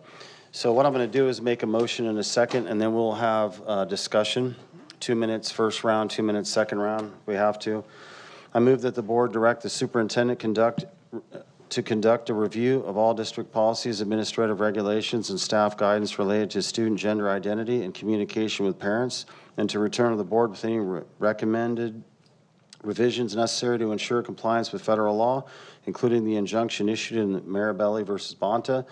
Further, the superintendent shall ensure that any findings from this review are communicated to district staff and that the appropriate administrative guidance or training is provided so that staff clearly understand the district's expectations and any necessary steps required to ensure compliance with applicable law and legal injunction, constitutional parental rights, and student privacy protections. And with that, I'm going to specify that this go into the same two board members, Dr. Anderson and Mrs. Wiersma, since you're working on the Mammut case, that this goes right into there, and I'll get it include in the motion that you work with Tony DeMarco from the firm. Do I have a second? I motion for this. I have a second from Mrs. Wiersma. I will second. Okay, now that we have it on the floor, I yield all my comments first and second round, and we'll start with voting order. Mrs. Wiersma, do you have anything to say? I'm also going to thank Dr. Anderson for bringing this forward. It is a pretty monumental decision, and I also want to take a moment. Just vote on it. Please be respectful in the audience. Thank you. No talking. It would be really nice Excuse me, if you Ms. all Wiersma. would If you kind of- continue, let's just get something in order. If you continue to talk, I'll give the second objective warning that you're disturbing the board, and all of you will leave the audience. We need to govern as a governing board, and if people want to interrupt, if you have that burning desire, you will force me to give you the second warning, and you're out. Please don't do that. Please be respectful of the governing board. Thank you. Ms. Wiersma. Okay, so want to thank Dr. Anderson for putting this on the agenda. I also want to give a shout out to former Assemblyman Bill Asaley and the Chino Valley Board President Sonia Shaw, because those two were architects from the beginning talking about parental rights. And Dr. Komrosky and I have stood pretty firmly with them promoting policy. We've always recognized that parents are the primary stakeholders in their children's lives. We were told by the state and the Attorney General that our position was illegal and harmful. And today, though I understand we're not at the complete finish line yet, today I believe we're also fully vindicated when SCOTUS issued a historic ruling in Mirabelli v. Bonta. It did vacate the Ninth Circuit's stay, and it reinstated the injunction that protects parents from being excluded or misled regarding their child's gender identity at school.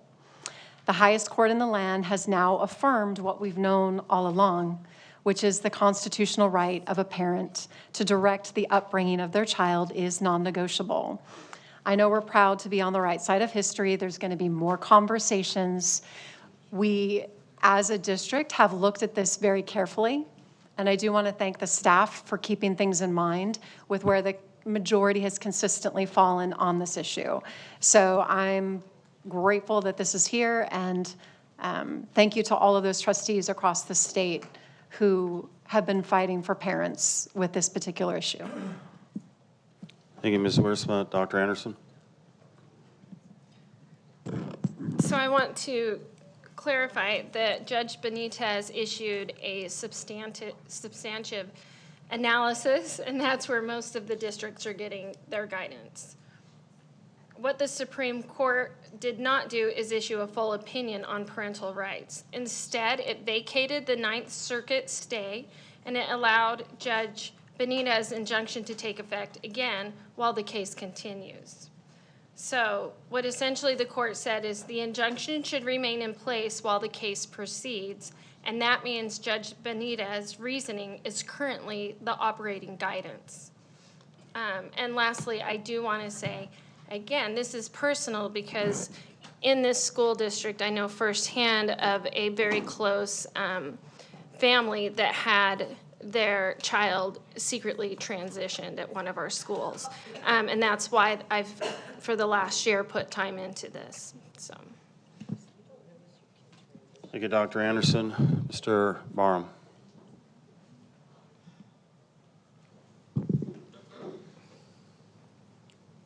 So I'd like some clarification. I don't understand what putting this into Mahmoud versus Taylor, what are you going to be doing? We're not going to put them together. We're going, because Jen and I are already working with the attorneys on Mahmoud, we're going to work separately with them on this. So that's kind of what he. So, again, this to me is irresponsible governance. There's a great deal of new legal activity in this area, and additional information is still emerging. It would be prudent, as the lawyer on the webinar said today, to wait for CSBA to release model policy guidance before considering any changes to current board policy. It was confirmed that AB 1955 is still in effect. At this time, the law prohibits school districts from adopting policies that require staff to disclose a student's gender identity to parents. And districts must continue operating in compliance with that statute. However, if a parent asks, is my kid being called by a different name or using different pronouns, according to the ruling, we have to tell them. But we're not mandated at this point to tell parents anything. But my fear here is that we are going to, with these two working, everything is going to legal. Our legal bills are going to escalate. There's no reason for it. Let's wait for CSBA, and there's no decision here yet. So why are we working here and going to legal, especially in this financial situation that we're in? I mean, we're escalating in our legal bills. There's no reason for it. Let's wait for CSBA. Mr. Schwartz. Yes, we were on a webinar today, Mrs. Dais, Mr. Barham, myself, and I don't know if Mr. McTasney, and there was an attorney who gave a summary of what the decision from the Supreme Court meant, and the case is still going on. I took pictures of all the slides, of all the information that he gave us. I passed it on to the superintendent. There's nothing to do until the case is decided. We could talk about this forever. We could spend more money with the lawyers. What does this do to help kids read, write, or do math better? I mean, come on. Let's focus on the students and why we're here.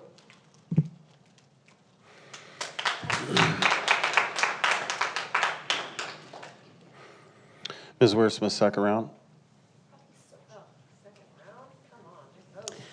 I don't have anything more to add other than I don't mind reaching out to CSBA to speak about the trajectory of what they see coming forward. And I think there's only a couple of things on the docket right now that we're discussing in terms of policy and issues. So I don't see this being a black hole by any means. And I think that it wouldn't be difficult to make some preliminary decisions, but then knowing the long term, there are some other factors within the process. That's fine too. So.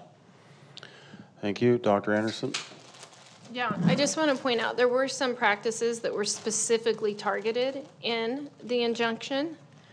And I can tell people haven't read either the Supreme Court's, like I said, they didn't issue a full analysis, but they haven't read anything that has been put out by this, because It seems like you guys don't understand. Thank you, Dr. Anderson. No, I understand. No, he's just making reasons. No, Mr. Barham? I do understand. Your time's running, thank Yeah, you. no, I There's- know this that. is I the second do, round. no, I do understand. And we want to comply with the law here. That's what we swore an oath to the Constitution. I'm concerned, excuse me, can I have my time back, please? You can add 5 seconds, Lene. Thank you. Yeah. No, I mean, I want to turn this over to our staff.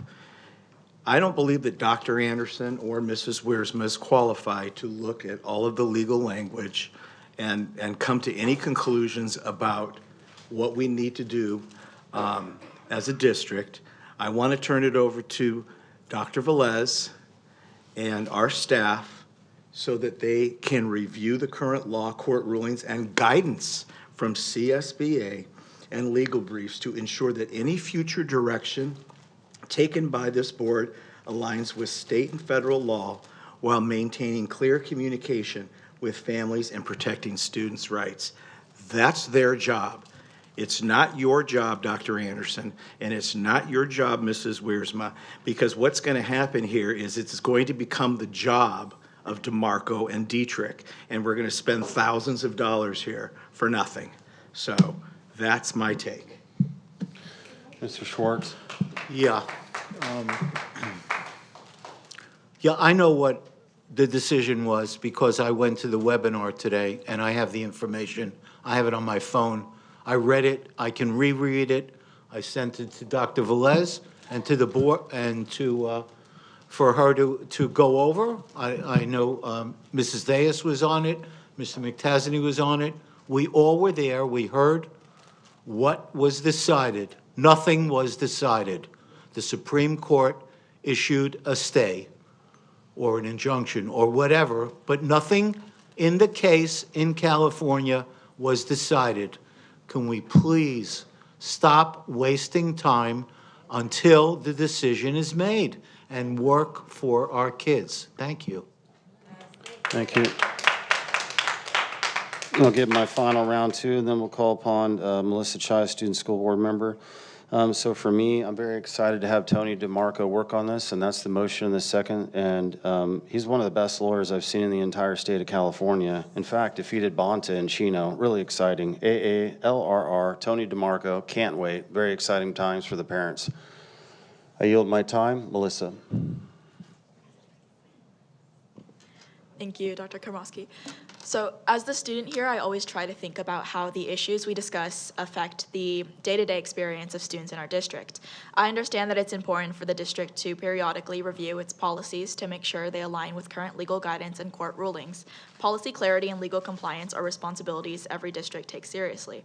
At the same time, I do want to be mindful that discussions like this can sometimes place a spotlight on a relatively small group of students. From a student perspective, it's important that any review of policies is handled carefully and thoughtfully, with a strong emphasis on student well-being, dignity, and privacy. Schools should feel like a supportive environment for every student, and I hope that that remains central to how we approach conversations like this. I also think that it's important that as a board, we continue focusing on the majority of our time on the issues that most directly impact students' daily educational experience. When I talk with students across the district, the concerns I hear most often relate to things like academic support, mental health resources, campus safety, college and career readiness, and ensuring students have access to opportunities that help them succeed after graduation. So while I understand the importance of reviewing policies for clarity and legal alignment, I hope that as a board, we continue prioritizing the broader issues that affect the majority of students in our district. Thank you, Melissa.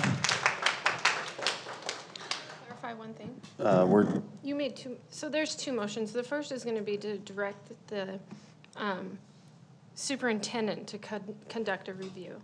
Then we can meet with her and take it to. It's basically the board members with Tony DeMarco in working with Dr. Velez. That is the whole motion. Yeah, okay, to start with Yeah. Dr. Phillips. And that's a motion and a second. I'm not going to read the whole motion, Steve. You can, Lene will put it on the board. I would ask you to pay attention. I read it really slowly. Okay. But there's so much side talk going on that you can't hear what's being said. There was no side talk when I read the motion. When I read the motion? You know what, Mr. Schwartz, pay attention, please. Okay. No, no. Nobody was talking when the motion was read. Okay. Until I hear it. So if you can do me a favor, read that motion, Yes, I'm going to read it. Thank you. and then I'm going to add to what we specified.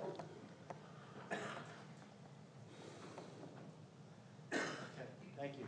Thank you. In addition to that, Mr. Schwartz, we specified that just like Anderson and Mrs. Wiersma are working on the Mammut case with Tony DeMarco in accordance with Dr. Velez and CSBA updates, the exact same thing will happen with this. That's the motion in the second. Lene, would you mind calling roll? We can't comment. Wiersma? Yes. Anderson? Yes. Barham? Absolutely not. Schwartz? No. Komrosky? Yes. Student board member? No. Motion adopted 3-2. All right. On to 14, second reading. We have quite a lot here. So we have 14 comments. Are there any comments on A? Take them one at a time.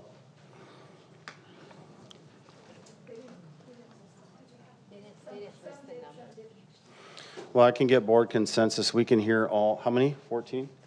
We could do all 14 comments at 2 minutes and then power through these. Do you want to do all board comments or public comments at once? Yeah, we'll do all 14. I say 2. What's the board say? Well, Dr. Anderson says 1. I say 2. 2. So we have consensus, 2 minutes apiece. We'll hear all 14. Was that right? Okay, we'll hear all 14, then we'll power through these items. Okay, first up is Edgar Diaz, followed by Jenny Scharf.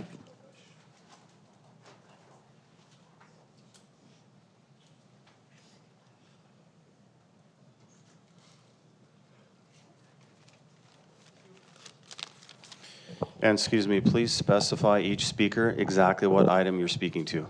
That will help us. Thank you. I think it is F, which is visitations on campuses. Thank you. Is that right? Yep, correct. Yeah, all right. Thought they were going to be according to that. As a representative for Temecula Valley Educator Association, when there are changes made to bylaws where the board can use it for, as the quotes would mention, I think this would be Mrs. Wiersma's changes, the site visits could be used for oversight and evaluation. Temecula Valley Educator Association and California Service Employees, I forgot what the acronym for CSEA is, they have the exclusive bargaining rights for processes for discipline, due process, and evaluations. So I would make sure that you steer clear of making sure that you are not infringing on the bargaining components of our associations to make sure that the evaluations and discipline and due process for our employees are not infringed, which is why I think the recommendations are for board visitations to be in observance to make sure how programs are being implemented within the school. I would like to echo the feelings that have been mentioned before to trust your educators. There's another change on there that these visits, I believe also a change for Mrs. Wiersma. These visits could parlay into decision-making on a particular item. I know there was other comments on there that said that things could be rigid, but this also makes it very open on how they can be influential in any kind of an item or decision on evaluation, discipline, or due process.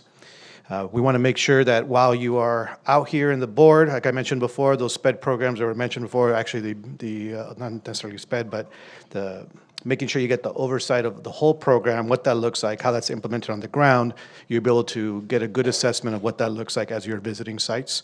And again, trust your educators.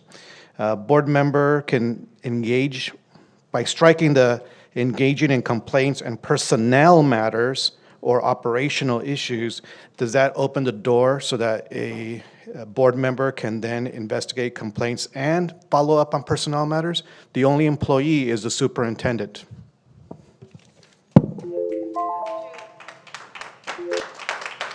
Jenny Scharf, followed by Caroline Hoffman. All right. I'm speaking on 14F as well. So it's pretty obvious that some of you guys have no idea what your job description is. According to the Oracle known as Google, it is this, dash,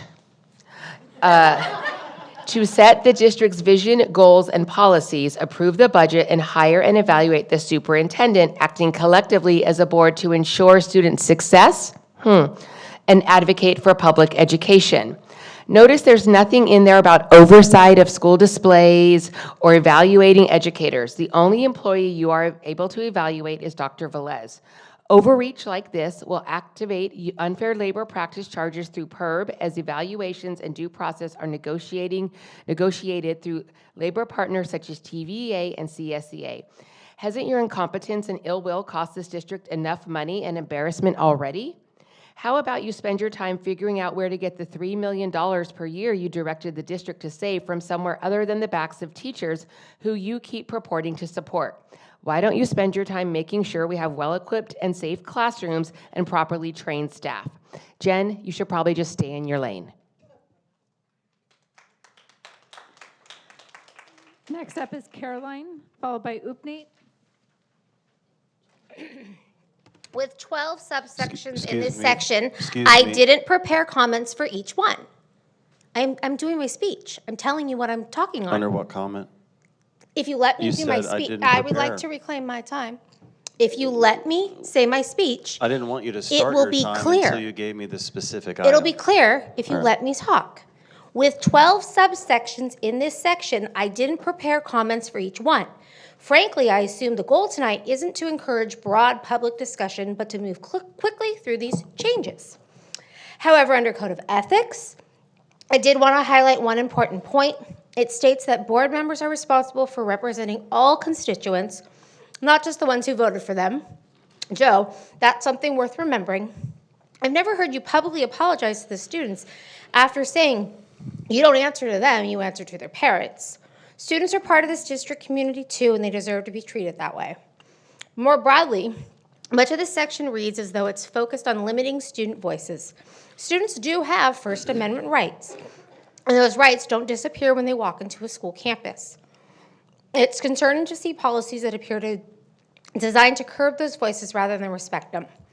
That's also why it's frustrating just to see a proposal giving board members a speaking platform at graduation. Board members rotate every few years, some even sooner. They aren't the ones building relationship with students throughout the year. They aren't the ones teaching them, mentoring them, or interacting daily with the graduating class. Graduation should center the students and the educators who have actually been part of their journey. It's one thing to talk when other people are talking, but you do it when we're up here. This is my 2 minutes. Graduation should center the students and the educators who have actually been part of their journey. It shouldn't become a stage for board members. I realize this proposal will probably pass, but I would urge you to think carefully about whether inserting yourselves in that moment truly serves the students or simply serves the board. And I will happily pass out water when they protest your involvement.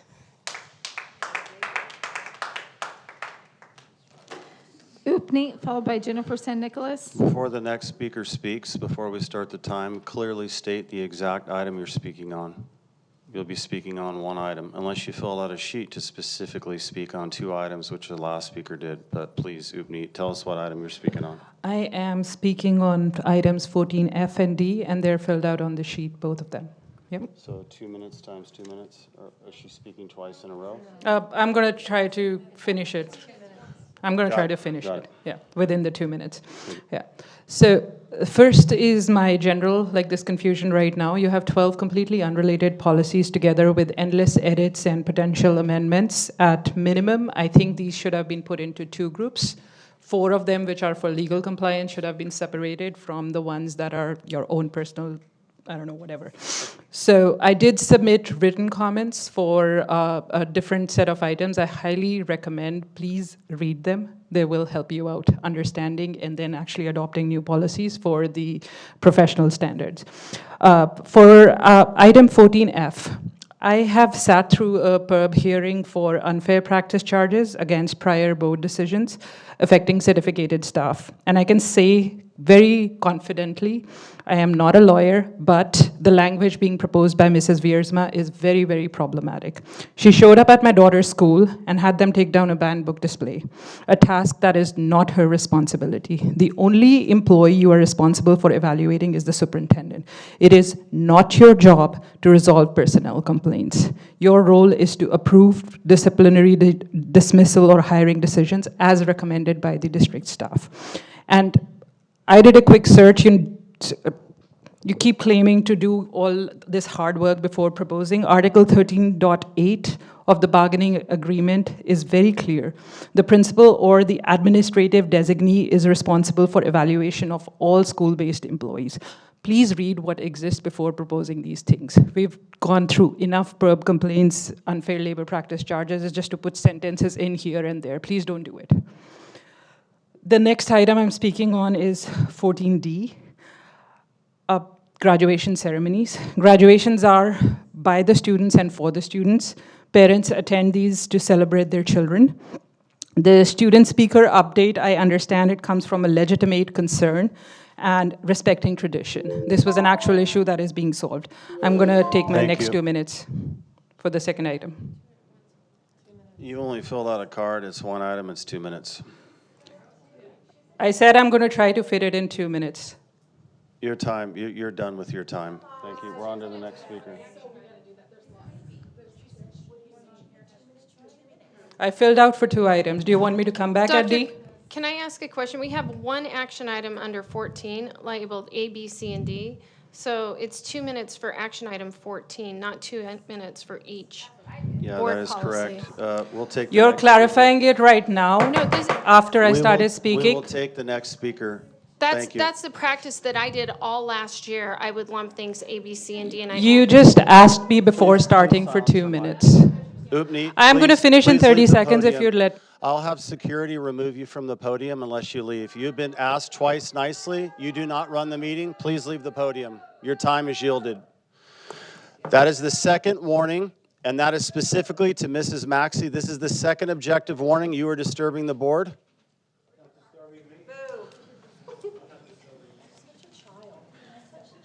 Next up is Jennifer San Nicolas, followed by Jamie S. Brian, will you please have a word with Mrs. Maxey, please, or the next designee? If we have to have her, we'll have her remove it from the meeting. You're not following proper decorum. Neither are you. All right, that's the third objective warning. Please remove her from the meeting. Please remove her from the meeting. You've disturbed the meeting from objectively happening more than once. You do it every time, Komrosky, Removed. Follow proper decorum, we can stay in the room.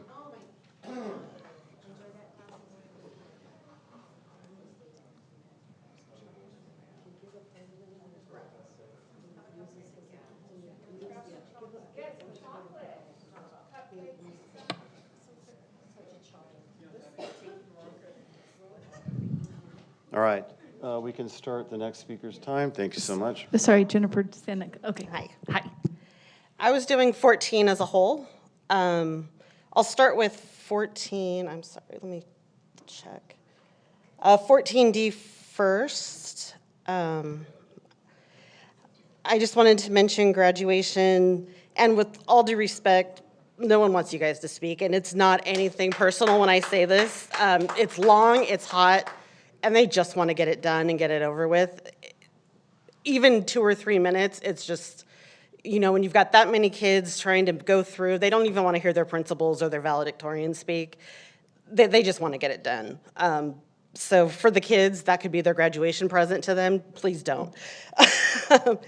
As for the rest of this, I'm not going to go into each individual policy because I can say the same thing about most of these. And I just think a lot of them are ridiculous, petty, and vengeful.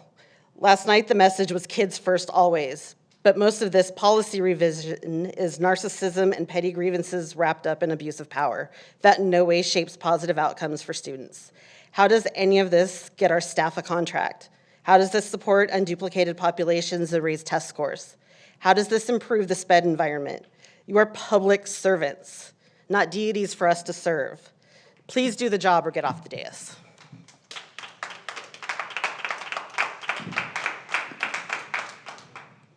Next up is Jamie, followed by Jennifer Cantalano.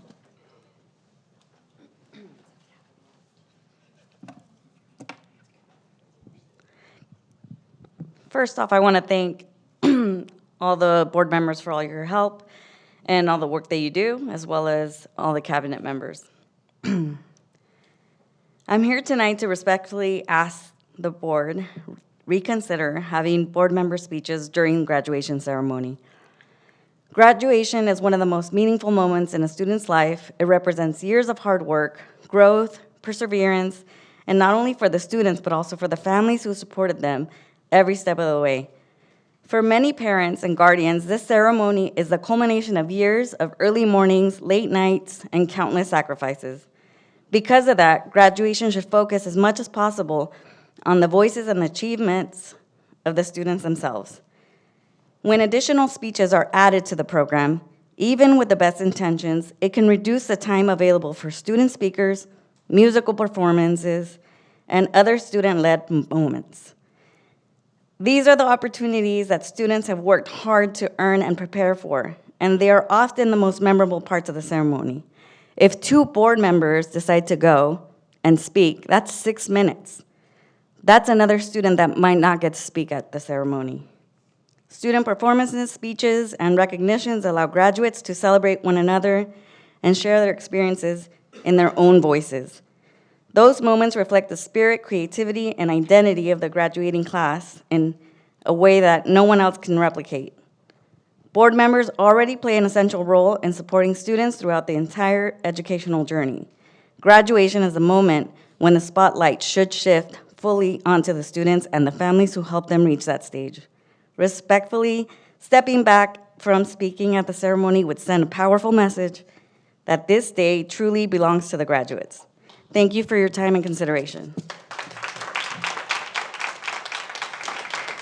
Next up is Jennifer Catalano, followed by Lindsay. I'm speaking tonight on F. I just want to say that school board members, you guys all play an important role in governance. You set policy, you approve budgets, and you ensure the accountability for the district. However, you are not evaluators. You are not trained to evaluate teachers, administrators, or classroom instruction. Teacher evaluation is a professional process that requires specific training and established frameworks to ensure fairness and consistency. Allowing site visits to be used for oversight or evaluation blurs the line between governance and management. When board members enter classrooms in a way that could influence evaluation or decision-making, it creates uncertainty for educators and undermines the professional systems that are already in place. Strong districts, function best when they are clearly defined. Boards should govern, superintendents manage, administrators evaluate, and teachers teach. Let us teach.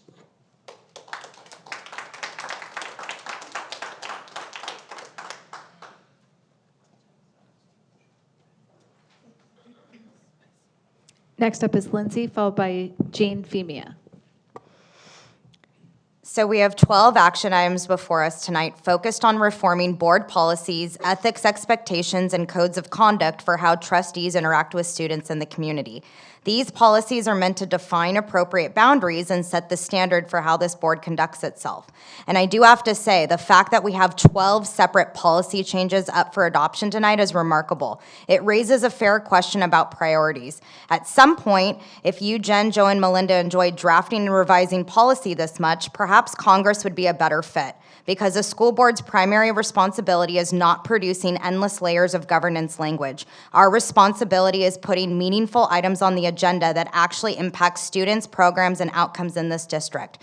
Throughout these discussions, we've repeatedly heard concerns that trustees interacting with students could create ethical concerns, potential influence, or boundary issues. In some cases, we're even hearing that parental consent alone may not be sufficient. If that is the principle guiding these proposals, then it deserves serious consideration. But it also requires consistency, because at the same time we are discussing policies that would restrict trustees from interacting with students, even with parental consent, we are seeing public praise for political activists like Jessica Tapia, who has openly stated that she intends to meet with our TVUSD students from a school club at a private, undisclosed location, regardless of district guidance. And that behavior has been publicly praised by Jen Wiersma and Joseph Komrosky, the very people raising concerns about trustees interacting with students. So the question becomes clear. What is the real concern here? If adult interaction with students creates ethical risks, then that standard should apply to everyone, not just the people who disagree with. I believe in student voice, freedom of speech, and the role of parents in deciding what is appropriate for their children. But if we are going to add policies tonight, those policies must apply equally. And if this board is serious about ethics, then the rules we pass tonight should apply to everyone equally. Otherwise, we shouldn't call them ethics at all. Jean Femia.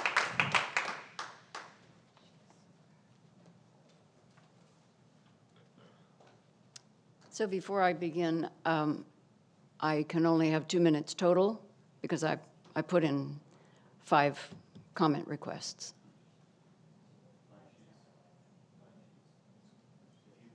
If you put in 5 sheets, that's 2 minutes a sheet. You are entitled to speak 5 times because you filled out 5 sheets, individual sheets. Okay. Right? Is that, I'm trying to figure out what she's, No, that's not how we did it last year. oh, excuse me. Dr. Komrosky, to Give clarify. me a second, 1 second.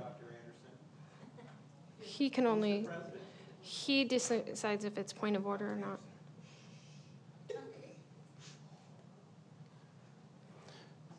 To be consistent with one of the other speakers, you have 1 action item, you have 2 minutes to speak on any one of them you want.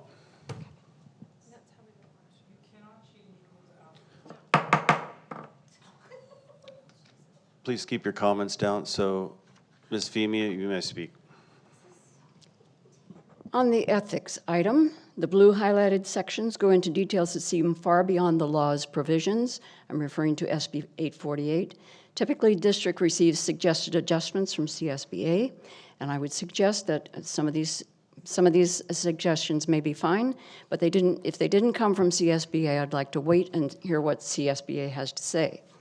On parliamentary procedures, I believe for discussion among board members, 2 minutes is the minimum needed to make your point, and you should be allowed 2, not just 1 times to speak on an agenda item.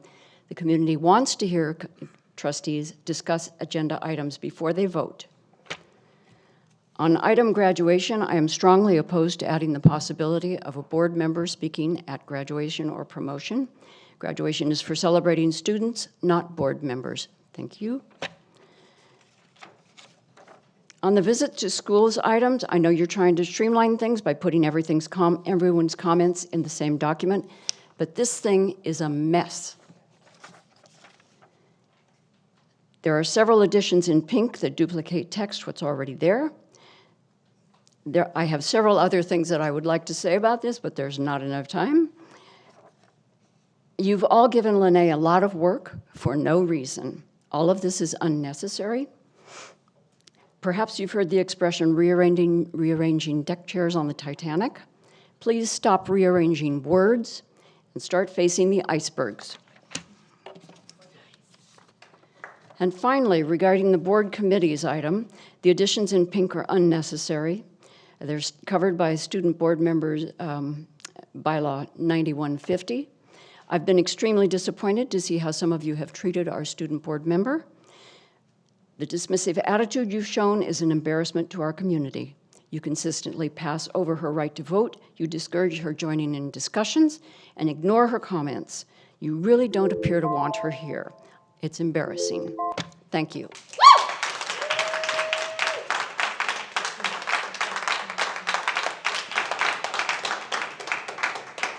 I have 1 public comment card remaining that does not have a name. Was that you, Sarah? Is it turquoise? Yes, it is. I wrote my name on the Okay. first one. I'm talking on action item D. And I do have something a little bit different to say, but I just want to address the proposal to change board policy to allow board members to speak at graduation ceremonies. Let's start by repeating the district's message from last night. Students first, always. If a board member has a genuine relationship with the school and they are invited to speak, speak. Nothing prevents that from happening. You guys are welcome.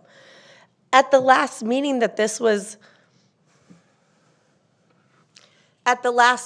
you brought this up, Mrs. Diaz explained, and I don't want to misquote her, but she said it's planned down to the second. And then she said they prioritize students. So this raises an important question. Why are you considering inserting yourself into ceremonies when staff has already explained that the focus should remain on the students? We beg you to respect the teachers, respect your cabinet staff here. They made it super clear. Graduation should be about the students who earn that moment. It's not about creating speaking opportunities for elected officials. That is not what it's for. And nothing is stopping an admin or a principal from inviting you.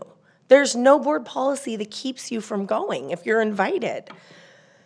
You do serve an important governance role, and I thank you for your service as trustees.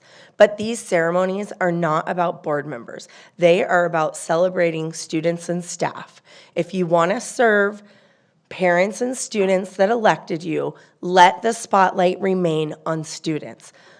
Look at how, when our student board member comments speak, how much everyone is so happy to hear what Melissa has to say. That's what we want at graduations. It's about the students.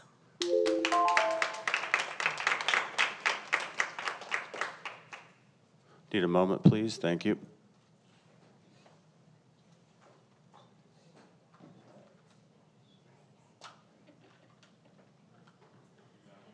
Be back in 2 minutes. We'll have a 2-minute recess.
The systems that I run are used by people. I don't do the recruiting, I run the systems that they. Okay, I'm going to call us back to order. I apologize for the confusion. We have a couple individuals that have filled out multiple sheets. We will honor them as we go per action item. So as we get per action item, there's only two, I believe, Lene, that have done this. 2 people total. So what we'll do is we'll start on code of ethics. I'm going to try to get the whole board through each one of these action items, that if there's multiple contributions, so before we do code of ethics specifically, Mrs. Femia, did she speak on ethics for the first 2 minutes of the one, or did she say that she spoke on all of them? But how many, she filled out 5 total cards. And each one, can you read out publicly what exactly they said? Yeah, she wanted to speak on 14A, 14B, 14D, 14G, 14F. Yes, and 14F. That's it. So she spoke broadly 2 minutes on all, I don't have total recollection here. If she spoke, she had five sheets turned in total, but she spoke 2 minutes. So she used 2 minutes time with all 5, but I want to honor the other 4 individual when we get to the action item. So I guess maybe I ask would her, ask Mrs. Femia to focus your time on 4 selected items and let us know what you want to speak on when we get to it. The first one is code of ethics. I'm sorry, would you say that again? You filled out 5 sheets. You've already Yes. spoken once for 2 minutes. Can you please choose 4 items specifically to choose on, but not all of them right now, once we get to them. So in chronological order, A through L, please tell us which ones you want to speak on, and then when we get to the item, we're going to hear you.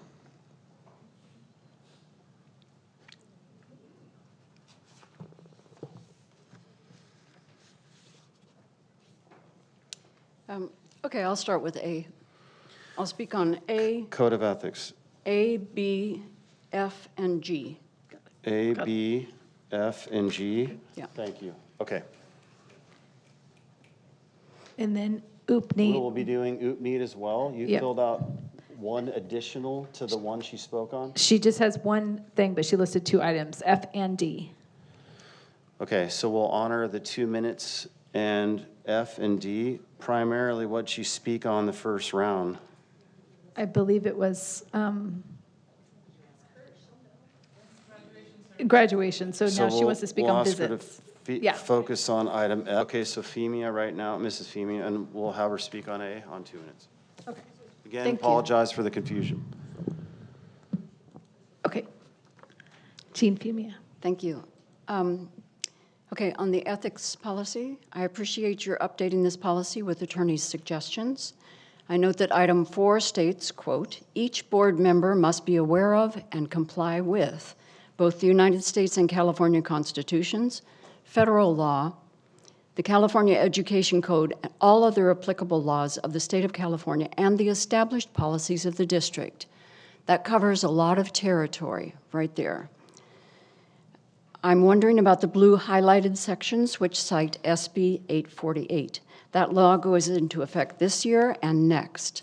It extends existing law regarding child abuse, sex offenses, reporting requirements, and prevention education to charter schools and private schools as well as public schools.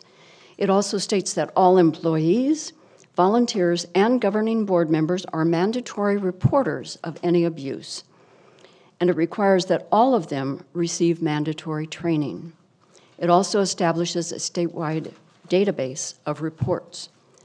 However, the blue highlighted sections go into details that seem far beyond the law's provisions. Typically, the district receives suggestions to adjust policies from CSBA to comply with new or updated laws. Some of these highlighted sections may be just fine, but if they did not come from CSBA, I would suggest we wait until we receive their advice. Thank you.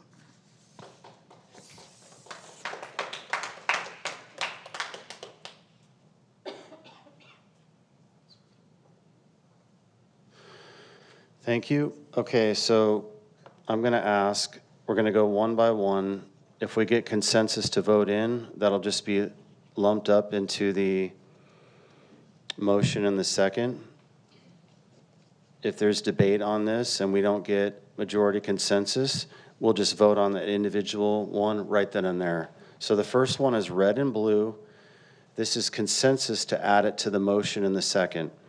The red and the blue attorney reviewed, and I'm going to go through 4 of these.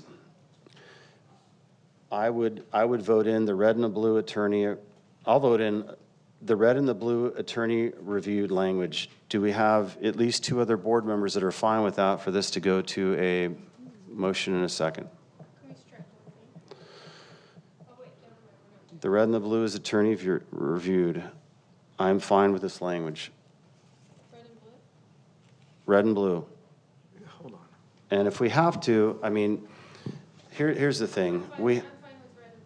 We have 3 minutes for the presenter, and then 2 minutes first round, 2 minutes second round. I would love us to just get through these items and just power through, because at the end of the day, our votes matter on this. So we have Dr. Anderson with the red and blue. Can we clarify red and blue being attorney and CSBA? Or attorney and Joseph? I don't know.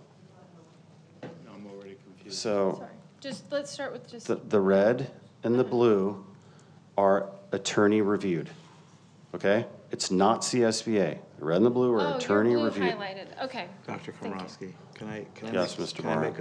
I'm confused. I want to make a suggestion.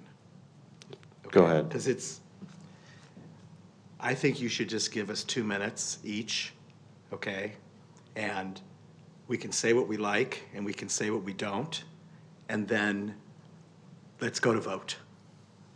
That's it. I mean, to go through each thing, I think is really hard. I think just go in voting order, give us 2 minutes, one time, not twice, one time. The rules of debate apply here, though. We Okay, can't go 2 to 2. then, I mean, I'm only going one time on all of these. I'm not going twice. I'm fine with that as well. Okay, so then Because let's. it's just too hard to go. Can we do 1 minute? Well, hold on. I'm dialoguing with Mr. Barham. Yeah, it's too I don't mind this idea. Lene has a grid that Dr. Anderson provided. It's too So be hard. very clear and concise with her. She's literally keeping track. It's very hard. It's either we can comment what we like about this, what we don't like, and let's go to vote. I mean, we're going to be here all night if we do it this way. Right, so I'm just saying, be concise and pointed to Lene. She's keeping track.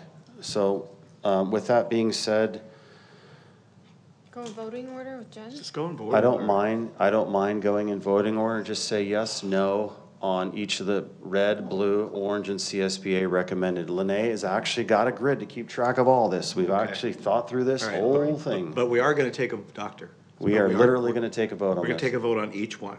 Okay, good. All right, perfect. I'm good. Let's go.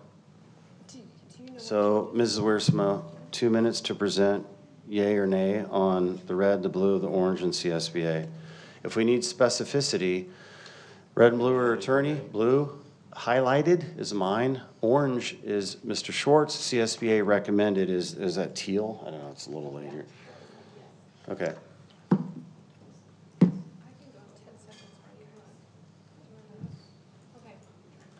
can go real quick.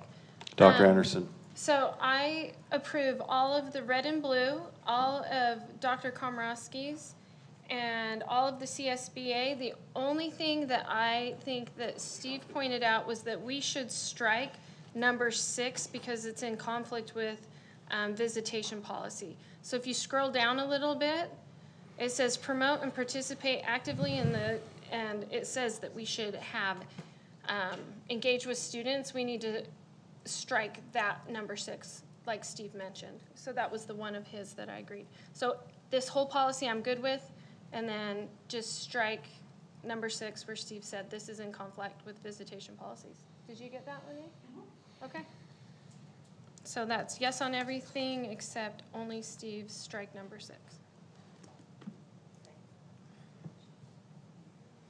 Just as a point of clarity, when you strike, It was not, it was the original language. Lenny has it pulled up on your screen. Can you highlight the full number 6 right there? Because we don't want people engaging with students. that point of clarity, we don't want people engaging with students. Quite frankly, all the board members engage with them when we visit sites, so that's a point of contention. No, this isn't sites. This is in conflict with visitation policy, which the visitation policy does say some specifics about how we engage with students. Her time is up. Okay, so she That's fine. wants to strike 6, approves her, Mrs. Wiersma. That's it. So most of the red and blue I am fine with. In terms of what Mr. Schwartz brought up with potential First Amendment concerns, I feel like that particular paragraph is a little blurred. Board members shall not direct, encourage, solicit, or organize or facilitate student participation. I think that is correct. I think the idea of encouragement, I feel like it's a little heavy-handed, but if we're talking specifically about student visits, or campus visits, sorry, then that makes sense. I think that is it. So are you good as is? I'm good as is. I think when we get to the next policy and talking about professional boundaries and so forth, it's really important to offer an exhibit and talk about what a judge has said in really believing that this is the appropriate thing to do in drawing boundaries and guidelines. But I know we have another one down the road, so I can save that. And just as a point of clarity, CSBA reviewed this and said it was robust and commendable. That was without Mr. Schwartz's language at all on there, Okay. just to let you know. So we'll go to Mr. Barham. Okay, so on Sunday, I spoke to the head honcho of District 18A of CSBA. I have never spoken to CSBA. And I asked him about the CSBA consultant. He said the CSBA consultant was a person who just grammatically corrects policy, that there's no legal or lawful foundation behind any of these if it's the CSBA consultant. So when you say robust, blah, blah, blah, he's saying no. He basically said this code of ethics is replete with civil rights violations and constitutional infringements. And for that reason, I will be voting no.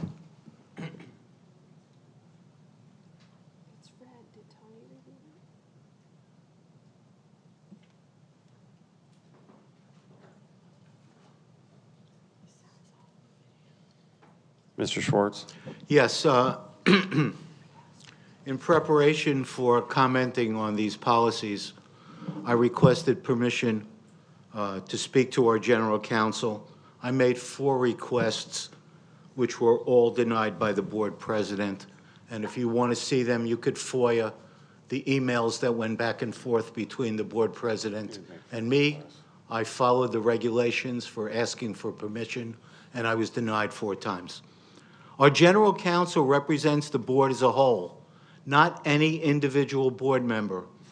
Denying trustees reasonable access to legal advice prevents us from fully... Mr. Schwartz, will you stay on topic? We're on the code of ethics. I am. You're talking I about am. attorneys. That's a separate No, item. no, I'm excuse me, please don't interrupt No, me. no. That's so rude. I'll wait. Can I get my time back, please? There is a point of order, and I am leading this meeting. Please tell me how you are wrapping this into code of ethics when that is a separate policy that we're voting on. This with attorneys policy, that actually got removed. I'm talking on the policy. Where at? This policy has many flaws in it, which I believe are unconstitutional or illegal.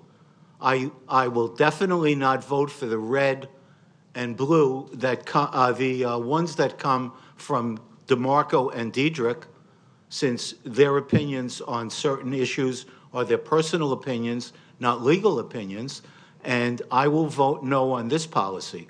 That's what I have to say.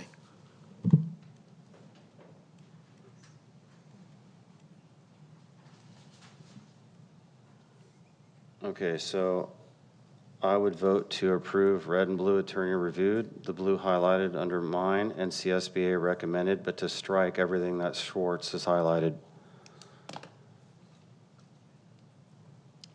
I call for a second. I've made a motion. My motion is to approve the red and the blue attorney reviewed, the blue highlighted by myself, and CSBA recommended striking Mr. Schwartz's language. Do I have a second? I will second. Seconded by Mrs. Wiersma. Do we have any other discussion? Was your language reviewed by attorneys? Then I'm fine. 1 second.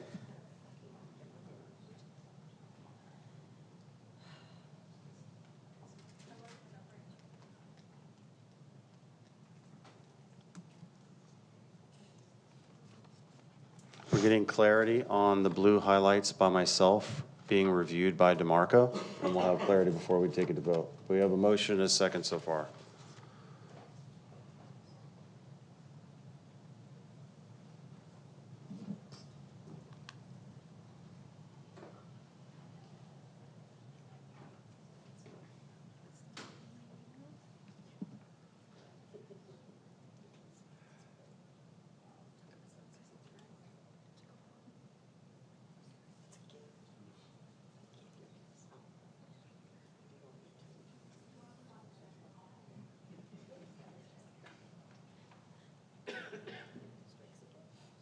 Okay, we'll take a motion, sorry, we already have a motion and a second. Well, Lene, would you mind calling roll?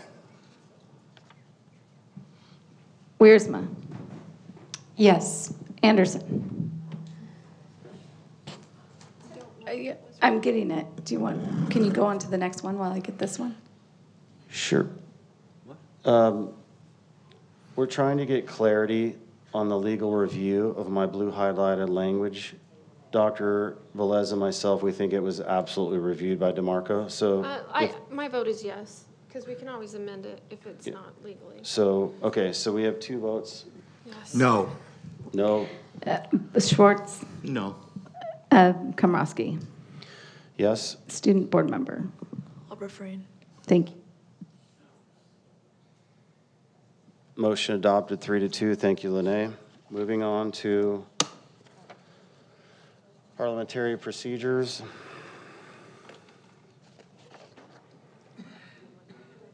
Do we have any public comments on this one? Jean Femia. Okay, Jean. Ms. Femia, welcome up again. A couple of people were telling me, how come you don't speak at board meetings anymore? So I thought I would. I will be very quick with my comment here. On several occasions, I've had to reduce a 3-minute comment to 2 minutes, and so I'm well aware of what can and cannot be said in 2 minutes. I believe for discussion among board members, 2 minutes is the minimum that is needed to make your point, and you should be allowed 2 times, not just 1, to speak on any item without having to appeal to the majority of the board. The community does want to hear trustees discuss items on the agenda before they vote, and if you reduce discussion to one-minute statement, you essentially squash discussion. So please do not change the existing bylaw. Thank you. Thank you. And we have a second speaker? Okay, I brought this forward. So for me, it's pretty simple. I'm not going to speak double rounds unless somebody wants to question. For me, I have seen for many board meetings where there's questions, there's clarifying with the superintendent, with assistant superintendents, and I feel like there's a performative measure where some board members literally just want to talk. And quite honestly, we just need to get to the votes and move on, and that's why there's flexibility for consensus to extend time and to extend another speaking component to it, which I think is flexible. But let me give you kind of like a reality check. I was talking with another school board president in our neighboring school district of Marietta Unified, and my time's not running down. Lene, would you please start? I'm not going to use all 2 minutes. And this board member said that behind the scenes, you know, staff, they watch our meetings and they said, you know, we thank God we're not Temecula. And because our meetings go on repeatedly till 10, 11, midnight at night, they do not need to go this long. And I said, well, how long was your last board meeting? He said 1 hour. City, they just held a board meeting less than 1 hour, like a couple times in a row, or about that time. And here we are. Last board meeting, to be clear, started at 3. Sorry, it's so foggy. The last meeting versus the one before that, we're talking a 9-hour meeting. Some people say, no, it started at 6 and it went this long, almost to midnight. No, we actually started at 4 or 3, you know, as a board member. So as a governing board, so I say that the language stands, 1 2-minute speech. If you agendize this item and you want 2 minutes to present, that's fine, but I think there's flexibility with this, so I yield my time, and I'll ask Ms. Wiersma.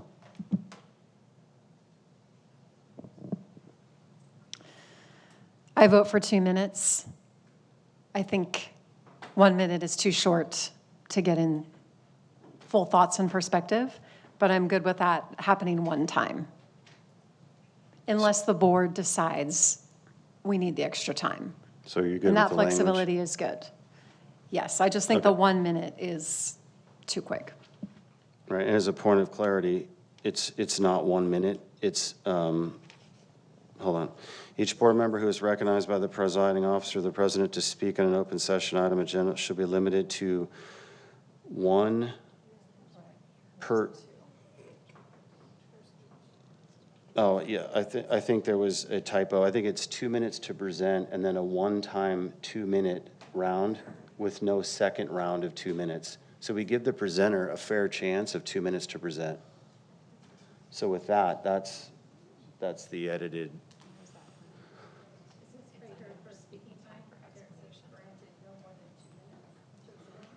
Yeah, on the very one, speaking time, it says items shall be limited to 1 minute per speech. 1 minute per speech. Right. So is it the 2 to 2, it'd be 1 to 1.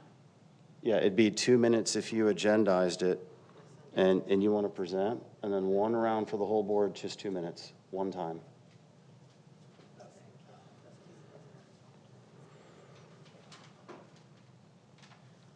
And we can edit the language in there as such. All the other stuff remains if we get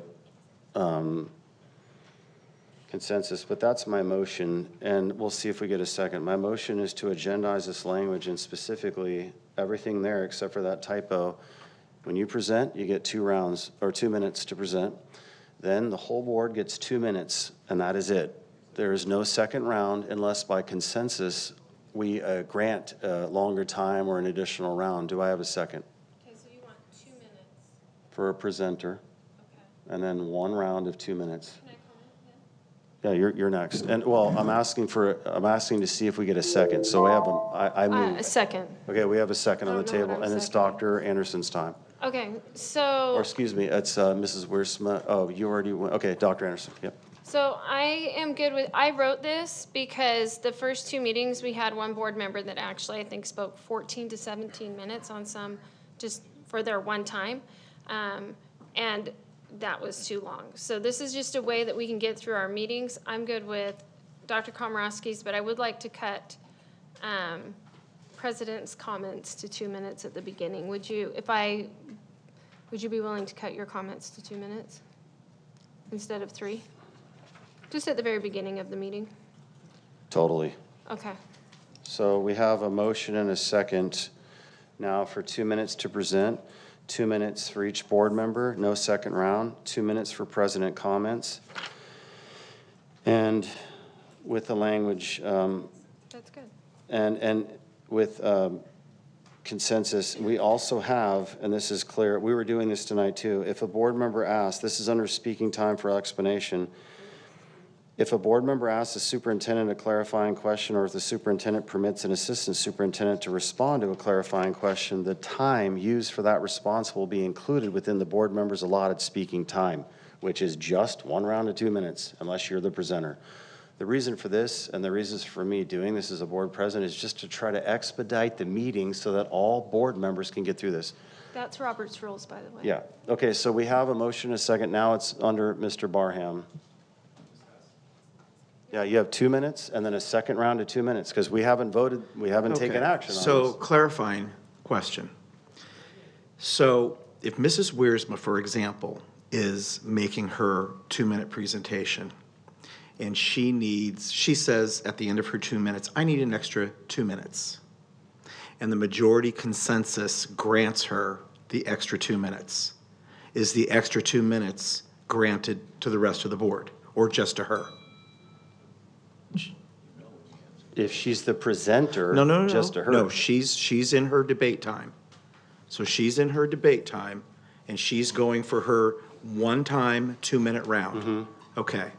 So if she doesn't finish, and she says, I need an extra 2 minutes, and by majority consensus, it's granted, is that extra 2 minutes granted to the rest of us? I think it would be fair to say yes. Yeah, I think by consensus, if one person says, can I be granted extra time? It quite honestly, it could be that the board says, as all finishes, it could be the board says, yeah, to all of us, but nobody uses the time, and then that board, that's usually what's happened. So I would just say, to be fair, I would say that is included, that if one board member is granted, all of us are granted that extra time. All right. If one board member is granted an additional speaking time outside the 2 minutes and a second round, all of us are. Okay. But chances are, that's not going to happen. So we can embed that language into the motion, Lene. Okay. I mean, there's nothing that I can do to stop this.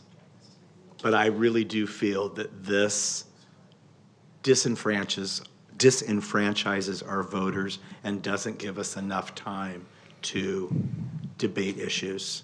But I'm going to stop there because I know I'm going to quote Mrs. Barclay. I know how this is going to go down. Mr. Schwartz. Yeah, this is one of the reasons why our meetings go on forever, things like this. So this is just another way of disenfranchising the minority of the board, since everything is up to the majority. So I'm going to quote Mrs. Barclay and say, I know how this is going to go. Round for Mrs. Wiersma. And I'll have some additional comments to that too, but I'll let you go first, and we're on our second round. The only thing I would add is that when there's a legitimate issue to discuss something, we will allow for time. We need to do that for certain topics. So I think that this can work, and if it needs to be reevaluated, we can go there. But 2 minutes, as even Jean Bemia pointed out, it should be a good amount of time unless we all decide we need more.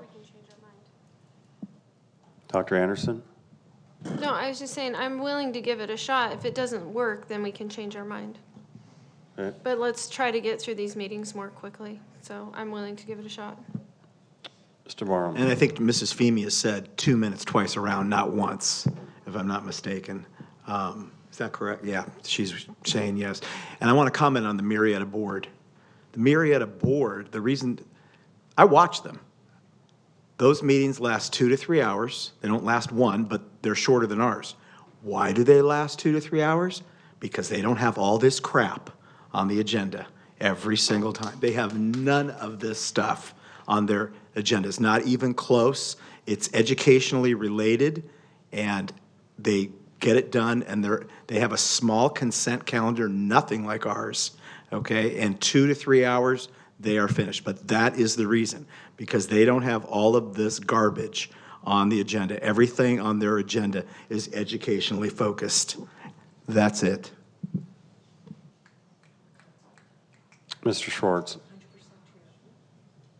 All right, what I'll say is, what this does is this there's something that also could be happening, and I'll commend Dr. Anderson for how she agendized the Supreme Court decision with all that language in the rationale. What it does is it helps moral deliberation. And then I will push back because over a year ago, you in fact, Mr. Barham and Mr. Schwartz and even Dr. Anderson stated that you wanted everybody to show up to the board prepared with all your questions answered. That has not been happening for I don't know how many meetings. And you can actually thank yourself for the amount of items you try to agendize every meeting. It's insanity. You are an elected official, right? But this is just a majority of the board. This is not my decision. I am trying to expedite the meeting. So when you say that, I can't help but laugh because you are a main contributor to the very problem that we're trying to mitigate. Yeah. Oh, so we can just go back in time, Emil, and we can count them out. But it's Can we nice that vote? you're talking over me. I think we have a majority. Can we No, vote? you know what's funny? We Let's can. vote. But Can it's we funny vote? because two board members are talking over me. They don't like accountability. Linnea, would you mind calling roll, please? Wiersma. Yes. Anderson. Yes. Barham. No. Schwartz. No. Komrosky. Yes. Student board member. No. Motion adopted 3-2. Thank you. So we are moving on to second one, revised agenda meeting materials. Linnea, would you mind pulling this up? This is very simple, shouldn't take that long.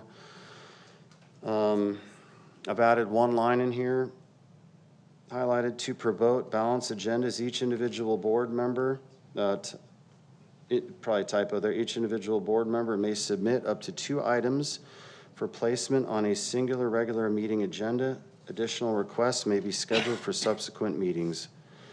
That is, I move for this. Do I have a second? Before we have discussion. Yeah, we can have discussion, yeah. Second.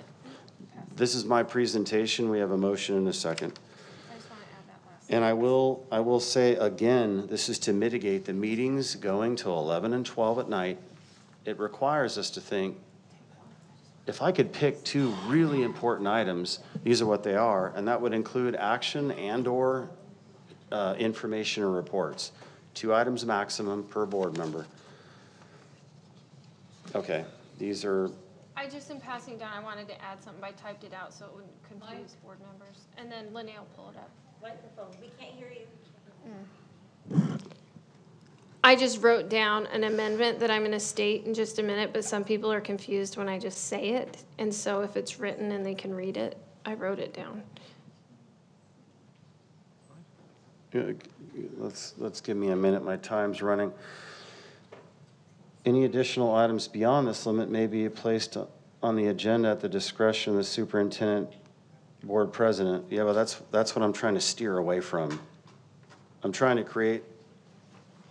get, that's, what you're saying, Dr. Anderson, in that bold language, that is what it is now, pretty much. And so I'm trying to mitigate that by saying you got 2 items maximum. Imagine if one board member was agendizing 6 items per board meeting, or 5, or 4. It's just. I trust you to say no. Like, I trust that you say no. You can't do trust that. you? No, you cannot do that for a board bylaw. You have to actually make it pretty clear with the boundaries. Otherwise, if all 5 of us agendize 5 items, then guess what? All the pressure's on the board president and Dr. Velez, and this is what's been happening for the last, I don't know how many months. That's what I'm trying to stop. Maximum of 2. Who put all these on here? Not me. Absolutely, it's legal. We as a board decide our own bylaw. All right, I yield my time. Jen, I have a motion. I don't have a second yet. It's to adopt my language. I think 2 is reasonable unless something's returning for a second read, has been discussed prior, and is just coming in for that final look. Other than that, I think 2 is good. Do you second the motion? I will second. All right, we have a motion and a second. Dr. Anderson. It'll force me not to put stuff on the agenda, so good. I'll support it. Okay, Mr. Barham. At the end of the meeting, speaking unofficially, if we want to say, hey, I'm considering something for the future, that's up for the board member to state to the public, but we're elected by the members of this community. And if we want to agendize something, we should have full freedom to do it. And if we agendize something dumb, guess what? We're going to know about it from the community and fellow board members. Everyone should have that right. I do not agree with consensus. Now, if it's working with district staff, maybe a board member prudently says, hey, I'd like to work with somebody on this longer project. You guys mind and get consensus? That might be good. But that shouldn't be a general rule, even though I did that. So I agree with the future agenda items. I think we should be able to agendize whenever we want if it's within a 7-day window. Okay. And we're elected to do that very thing. Okay. Otherwise, it's just an extra layer of bureaucracy that's unneeded. Mr. Schwartz. Just a quick. So the question is, excuse me, folks, that was you on September 30th. What happened to you? What happened to that guy? So, Excuse me, it's why my don't time. you- are you asking me a question? No, I'm going to answer it for you. Okay, you want to disenfranchise our constituents and our voters by limiting this time, okay, because this is when it's convenient for you. That's what this is all about. You don't care about this community, and nobody has agendized 5 and 6 things in the past months. I've agendized, none of this is mine. I agendized 3 things for this meeting, and you took away 2 of them, which you shouldn't have done. Okay, so, I'm going by what you said, that as elected officials, we should be able to agendize what we want. So now you're changing the rules. So that's it. I just want to show the hypocrisy to the community.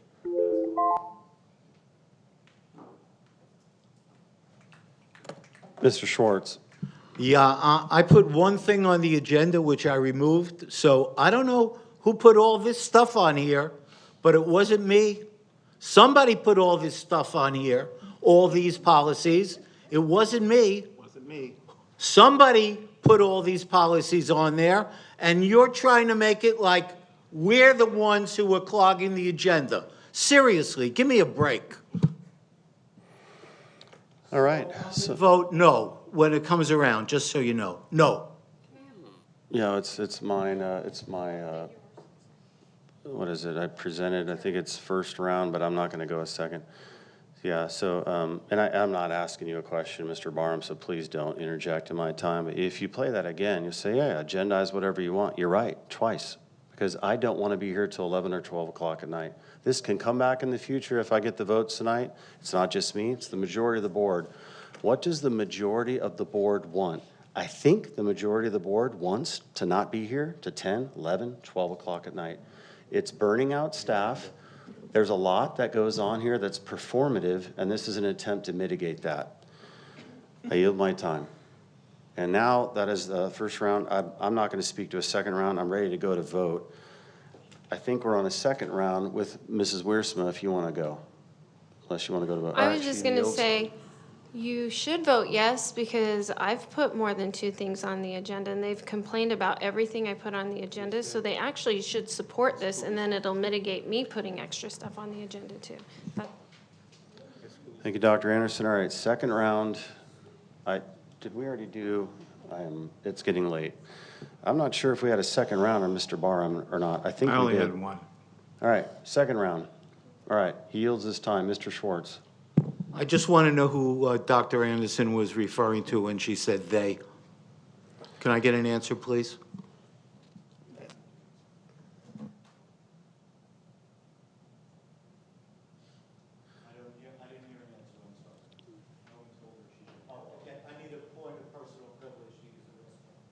All right, I don't know if this one, Melissa, did you want to speak to this? I know you've agendized, and I see one under 14. Oh, that's D and H. Okay.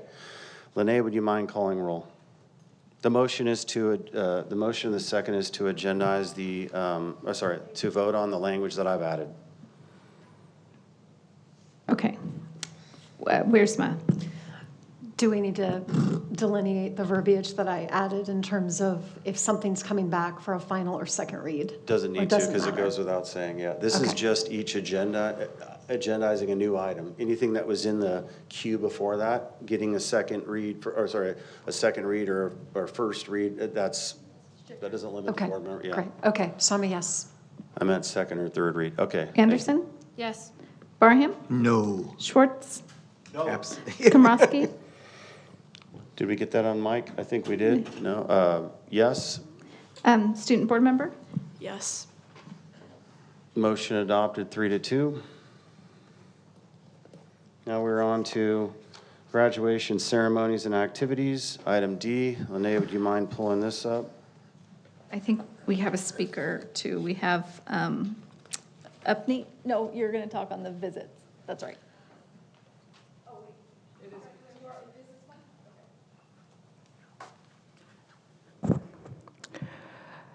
We just witnessed Dr. Komrosky's charm enthralling the audience recently.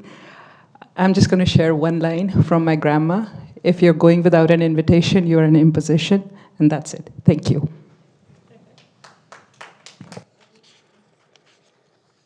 Okay, so.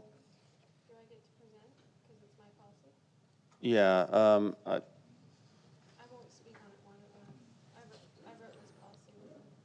okay, so there's there's things that Dr. Anderson has added, and there's a couple things that I've added.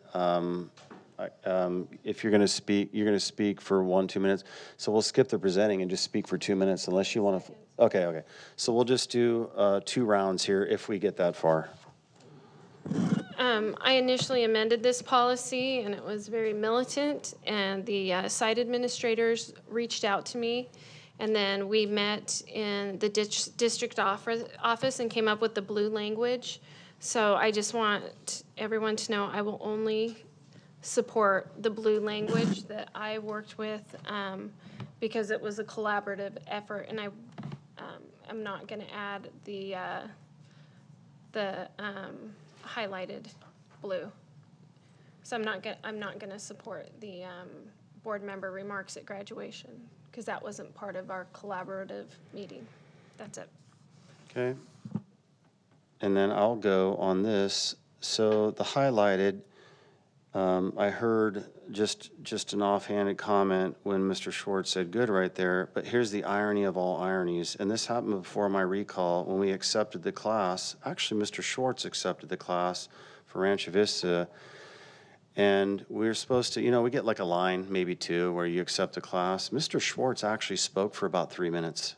He talked about students he visited. This is during the actual line when he's supposed to accept a class. You actually gave a speech, Mr. Schwartz. So I thought, if Mr. Schwartz is going to give, and don't interrupt my time, I'm not asking you a question. No, I'm I making a won't. statement. I'm on my own time. I won't. And I'll never even forget it. There was he's retired now, but somebody actually said, Mr. Schwartz, can we move on? Like, you kept on talking, and it was unscripted. And so I thought, wow, I'm not the first board member to do this. Maybe what Mr. Schwartz did, maybe we can all do. So you, in fact, started this. And I thought, I don't know, I've seen other elected officials speak.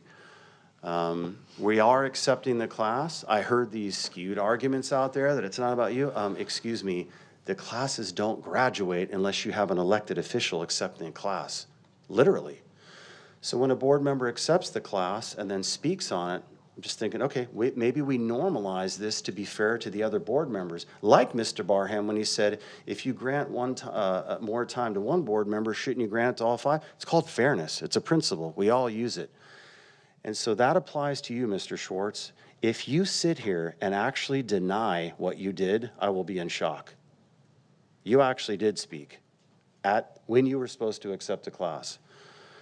And so I'm fine if this doesn't happen. I just thought, let's just normalize it for the board and see where the votes go. So I yield my time. Now it is Mr. Barham's time. For Dr. Anderson, are you striking anything in here, or are you just not supporting? I am only going to vote for the original language, and I would like to strike But everything else is in here. That's the problem. I mean, how No, can you no, just... so I need to strike Dr. Komrosky's language is what I'll So vote are you going to for. make an amendment to do that? I will make, after everyone's speaking, I want to give everyone a chance. I can make an amendment before we vote. Because I'm going to make an amendment if you're not. Then go ahead and make it. Okay, so I move to strike the board members speaking at graduation. Do I have a second? Second. Let's just vote, unless Jen wants to speak. Mr. Schwartz, it's your turn to Yes, and I do not deny what you said, Dr. Komrosky. However, you did not know my conversation with Mr. Schlotman, who was the principal, who did ask me to address the students. So that is, you were correct, I did do that. But secondly, you omitted the second part of what happened. Graduation, I was the one who was supposed to hand out the diplomas, and you said to me, Mr. Schwartz, would it be okay if I handed out half the diplomas even though I wasn't asked to do that? And I graciously said, yes, you may, because I didn't want you to have to stand up there and do nothing. So you are correct. I did make a speech, but I also made a concession to you because you asked me to let you participate. I'm not saying I was right and you were wrong. I was just saying I tried to do the right thing. Thank you. Okay, so that's the first round. Ms. Wiersma. It's not my time. We already have a motion and a second with language. So we're dealing with the original motion right now as we're going around the table, not the amendment? I'm sorry. No, we're dealing with the motion that you got a second from with Mr., who seconded your motion to strike? Yeah, so we're dealing with that. We're dealing with the strike. Yeah, we're dealing with the strike. So Ms. Wiersma. Some of the most inspirational moments that I've heard from a variety of ceremonies have, of course, come from students, but also from a board member. I totally identify with people here who have said, it's on a time limit, we want to hear the students, and this is true, but I would love to be able to encourage and inspire and be able to share a couple of words to young people that I think we could all agree on. So I would love to be invited and to have that opportunity. I support you on that.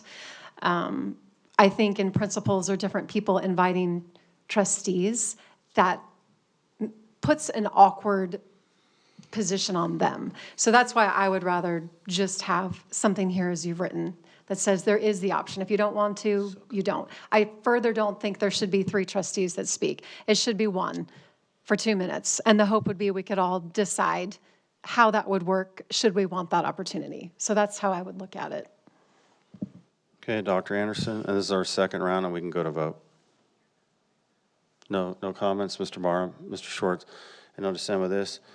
So I will vote no on this because I'm with Mrs. Wiersma to add that flexibility. But then what I would expect, this gets voted in, come graduation day, I would expect all board members to read that line or two, accepting the class, and not voting this down and then giving a speech, because that would be just hypocritical, you know? That's what I would expect. It is my time. Sorry, Lene, you didn't start it. Yeah, so Mr. Barham, we're going to get there. This is on the amendment, right, the strike? No, I just asked you if you had comments, and you said no. But I'm asking the comments on the strike of the amendment or the original motion. We're still on the amendment, correct? Correct, striking the highlighted language. So I have nothing to say. Schwartz, I have nothing more. Let's vote. Well, hold on.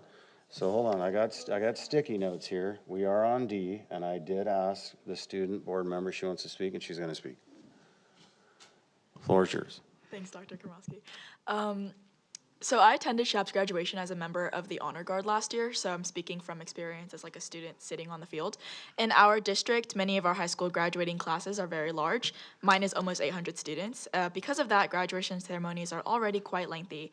Between student speakers, performances, and special recognitions, as well as the process of recognizing every graduate, the ceremonies can take a significant amount of time. Of course, students are generally happy to sit through that because those moments highlight their classmates and their own achievements. Before formally adding board member speeches into graduation ceremony bylaws, I think it might be valuable to gather some stakeholder feedback. For example, surveying graduating high school students to see whether they would find board member remarks meaningful or whether they would prefer to keep the focus primarily on student speakers. Since the ceremony is ultimately for the students, their perspective could be helpful in guiding this decision. I also think it could be helpful to ensure that high school site administrators, especially principals who organize and run these ceremonies, have an opportunity to provide input since they are responsible for planning the program and managing the timing of the event. If the board does decide to move forward with allowing remarks, I would suggest establishing clear limits on how many board members may speak. Allowing multiple trustees to speak could unintentionally extend ceremonies even further. A more structured approach, such as having one designated trustee deliver brief remarks, perhaps the trustee representing the area of the school site, might help keep ceremonies focused and consistent across the district. Ultimately, my main goal is simply to make sure graduation ceremonies remain centered on students and their achievements while also being mindful of the time and structure of the event. Thank you, Melissa. Lene, would you mind calling roll? We do have a motion in a second. On the amended, yeah, to be clear, we are striking board member remarks at graduation and promotion ceremonies, all of that highlighted blue. Yeah, that's the motion in the second. Wiersma. No. Anderson. Yes. Barham. Yes. Schwartz. Yes. Komrosky. No. Student board member. Yes. Motion adopted 3-2. Thank you, Lene. Okay, so now we're on to student records, E. We just voted in. Oh, I see. Okay, so now we just voted on mine. Now we're on to Melinda's language. Okay. That's, Motion to adopt my language.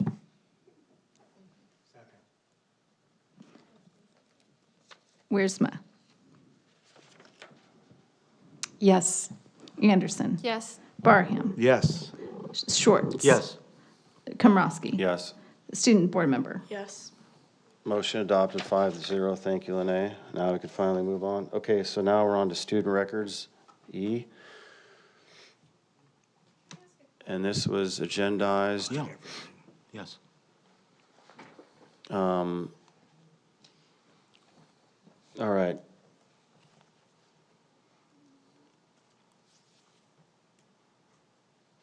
I will not present on this. Can you go back to the actual, I'm sorry, the rationale on the topic sheet? CSBA, okay, yeah. I will just ask that you open up the document so that we can see it. Thanks, Lene. And then we have the yellow. The yellow highlighted is from Ms. Wiersma and I, and then the pink is from Dr. Anderson. Sure. The yellow is similar to the other language we have. Can you tell me what changed? So, I'm sorry, that's my fault. So it is exactly the language that you already adopted, Melinda.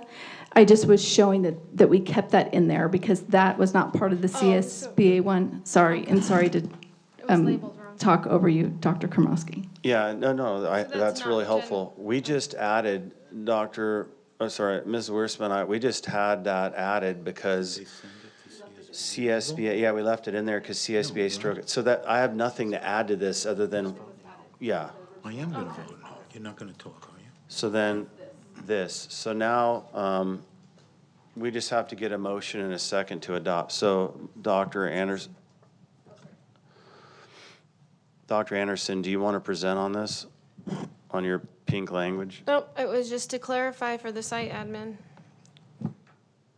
And this was added, okay, and it was sent to CSBA. So I'll make a motion to adopt the pink language and then that yellow addition that CSBA struck that we brought out. So I make a motion to adopt all of this. Do I have a second? Second. Seconded by Dr. Anderson. And now we can go 2 rounds and 2 rounds if we want to. I know, it's 11, it's 11:11. So I have nothing to add. We have a motion, a second. Lene, would you mind calling roll? Sure. Wiersma, Yes. Anderson, Yes. Barham, Yes. Schwartz, No. Komrosky, Yes. student board member. Yes.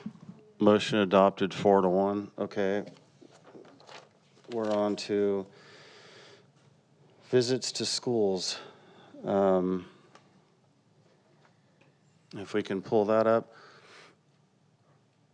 Thank you, Lene. And, oh, this is great. Let's go to the top. We have pink, Melinda, yellow, Ms. Wiersma, orange, Mr. Schwartz, green, the district. Can we just start right from the top? Do we have a consensus to take green on from the district? Wait, I We don't. mashed We everything don't. together. I mashed everything together that, do you want to show the mashup that I sent you? I actually, excuse me when I say this, I actually want to run from the dais and let somebody else do this, but I'm going to do it, only because it's, it's a joke, it's getting late, yeah. We do have Mrs. Femi at a comment. Okay, welcome up. I'm sorry, Jean. Yes, we have you.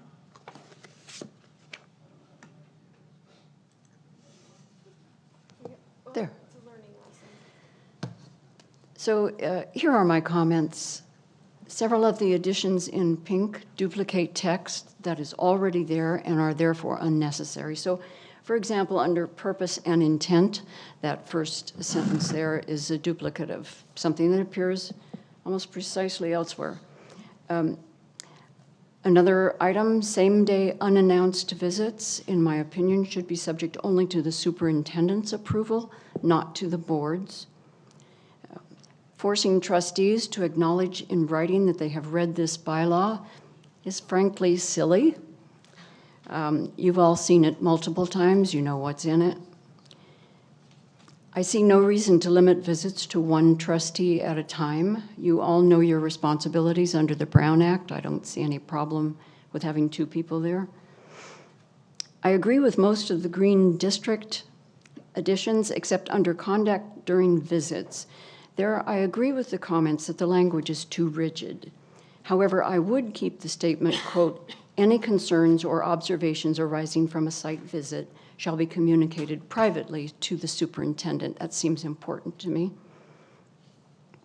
There's a bullet starting sequential or serial site visits, and it's not clear whose intentions we're talking about there. I don't understand that bullet at all. As I said, I feel like you've given Lene a lot of work for no reason here. So much of this is unnecessary. Those of you who do visit school sites, Mrs. Wiersma, Dr. Komrosky, Mr. Schwartz, and Mr. Barham, I have it on very good authority that you all treat site visits and the students there exactly as you should. Perhaps you have heard the expression, rearranging deck chairs on the Titanic. I really would appreciate it if you would stop rearranging words on a page and start facing the actual icebergs that we have in front of us. Thank you.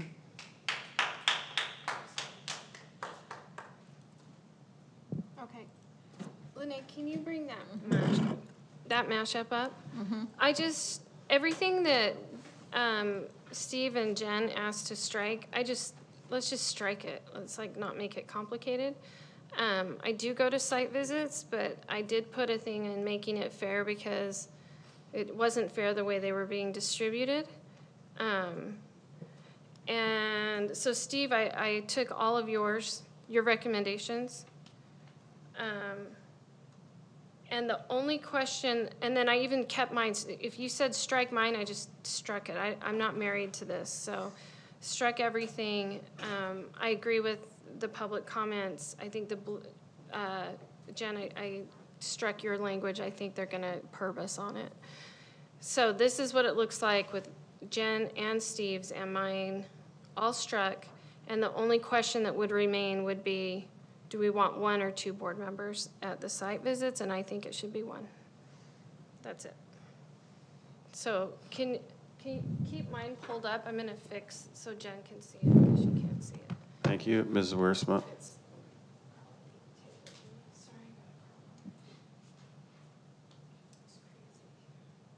So I think Jean made some good points.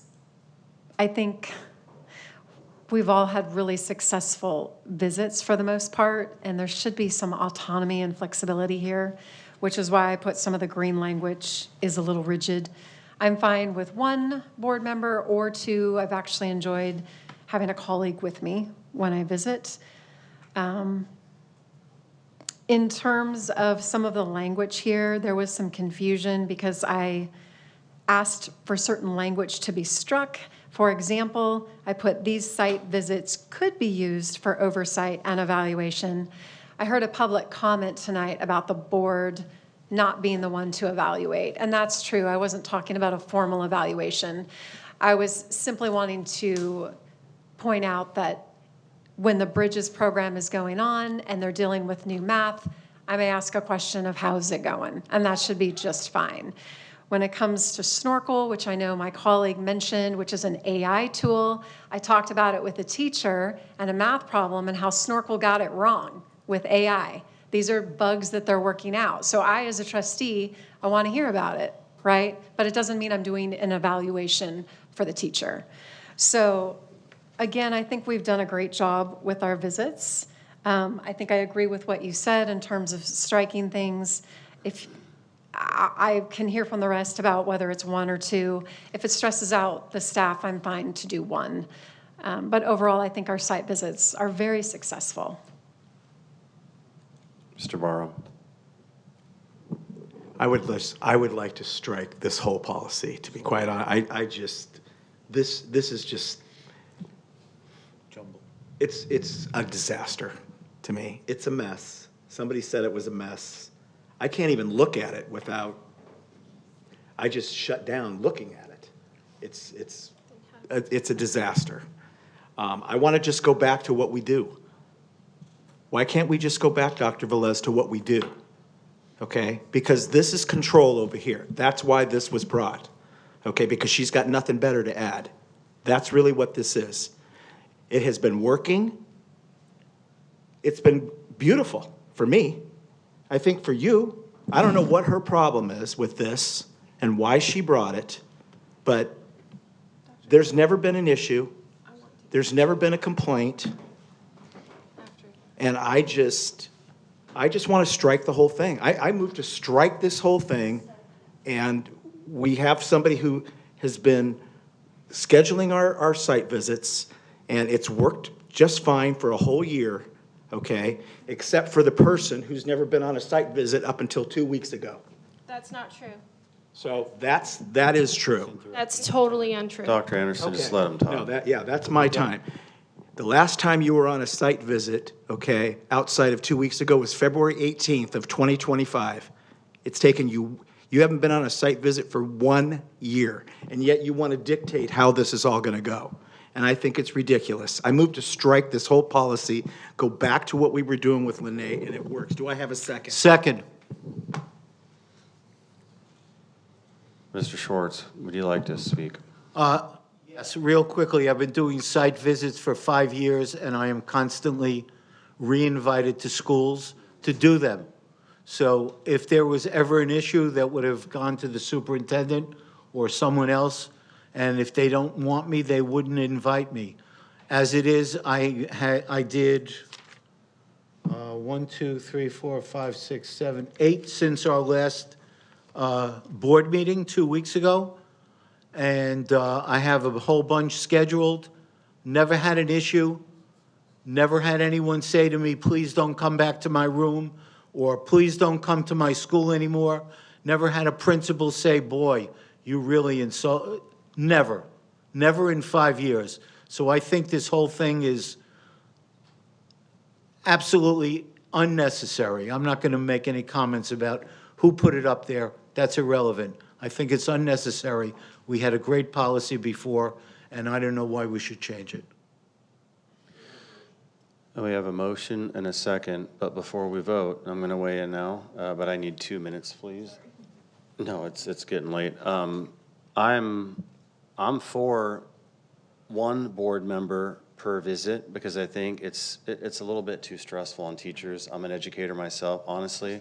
There's a lot of people that come in to classrooms, but I'm also for the original language that we had. I'm not for any additions on here except for limiting it to one board member. And after, when we visit all of our sites in our trustee area, if we want to tack on other sites, I'm up for that. And Lene can work on that. She's done that in the past. I mean, technically we can visit all kinds of sites. It's just that I don't agree with 2 board members, but I don't agree with the additional edits either. So I'm going to strike down this vote, but we can take this to vote, and then we're going to have to make another, yeah. So I don't have any other comments on this, and I'm not sure this one, yeah. Melissa didn't comment on this to speak. Okay, so Lene, would you mind calling roll on this, unless there's So I'm calling on your motion. on striking the whole policy. Your motion is to strike the whole thing. There's only one more question I would ask, Okay, before. and we she go. may not want to weigh in. Dr. Velez, is there anything you want to add in terms of this policy? Because obviously the green was district-related. I felt like some of it was a little too rigid. But is there anything you care to weigh in on with what we had before with striking this? Any thoughts? Don't lie about your business. So my feeling on this is I was asked for some input in terms of the site visits. I think one of the most important things that's really important to me is the philosophy behind the site visits. What is the purpose? Why are we there? Because it gives our staff at the school sites, our principals, teachers, direction in terms of why we're there. Other than a philosophy, I'm not married to any of the language. I will say that I do think site visits, for the most part, have been handled just fine. I will say it's a lot on Miss Anna Seabar at times to do that, but she does a wonderful job in scheduling them. The most important thing for me is the philosophy. I do agree with Dr. Komrosky. Sometimes having one board member attend is a little less stressful for our staff. If you look at some of our high schools, when we have 2 trustees, myself, I have a principal and an assistant principal go and walk into a teacher's classroom while she's trying to instruct, it can be pretty impactful. So my recommendation is 1. And again, I think the philosophy is really important. Thank you, Dr. Velez, and I'm going to have Dr. Anderson on her second round. Yeah. 2 minutes So before we go to vote. Some of the pink language is added because I do have Lene keep a calendar, and I watched the calendar, and I signed up for site visits, but she was put in a bad situation because as I saw that none of the sites were filling up on the calendar, I sent her a text message, and I gave her the sites and the dates that I was available and wanted to attend. And there was probably 9 or 10 of them, and I even sent Mrs. Wiersma a text that said, hey, I signed up for like 9 or 10 site visits, and that's not fair, so if you want some, I'll back out. And then I got a call from the district saying, we don't know what to do because a board member walked in the first thing in the morning and said, sign me up for everything, and then I was blocked from signing up. And I fought the district saying, I sent an official request. I sent my dates, I sent my sites, but they told me, well, it doesn't say it in the policy. You didn't say that they have to email. They just popped their head in and said, sign me up for everything. So this is to make it fair, and you can see I put language in there that I'm hoping that going forward, the superintendent we'll see, like, yeah, I have a list of everyone that signed up, and we have 2 board members that are specially signed up for almost all the sites. And I have to say, this policy was created at the request of Dr. Woods because the problem started last year where one board member was signing up for all the site visits and wanted to be a 3rd board member and go to all the site visits as a 3rd. So Dr. Woods explained that's a problem, and as the board president, I sat down and I was just trying to find a way that we can make it fair to all the board members and not put a burden on the sites when we go. That's what this is about.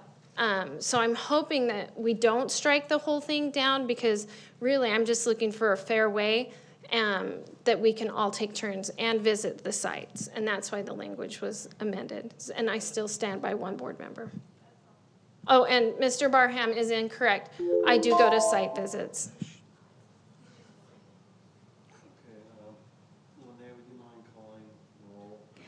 Okay, so this is on the striking the whole policy, correct? Yes. This Okay. is on striking the whole policy. That's correct. Okay, Wiersma? Does that mean we go back to the original with one board member? No, it goes back to what we've That's had in the last year with 2 board members, the existing, yeah, with no edits. No.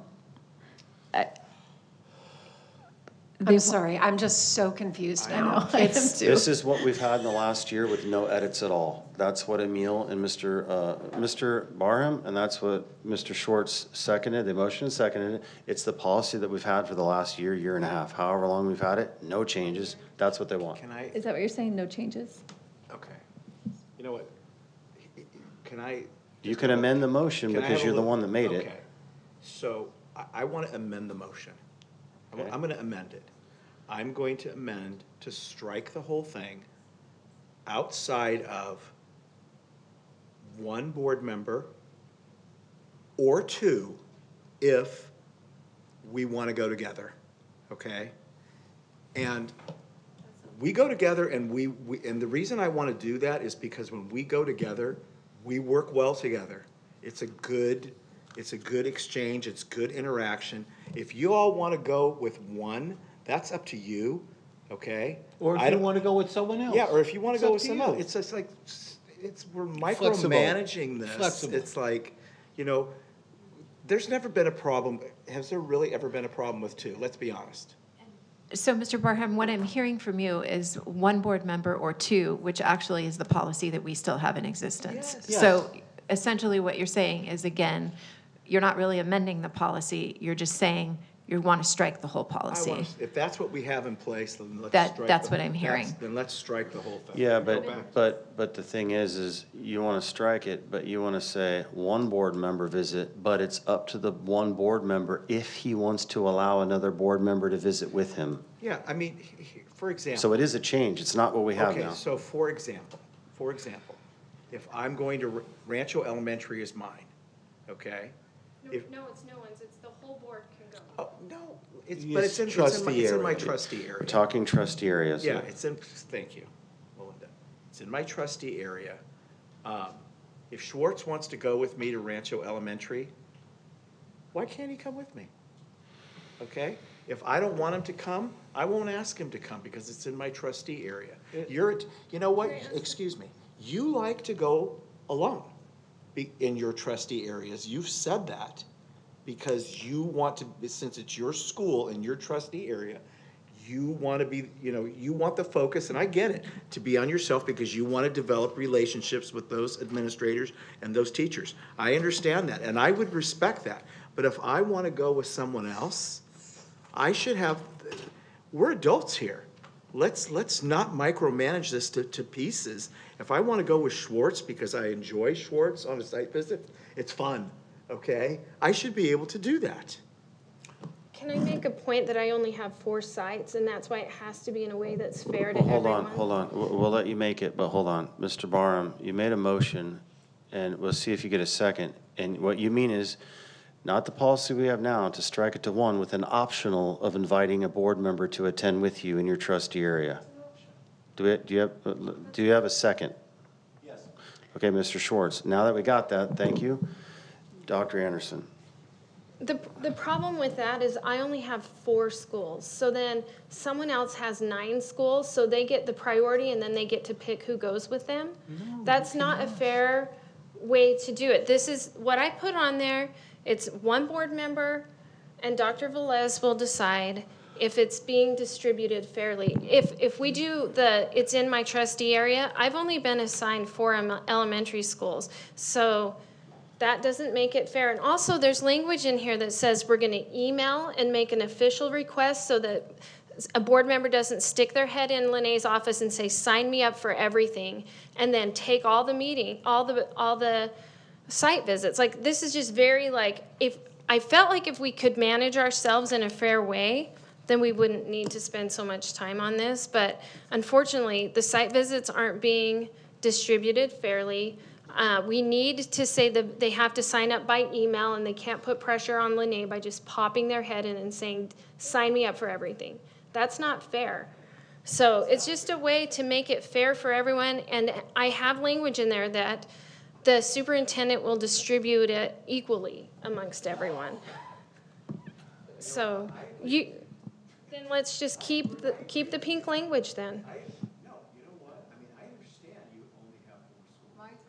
I totally agree with what you're saying. I just want to have, at my discretion, okay?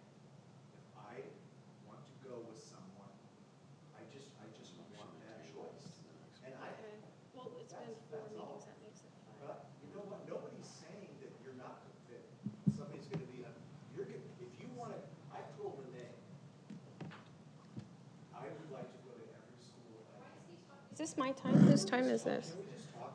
Yeah, Lynn, why don't you make it fair? You took all the site visits, and when I asked to go to my schools, I was told no because you and Steve signed up for all of them. But when I was watching the calendar, nobody was on the calendar. So when I saw that nobody was on the calendar, I signed up for my visits, and then I was told that you went in and said, sign me up for everything, and I was denied my site visits. So it's like, we should just, and also, it's stressful for the district to have, because you do harass me, and they don't want to have to play babysitter when we're around. So I've been asked, they tell me ahead of time, hey, Mr. Barham's on your site visit, might be less stressful, and I don't go to the ones that you're at. So that's another thing, like, we just need to do it so it's fair for everyone. You know, that's not fair. That's not fair. All right. I think I am leaning into voting with the option of a second attending, because it is flexible. And if one trustee only has, hold on, I'm gonna get to it. If one person has a trustee area of 4, I have 7, and that trustee says, look, I don't have a lot of site visits, I wanna hop on, do you mind? I think that any one of these board members could be flexible. So I'm with 1 with the option of 2 for now. Otherwise, I'm for tabling this to the next meeting. Can we vote, please? But I'm Could not for I- asking I'm sorry. permission to visit a site if it's in our trustee area with written notice. I mean, that just goes without saying. It's like. Yeah, of course. No, you're right. But isn't that Can I- language in Can there? I just add, I was supposed to go to Great Oak on Thursday, and Dr. Anderson was on the visit with me. I didn't say, no, it's my school, you can't go. I saw she was there, and I said, fine. And have I signed up for schools outside my trust area? Yes, I have. I haven't had a chance to visit them in 2 years. I think as a trustee of the whole district, I should have the ability to visit any school I want.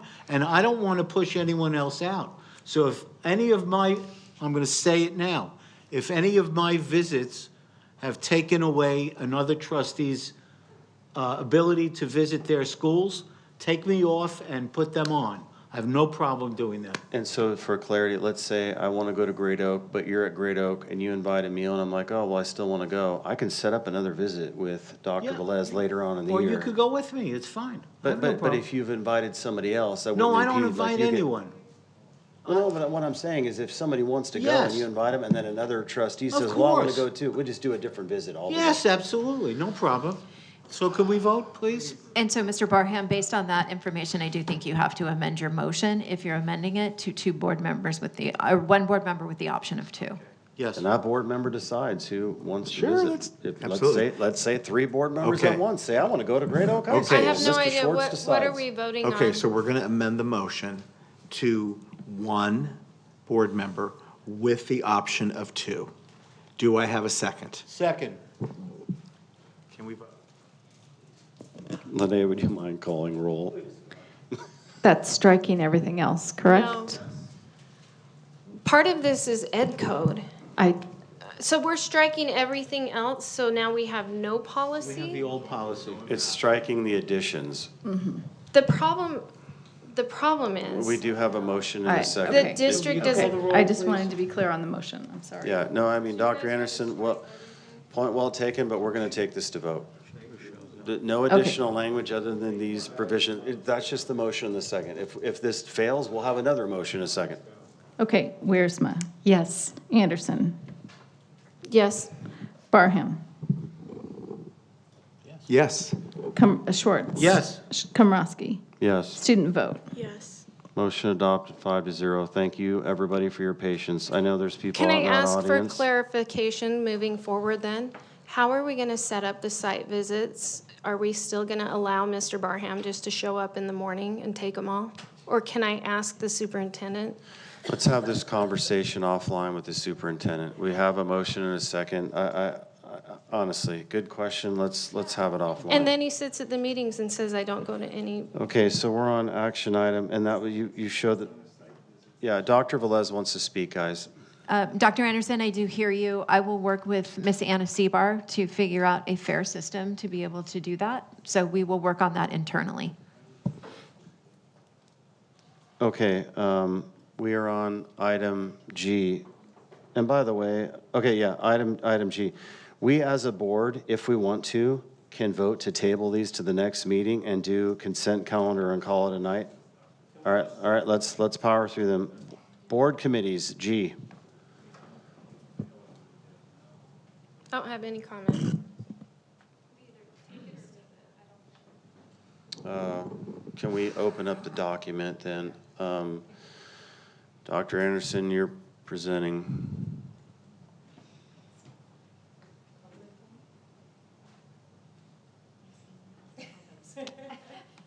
Oh, yeah. Okay, so we'll get there. Yep.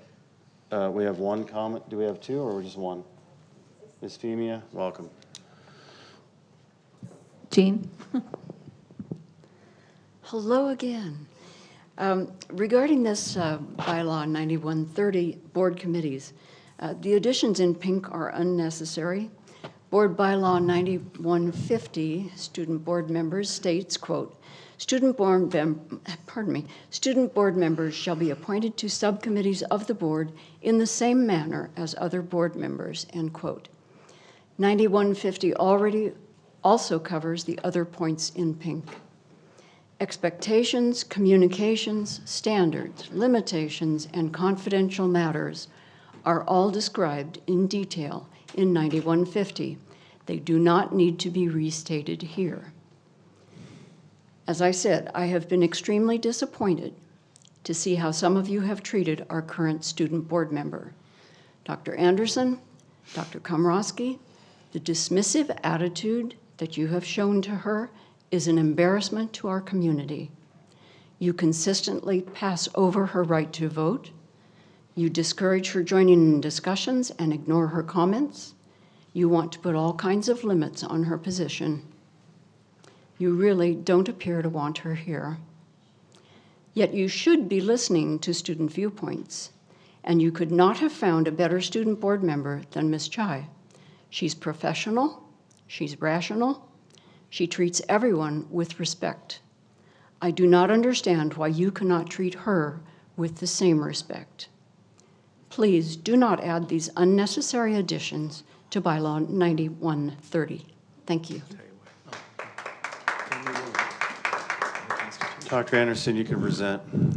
This isn't for the student board member. This is for non-student board members. If we've had some students interested in participating on the committees, and at this point, whatever the board decides, I just thought there should be clear guidelines for non-student board members if they want to also join the committee. So this isn't related to Melissa. It's other students. Okay, Mrs. Wiersma.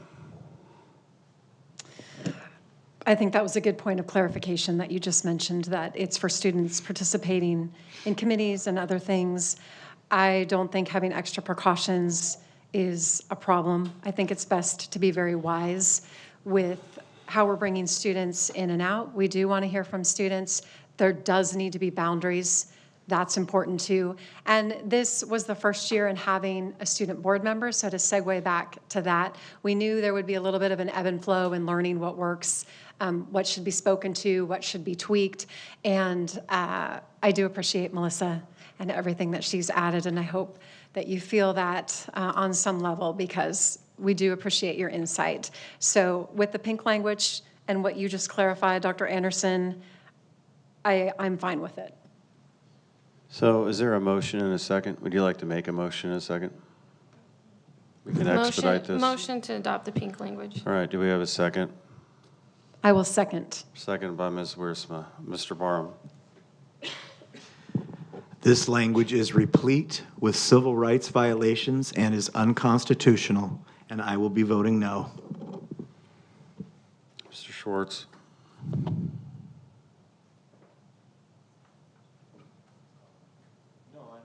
Oh, okay. No second round of comments? You just want to take this to vote? Yes. All right. Thank you for making the distinction, Dr. Anderson. That helps. Lene, would you mind calling roll? Wiersma?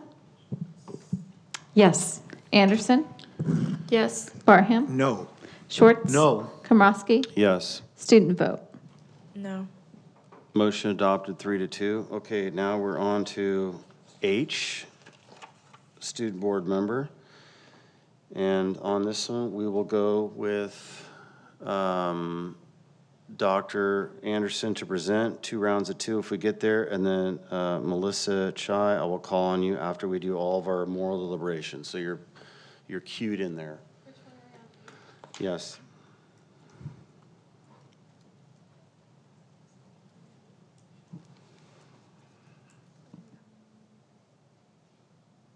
I just thought that I would add a few words to just clarify the communication. That's all. I think I just added 4 words. Text messaging, private phone calls, private emails? Gotcha, okay. Do you want to make a motion? Maybe to expedite? Motion to adopt the additional language. Do we have a second?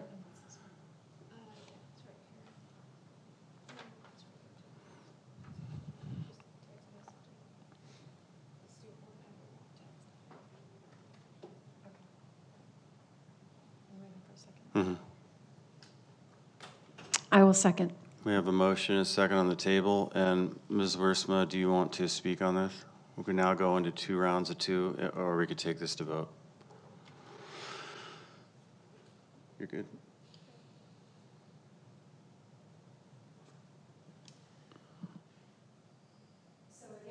Give it to Ms. Wiersma then. So again, I think it's really important to be sure that we have boundaries, and this policy and why we're talking about it is because of recent events. And again, I think it's always wiser to err on the side of being really conservative when it comes to spending time with students. I did receive an email from a constituent who gave me the right to read out what she emailed the board. She said here, on February 26th, I was taken to court by parents for a civil harassment restraining order, where they claimed there were public targeting of their son in violence.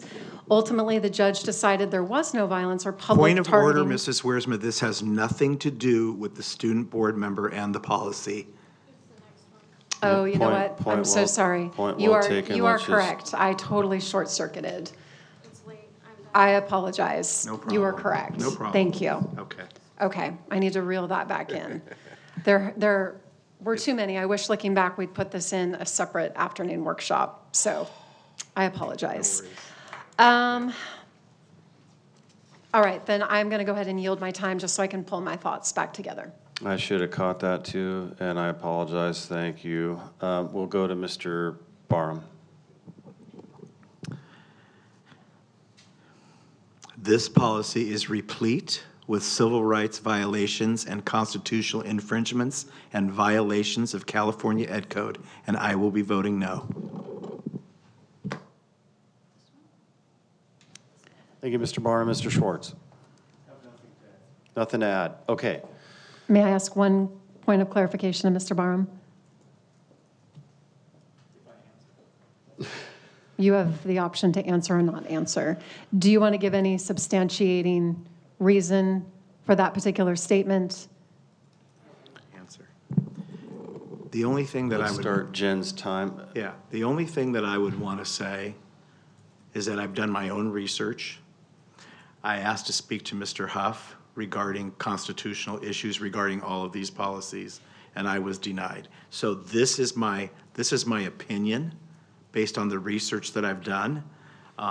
So that's all I have, Mrs. Wiersma, because I was not allowed to talk. I wanted to talk to an attorney about all of these policies with regard to the constitutional issues, but I wasn't able to do it. So that's why it's my own opinion at this point in time. But excuse me. She asked me the question, not you. But that's pretty much all I have to say. But, I mean, I think I'm on pretty solid ground. I mean, I've done a lot of research. I delved into this, and, I just don't think that now is the time to explain it because it's almost midnight. But I think we have a lot of problems with all of these policies, to be quite frank with you. And I think I would be pumping the brakes. That's all I'm going to say here. I would be pumping the brakes on all of these. Okay, then I'll take my comments. I didn't get to go yet. I'm not going to talk after this, but I'm just going to say I'm going to vote on this, and it's almost approaching 12. We got to power through this agenda. But I will say, too, that the many questions that board members have, just to give a friendly reminder, it's not necessary to say, I want to talk to legal to have these questions answered. It's kind of sad, but some of you didn't even reach out to your one employee, the superintendent, Dr. Velez, who's the CEO of this district, and can easily answer your questions with legal. So you actually have that resource. Try that on all these wonderful questions that you may have. And I yield my time. I just want to take this to vote. Mr. Schwartz? We have no second rounds, and Dr. Anderson. Just to clarify, because I added this language, it's not constitutional, and board members should be able to have private emails, private phone calls, private conversations, private social media. I just don't believe that that's within their constitutional right. That's it. Okay. I move the question. Melissa Chai, do you have any comments before we go to vote? Kind of a lot, sorry. Okay, I hate to introduce a bunch of questions and hypothetical situations this late at night, but that's kind of all what we've been doing for the past hour, and I think what I have to say is kind of time sensitive. And I've also spoken with CSBA about this, to hop on that train, I guess. I think that this amendment is fine. My main concern with the proposed language now isn't the language itself, but that it raises some practical questions about how this would work in everyday situations. Just to give an example, if I'm attending a school event and coordinating meeting a trustee there, would sending a quick text message to locate them be considered inappropriate communication if the superintendent is not copied? Situations like that come up naturally at school events and board functions, so it would be helpful to understand where that line is intended to be drawn. I also wonder what the expectations would be if a communication occurred unintentionally outside of those parameters. Since the student board member is still a student, I want to make sure the policy doesn't unintentionally put the student in an uncomfortable position where they feel responsible for reporting an interaction or worrying whether a normal conversation could be considered a violation. I completely understand the concern about direct messaging on social media, but I also do want to make sure that the student board member still has effective ways to engage with students and members of the community online. One idea that I've seen used in other California districts is the creation of a district-managed social media account for the student board member, where a staff member also has access. That allows students and community members to reach out while still maintaining transparency and appropriate oversight from staff. I'm not necessarily suggesting that as a final solution, but I would appreciate the opportunity for us to spend some time discussing these questions and possible approaches, ideally ASAP, since the application process for next year's student board member is currently underway and we are still establishing the expectations for this role. That's all. Thank you, Melissa. And I would recommend that all communication from a student go through the superintendent to a board member to keep the professional boundaries, or assistant superintendent if you couldn't reach the superintendent, and that would seem reasonable. Lene, would you mind calling roll? We do have a motion and a second to vote this in. Wiersma? Yes. Anderson? Yes. Barham? No. Schwartz? No. Komrosky? Yes. Student vote. Yes on this amendment, but I would love some additions. Thank you. Motion adopted 3-2. Then I would encourage you to speak with the superintendent after this. Melissa, we're on to I. New board policies 411924/421924/431924, maintaining appropriate adult student interactions. This seems like distinctions without a difference, but they are representative of 3 different classes of employees: certificated, or classified, and then what was the third? Just management. So it's pretty similar language throughout. And we have the blue, we have the CSBA recommended in pink. Sorry. Blue. Yeah.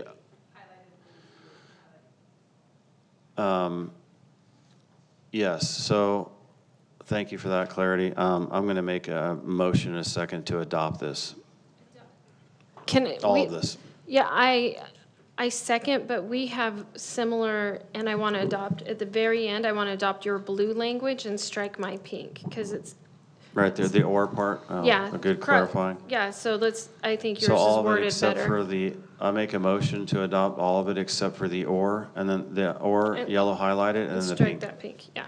Do I have a second? Second. Seconded by Dr. Anderson. I yield my comments, all of it. I'd like to take this to vote. We'll see what the other board members think. Melissa, Ms. Wiersma. Oh.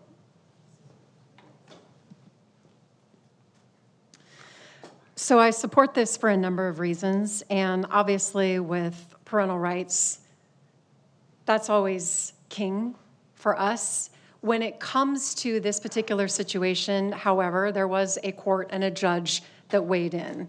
And I think the judge was pretty clear that all trustees have to be careful that they're not violating Title IX.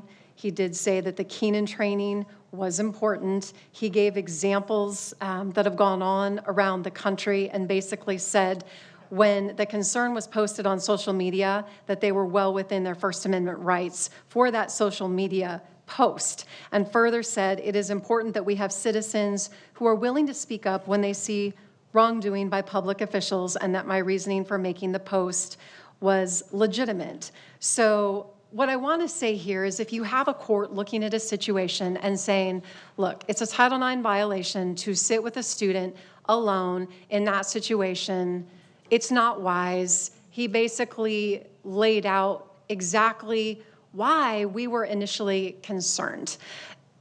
Do we move on from here all being the wiser for it? Yes, but I think it's important to note that that decision was rendered. So there's other information here. I would really suggest that my colleagues not use litigation threats to go after people in this community, because that is often how you see freedom of expression and discussion and cordial conversation stifled. And in this particular situation, that's going on again, and it's not right. So again, if you've got a judge speaking to this and wanting to protect the student and letting the parents know, hey, this is really where it needs to go, the district has every ability now to make this change, and I think we'll be all the better for it. Thank you, Ms. Wiersma. Dr. Anderson. No, I just, I'm grateful that this was brought because it was a conversation I've been having a long time. And so I'm grateful to the district and to you, Dr. Komorowski, for bringing this whole policy. I do think governing board members should be under the same standard as employees when it comes to interactions with students. Just because we're elected doesn't give us special privileges to have special relationships. So that's all this does, is add language that says the board members don't have any additional privileges to form relationships with students that would be anything different than what we expect our employees, the same standards we hold our employees to. So. Thank you. Mr. Barham. So first of all I'm going to say is in terms of the person that you're speaking about, Mrs. Wiersma, there's a totally different story from the other side. That's number one, and I'm just going to leave it there. But I want to, do I have permission to ask Mr. Arce something? In regards to some of this language? You can go ahead and ask Mr. Arce. Mr. Arce, I'm going to give you an if-then statement, and I want you to judge whether the statement that I give you is true or false. If I am sitting on this dais as an elected official, then I am part of district personnel. Is that true or false? To the best of my knowledge, that's false. You are an elected official, not district personnel. Okay. So I'm gonna give you what's called the converse now. Excuse me, Dr. Anderson, I hear you. You know what? It's all right. We'll give you 10 more seconds. Yeah. Let's get through this meeting. Yeah, it's constant is right.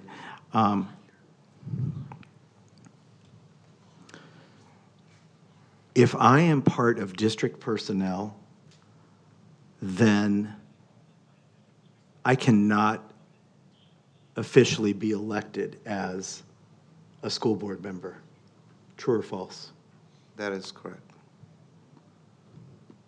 So, it's my understanding you'd have to resign your exactly. position with the district. Exactly. So you can do whatever you want in keeping this language, but there's problems with it. And in addition to that, elected officials have certain privileges outside of their official duties constitutionally. And that is all I'm going to say at this point. Mr. Schwartz.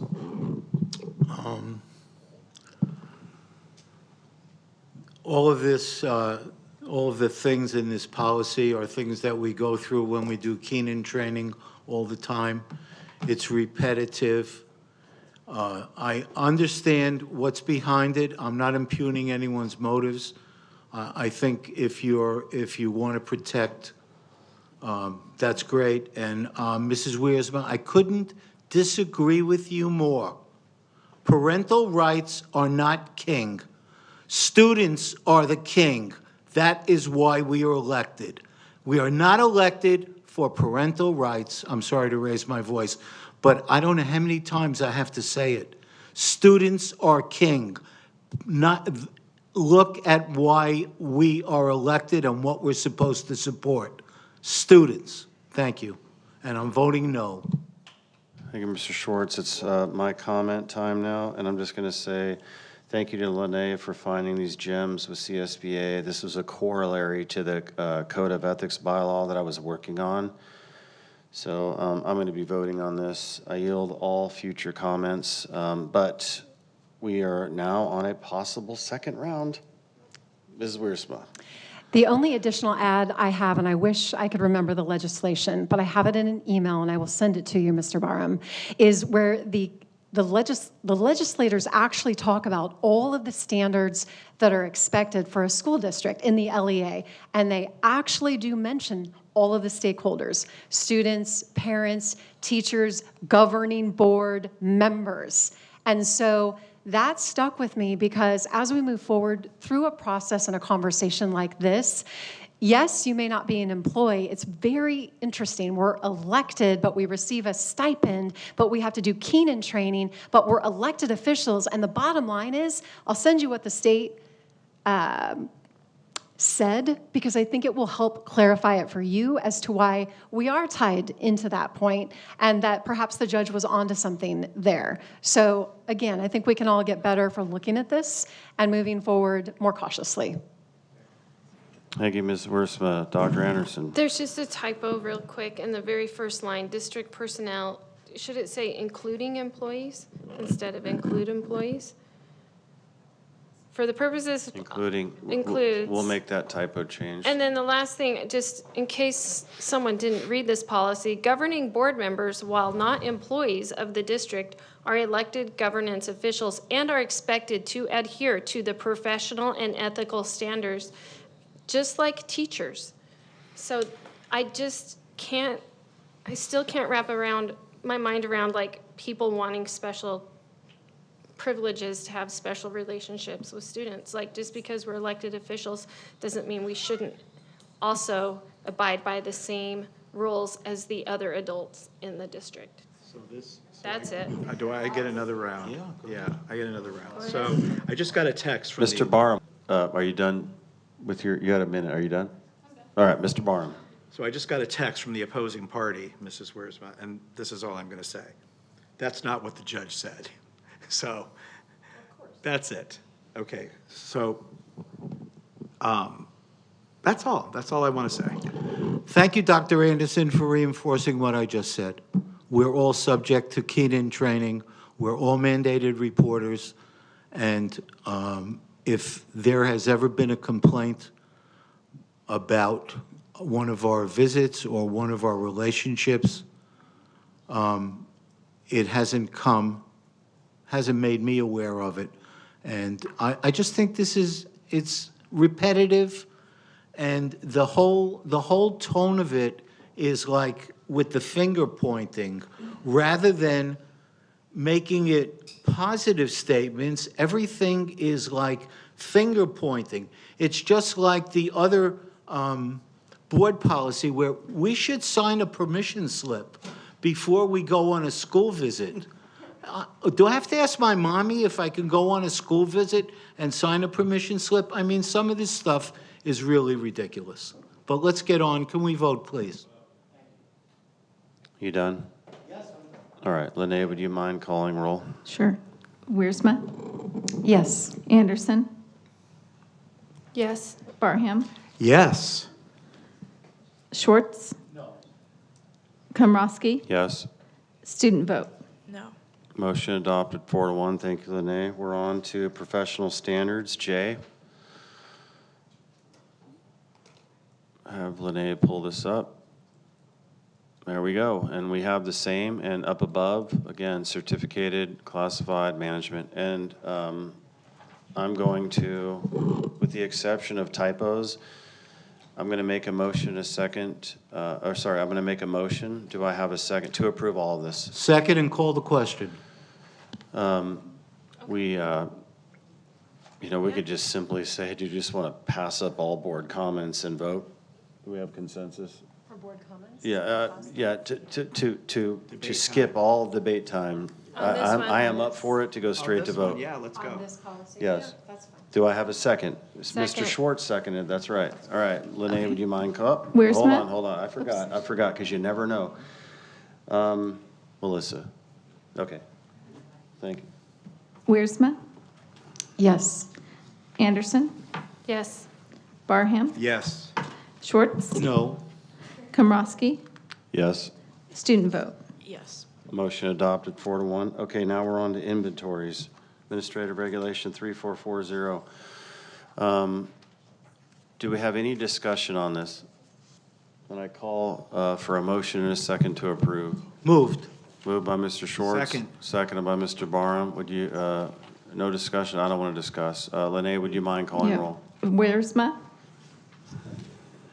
Yes. Anderson? Yes. Barham? Yes. Schwartz? Yes. Komrosky? Yes. Student vote? Yes. Motion adopted 5-0. Thank you. Now we're on to the very last action item. It is response to a new board policy 1445, response to immigration enforcement.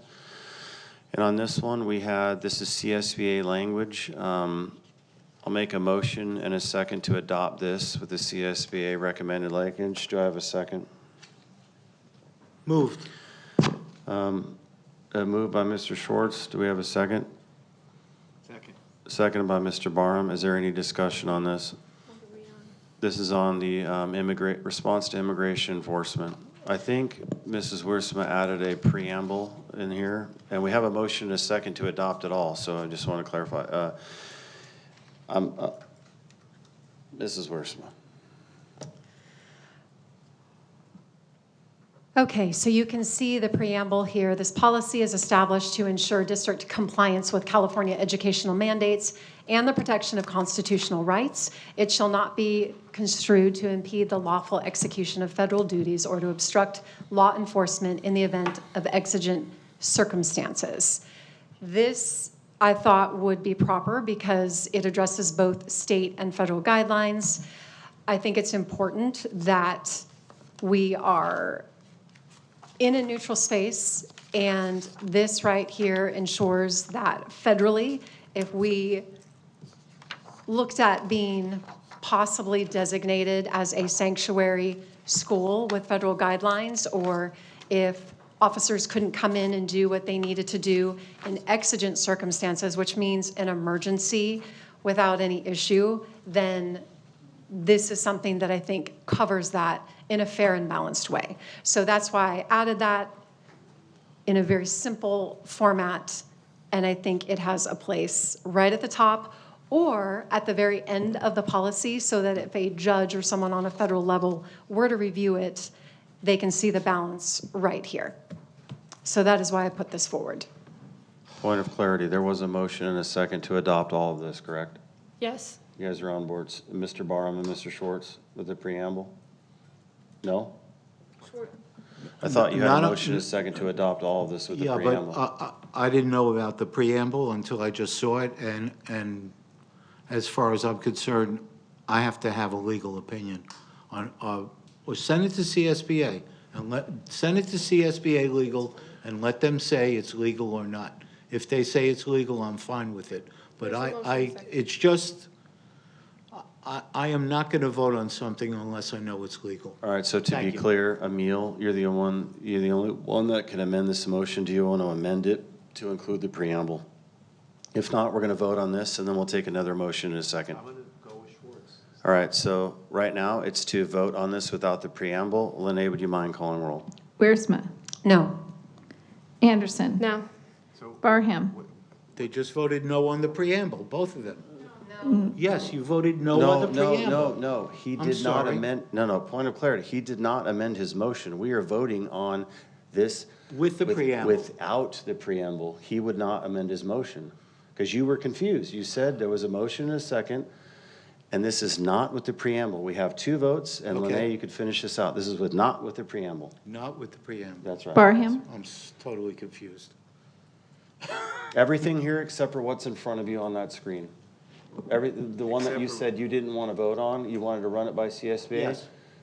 Okay, so you want to vote yes on this, right? No, I want to vote for it to, It's late. He wants to send it to CSBA. I want to send it to Right. CSBA. Right, so Yes. we're voting, you're voting right now.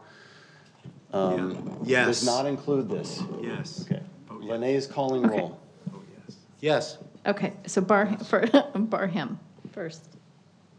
Yes. Barham. Okay, yes. Yes. Schwartz, yes. Komrosky, No. student vote, Refrain. Motion not adopted, 3-2. Now I'll make a motion to include it with the preamble. Do I have a second? Second. Seconded by Ms. Wiersma. Lene, would you mind calling roll? Wiersma, Yes. Anderson, Yes. Barham, No. Schwartz, Still no. Komrosky, Yes. student vote. Refrain. Motion adopted, 3-2. So now we're on to consent calendar. Are there any items that any board member wants to pull, even though they didn't really ask at the beginning of the meeting? We have one public comment. If the person commenting can let us know what item you're commenting on. Christine Massa, she said item 2. Okay, on the warrant list.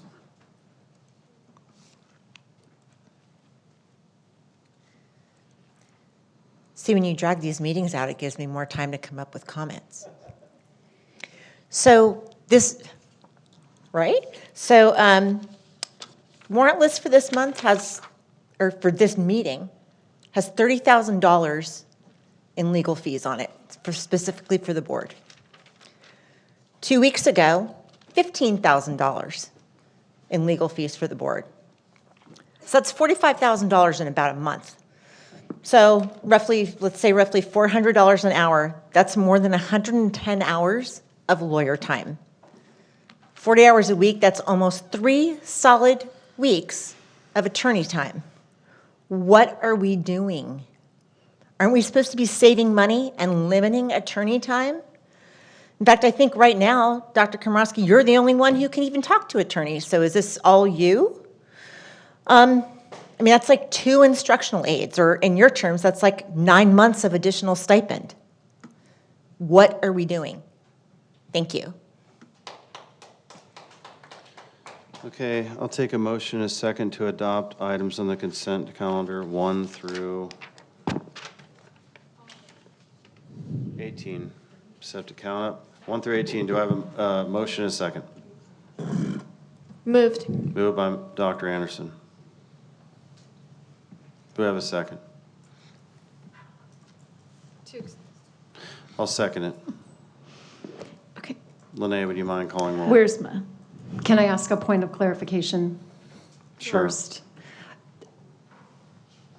So if this isn't acceptable until board comments at the end, you can let me know. But I'm asking for a point of clarification before voting through an action item on the specific concern about the $30,000 in legal in terms of a purchase order.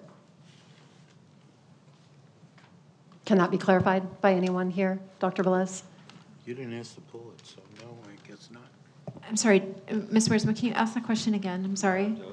You might have to open this warrant list up, Lene, to go to that. There's a $30,000 legal fee. Is that what you're saying? Ms. Right. Wiersma? Yeah. So a point of clarification and a question on this action item for me is a further explanation on the $30,000 legal fee, specifically from Atkinson, if that can be spoken to in terms of a delineation with a purchase order versus a bill. So at the current time, we do have bills from that particular attorney firm. With that said, this is an open PO to cover some of those expenses and future expenses. Great. I think that clarifies it. Thank you. Okay. Okay, Wiersma, Yes. Anderson, Yes. Barham, No. Schwartz, No. Komrosky, Yes. student vote. Refrain. Motion adopted 3-2. Negotiations update, Mr. Arce? Sure, Dr. Komrosky, just a quick update. We met with TVA for negotiations on March 2nd. We talked about several topics there with TVA, including the Sunshine Board policies, and we did provide a formal compensation proposal to TVA. We'll be meeting with CSEA for bargaining on March 20th, and that's all I have for negotiations update, Dr. Komrosky. Thank you. Thank you. We're on to board comments. We'll go in voting order. Mrs. Wiersma. First of all, event planner kudos to Dr. Velez and the entire district staff for putting together a spectacular State of the District event. It was an honor to be part of this first ever extravaganza. Another highlight for me was attending Summit Academy's Leadership Day. It was inspiring to see students completely running the show, from pep rallies to classroom discussions. I commend the principal, former Principal Moore, and the entire staff there for integrating the Leader in Me program. It's truly a fantastic model of true social emotional learning, which is instilling the responsibility, the accountability, and the hard work that produces a healthy sense of self-confidence. Shout out to board member Melissa for organizing the cultural fair at Chaparral High School. Between the food, the fashion show, and the celebration of global heritage, it was a beautiful evening dedicated to building our community. Thank you for inviting me. Bravo to the TPUSA Club at Great Oak. These students asserted their First Amendment rights by inviting conservative Christian Jessica Tapia, who was fired from her school district for refusing to lie to parents. Due to escalated safety concerns, she was forced to speak virtually. Interestingly, in years past, a club at another TVUSD high school hosted a speaker named Jane Elliott. Now, despite what some would say are controversial methods of subjecting children to discriminatory social tests, she was permitted to speak freely and without disruption from anyone. So you see, the contrast here is undeniable. The pushback to stop Tapia was largely fueled by defamatory lies manufactured by adults to derail the event. Friends, if we truly believe in free speech, California Ed Code, and the Equal Access Act, this double standard cannot stand. I look forward to a future event being scheduled with the expectation of administrative support, and I believe that's there. Next, while we rightly prioritized board business tonight over a formal censure regarding the vulgar, misogynistic language used by Trustee Schwartz on this dais, I still believe accountability is required, despite an apology or not. The record must reflect that this behavior directly violated California Ed Code, TVUSD and CSBA bylaws, and Civil Code Section 51.9. It created a legally prohibited hostile work environment, and it showed a terrible lack of respect to our staff and to our student board member, who actually cast a vote for you as president. Clearly, patterns do need to be broken, both on and behind this dais. And Mr. Barham, I do know that you probably understand what I'm talking about, Because last December 3rd, in our 65-minute phone call, you explained why you now believe my testimony in last year's investigation as correct. And if you care to move forward in honesty, I'll consider your request to meet with you and Dr. Velez in a professional manner to work it out. The choice is yours. No, the choice is yours. Dr. Anderson. No comments. Thank you. Mr. Barm. I'll take you up on that, Mrs. Wiersma. The state of the district was absolutely fantastic. I was exhausted. I was on vacation, got home that week, and I was like, I don't want to go. I'm beat. But when I got there, I perked up so quickly because I was so impressed with the way you all put that together. I mean, it was so creative and just told the story of TVUSD in such a unique way. I mean, I was impressed the whole way through. It was really, really cool. So I will be heading on March the 30th, along with Mr. Schwartz, to participate in a meeting with Councilman Schwank and the Riverside Transit Agency, along with Mrs. Lash too, I think, right? The focus will be the comprehensive analysis, 10-year service plan, and opportunities available through grants. This is an exciting step forward because our district can be part of early ground floor efforts to reduce traffic in our community and potentially expand our school bus fleet, opening new transportation routes and access for our families. I want to emphasize the importance of finalizing the memorandum of understanding with Riverside Health so we can move forward serving our families and students for free. Delays only hurt the very people we are here to support. Regarding the grading policies, lowering the passing grade to a D is a disaster for our students. It weakens their academic foundation and directly impacts our college and career readiness indicators. We should maintain a C as the minimum passing standard. It communicates higher expectations and better prepares our students for life beyond high school. I'd also like to highlight the innovation teacher on special assignment at Summit Academy, who is incorporating real-world learning through model building that integrates English language arts and mathematics. This kind of hands-on project-based learning is exactly what helps students apply academic concepts to solve real problems and connect learning to future careers. When budget permits, we need to explore more of these types of opportunities for our teachers. Can I have some more time, please? I mean, it's just... No, I'll give you 10 seconds because you Please. think you've been interrupted. That's it. We don't want to stay All right, you here know all what, my night time long. is going. Okay. Yeah, it's because you're wasting it. No, I'm not. It's just, this is crazy. 45... You got 15 more seconds on top of this, and I'll keep track Thank you. time. I'll give you, let's be, I did not, for the record, there was a raise offered to every school board member up here. Emil Barham did not take the raise, and I am officially going to, and I will work with you, Mrs. Lash, on this, I am officially going to donate my first part of my increase after taxes, I guess, are taken out to Chaparral Stunt.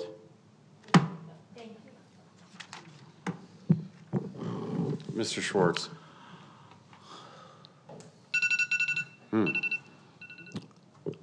I did mention I did 8 visits between the last board meeting and this one.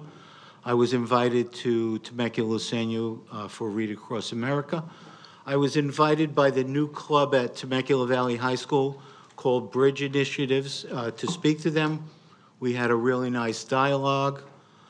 You know, I wasn't going to say anything, but people sometimes just don't let stuff go. So I'm going to say it. You know, usually when I read the Bible, I read the Old Testament. However, once in a while, I get to read the New Testament. And if you guys are familiar with the phrase, people who live in glass houses shouldn't throw stones. Well, in John 8:7, it said, Jesus said, let him who is without you let him who is without sin among you cast the first stone at her. You know, we had a 54-page investigation by Nicole Miller. I will bring it in again, and I will share it with anyone who wants. I thought that issue had been put to bed, but apparently some people just can't leave things alone. So, Mrs. Wiersma, you should not be the one casting stones at me. When I made that remark at the last meeting with the hot mic, the next day when I found out about it, I called, I texted the superintendent and Dr. Anderson and apologized for making that remark. Now, like when you're walking around at night and you stub your toe on your bedpost, do you say, "Oh, sugar daddies"? No, you say something worse. I was angry at the remark, and I will tell you, I don't appreciate being called a groomer or a pedophile. And so if I responded in that way, it was inappropriate. I apologize to any of the young people who have never heard those words. I'm sure they're never uttered on a playground, in a high school, during a basketball game, when they're chatting with their friends. So I was not going to say anything about Nicole Miller and Associates, but if any of you want to read the investigation and the conclusion, I'll bring it in again, I'll make a copy for you, and I'll be happy to share it with you. Thank you. I'm going to yield my comments. It's late. Future agenda, superintendent comments, Dr. Velez. I'm going to keep mine super brief tonight. It's been a long night for everyone, but I know that some of the board members have already acknowledged that TVUSD hosted its first State of the District last night, which took a creative and student-centered approach to celebrating the incredible work happening across our schools. The event was a tremendous success, made possible by the participation of over 500 students in this district to make last night happen, and the dedication of staff who generously gave of their time. We had over 200 people from the community attend our very first event last night, so that was wonderful. And this is hot off the press, and I feel like I've been waiting with bated breath the whole entire time to say this, but we are super excited to share that just today, Great Oak High School and Temecula Middle School have just been named as 2026 California Distinguished Schools. Yes, it's huge. Yep. The recognition highlights the exceptional work of our students, our staff, the leadership in creating strong academic outcomes and a culture of excellence on their campus. Congratulations to both of those schools, to Miss Dr. Lane and to Mr. Morton for this outstanding, and their staff for this outstanding achievement in continuing to represent TVUSD with pride. And as we move into the next few weeks, many of our schools will be welcoming families for open house. This is such an exciting time. And if you're on campuses right now at all, you will see all the decorations happening in all the hallways at the elementary school. And it's really just a wonderful opportunity to celebrate the learning happening in our classrooms. It's a really great time to reflect on the progress that our students have made in this district, and we're looking to be really strong to finish out this year.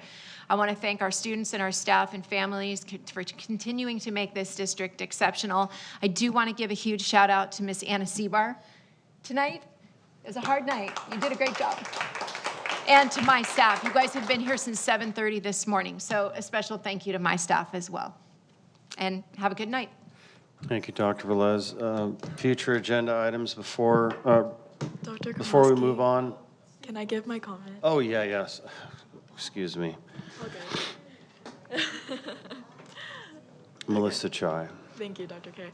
I actually had a really meaningful, respectful conversation with one of the student leaders of the Great Oak Club that hosted the guest speaker event last week, and I think I've been able to hear perspectives from a lot of different students across campuses as well. From those conversations, both at Great Oak and at my own school, it seems like much of that situation stemmed from miscommunication between students, but also between students and administration. My hope moving forward is simply that we continue working to strengthen communication channels so that concerns can be addressed more clearly and earlier on. From what I've heard from students, I think that situation ultimately escalated more than anyone intended.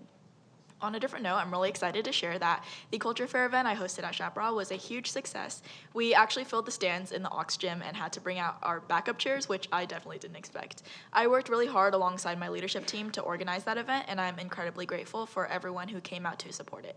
It meant a lot to see so many district staff members in attendance as well, so thank you to everyone in the community who helped make that event such a special experience. I was also very honored to be part of TVSD's first State of the District event last night. I had the opportunity to MC the HRD segment alongside Mr. Arce, and it was a really great experience representing students at such an important district event. Shout out to Abby from Great Oak, Lizzie from TV, and Sage and Cody from Susan Nelson for doing an amazing job as the other student MCs. I'd also like to give a quick shout out to several of our district's literacy professionals who generously gave me their time last week so I could interview them for my AP research paper. I know everyone has really busy schedules, so I really appreciated them making time to support my project. And lastly, student board member applications have now been open for about a week and will close on April 12th. As I mentioned before, I'm completely open to speaking with any student who is interested in running for the position, regardless of what school they attend or what perspectives they may bring. I will not be directly endorsing any individual candidate, but I'm happy to answer questions and share information about the role so that students can use what they learn to support their own campaigns. I'll also be using my platform to highlight every candidate's campaign so that voters have access to information about everyone running. My sharing of those posts will not indicate endorsement, but rather my goal of making sure students have the information they need to make an informed choice on Election Day. That's all from me. Have a good morning. Thanks, Melissa. Please forgive me for forgetting that part there on including you on those comments. Before we move on, I want to take a moment to clarify the purpose of future agenda items portion of this meeting. This is the appropriate time for trustees to raise potential agenda items for consideration, ask clarifying questions, or request future discussion. Raising items helps to Raising items here helps to ensure transparency, allows staff adequate time to prepare, and supports a thoughtful and orderly agenda-setting process. Submitting items at the last minute places an unnecessary burden on staff and limits our ability to have informed, productive discussions. As we move forward, I encourage trustees to use this agenda item to surface requests in a timely and respectful manner, consistent with our government role and our shared commitment to supporting staff and serving students well. And I'll just read off the few that we have. Bullying and student discipline for the next meeting, strategic plan update, CTE update, safety and security update. With that said, we'll take it one by one. Mrs. Wiersma, do you have any future agenda items you want to mention now? I don't think I'll speak to that tonight. Okay, Dr. Anderson? Yes, but I'm going to wait and just submit it. Okay. Mr. Barham? Are those, Dr. Velez, are those written reports that he just mentioned, Dr. Komrosky just mentioned? Those have yet to be determined. We haven't had that conversation. I would suggest that is a lot of information and reports for one particular meeting, whether it's written or whether it's a presentation. So I would be hoping we can push some of these to probably the May meeting. Okay. Because when I state my future agenda items, I don't want them to be written reports. I want them to be presentations, so I'm going on the record now. I'm not making this one for next month. I don't know quite when I'm going to do it. I know you're tired, doctor. So I want a presentation on artificial intelligence in TVUSD as it relates to the cell phone policy. And people here know what I mean by that. But I don't want it for next month, but I'm stating it as a future agenda item and that I want it to be as a presentation in the next 2 or 3 months. Okay? Mr. Schwartz. In the spirit of getting these meetings moving and focused where they belong, unless I have something that directly relates to student achievement, I will not be putting anything on the agenda anymore. All right, announcement of the next meeting. The next regular open session business meeting of the Governing Board of Education is scheduled for Thursday, April 16, 2026. This meeting is adjourned on Wednesday, March 11, 2026 at 12:31 p.m.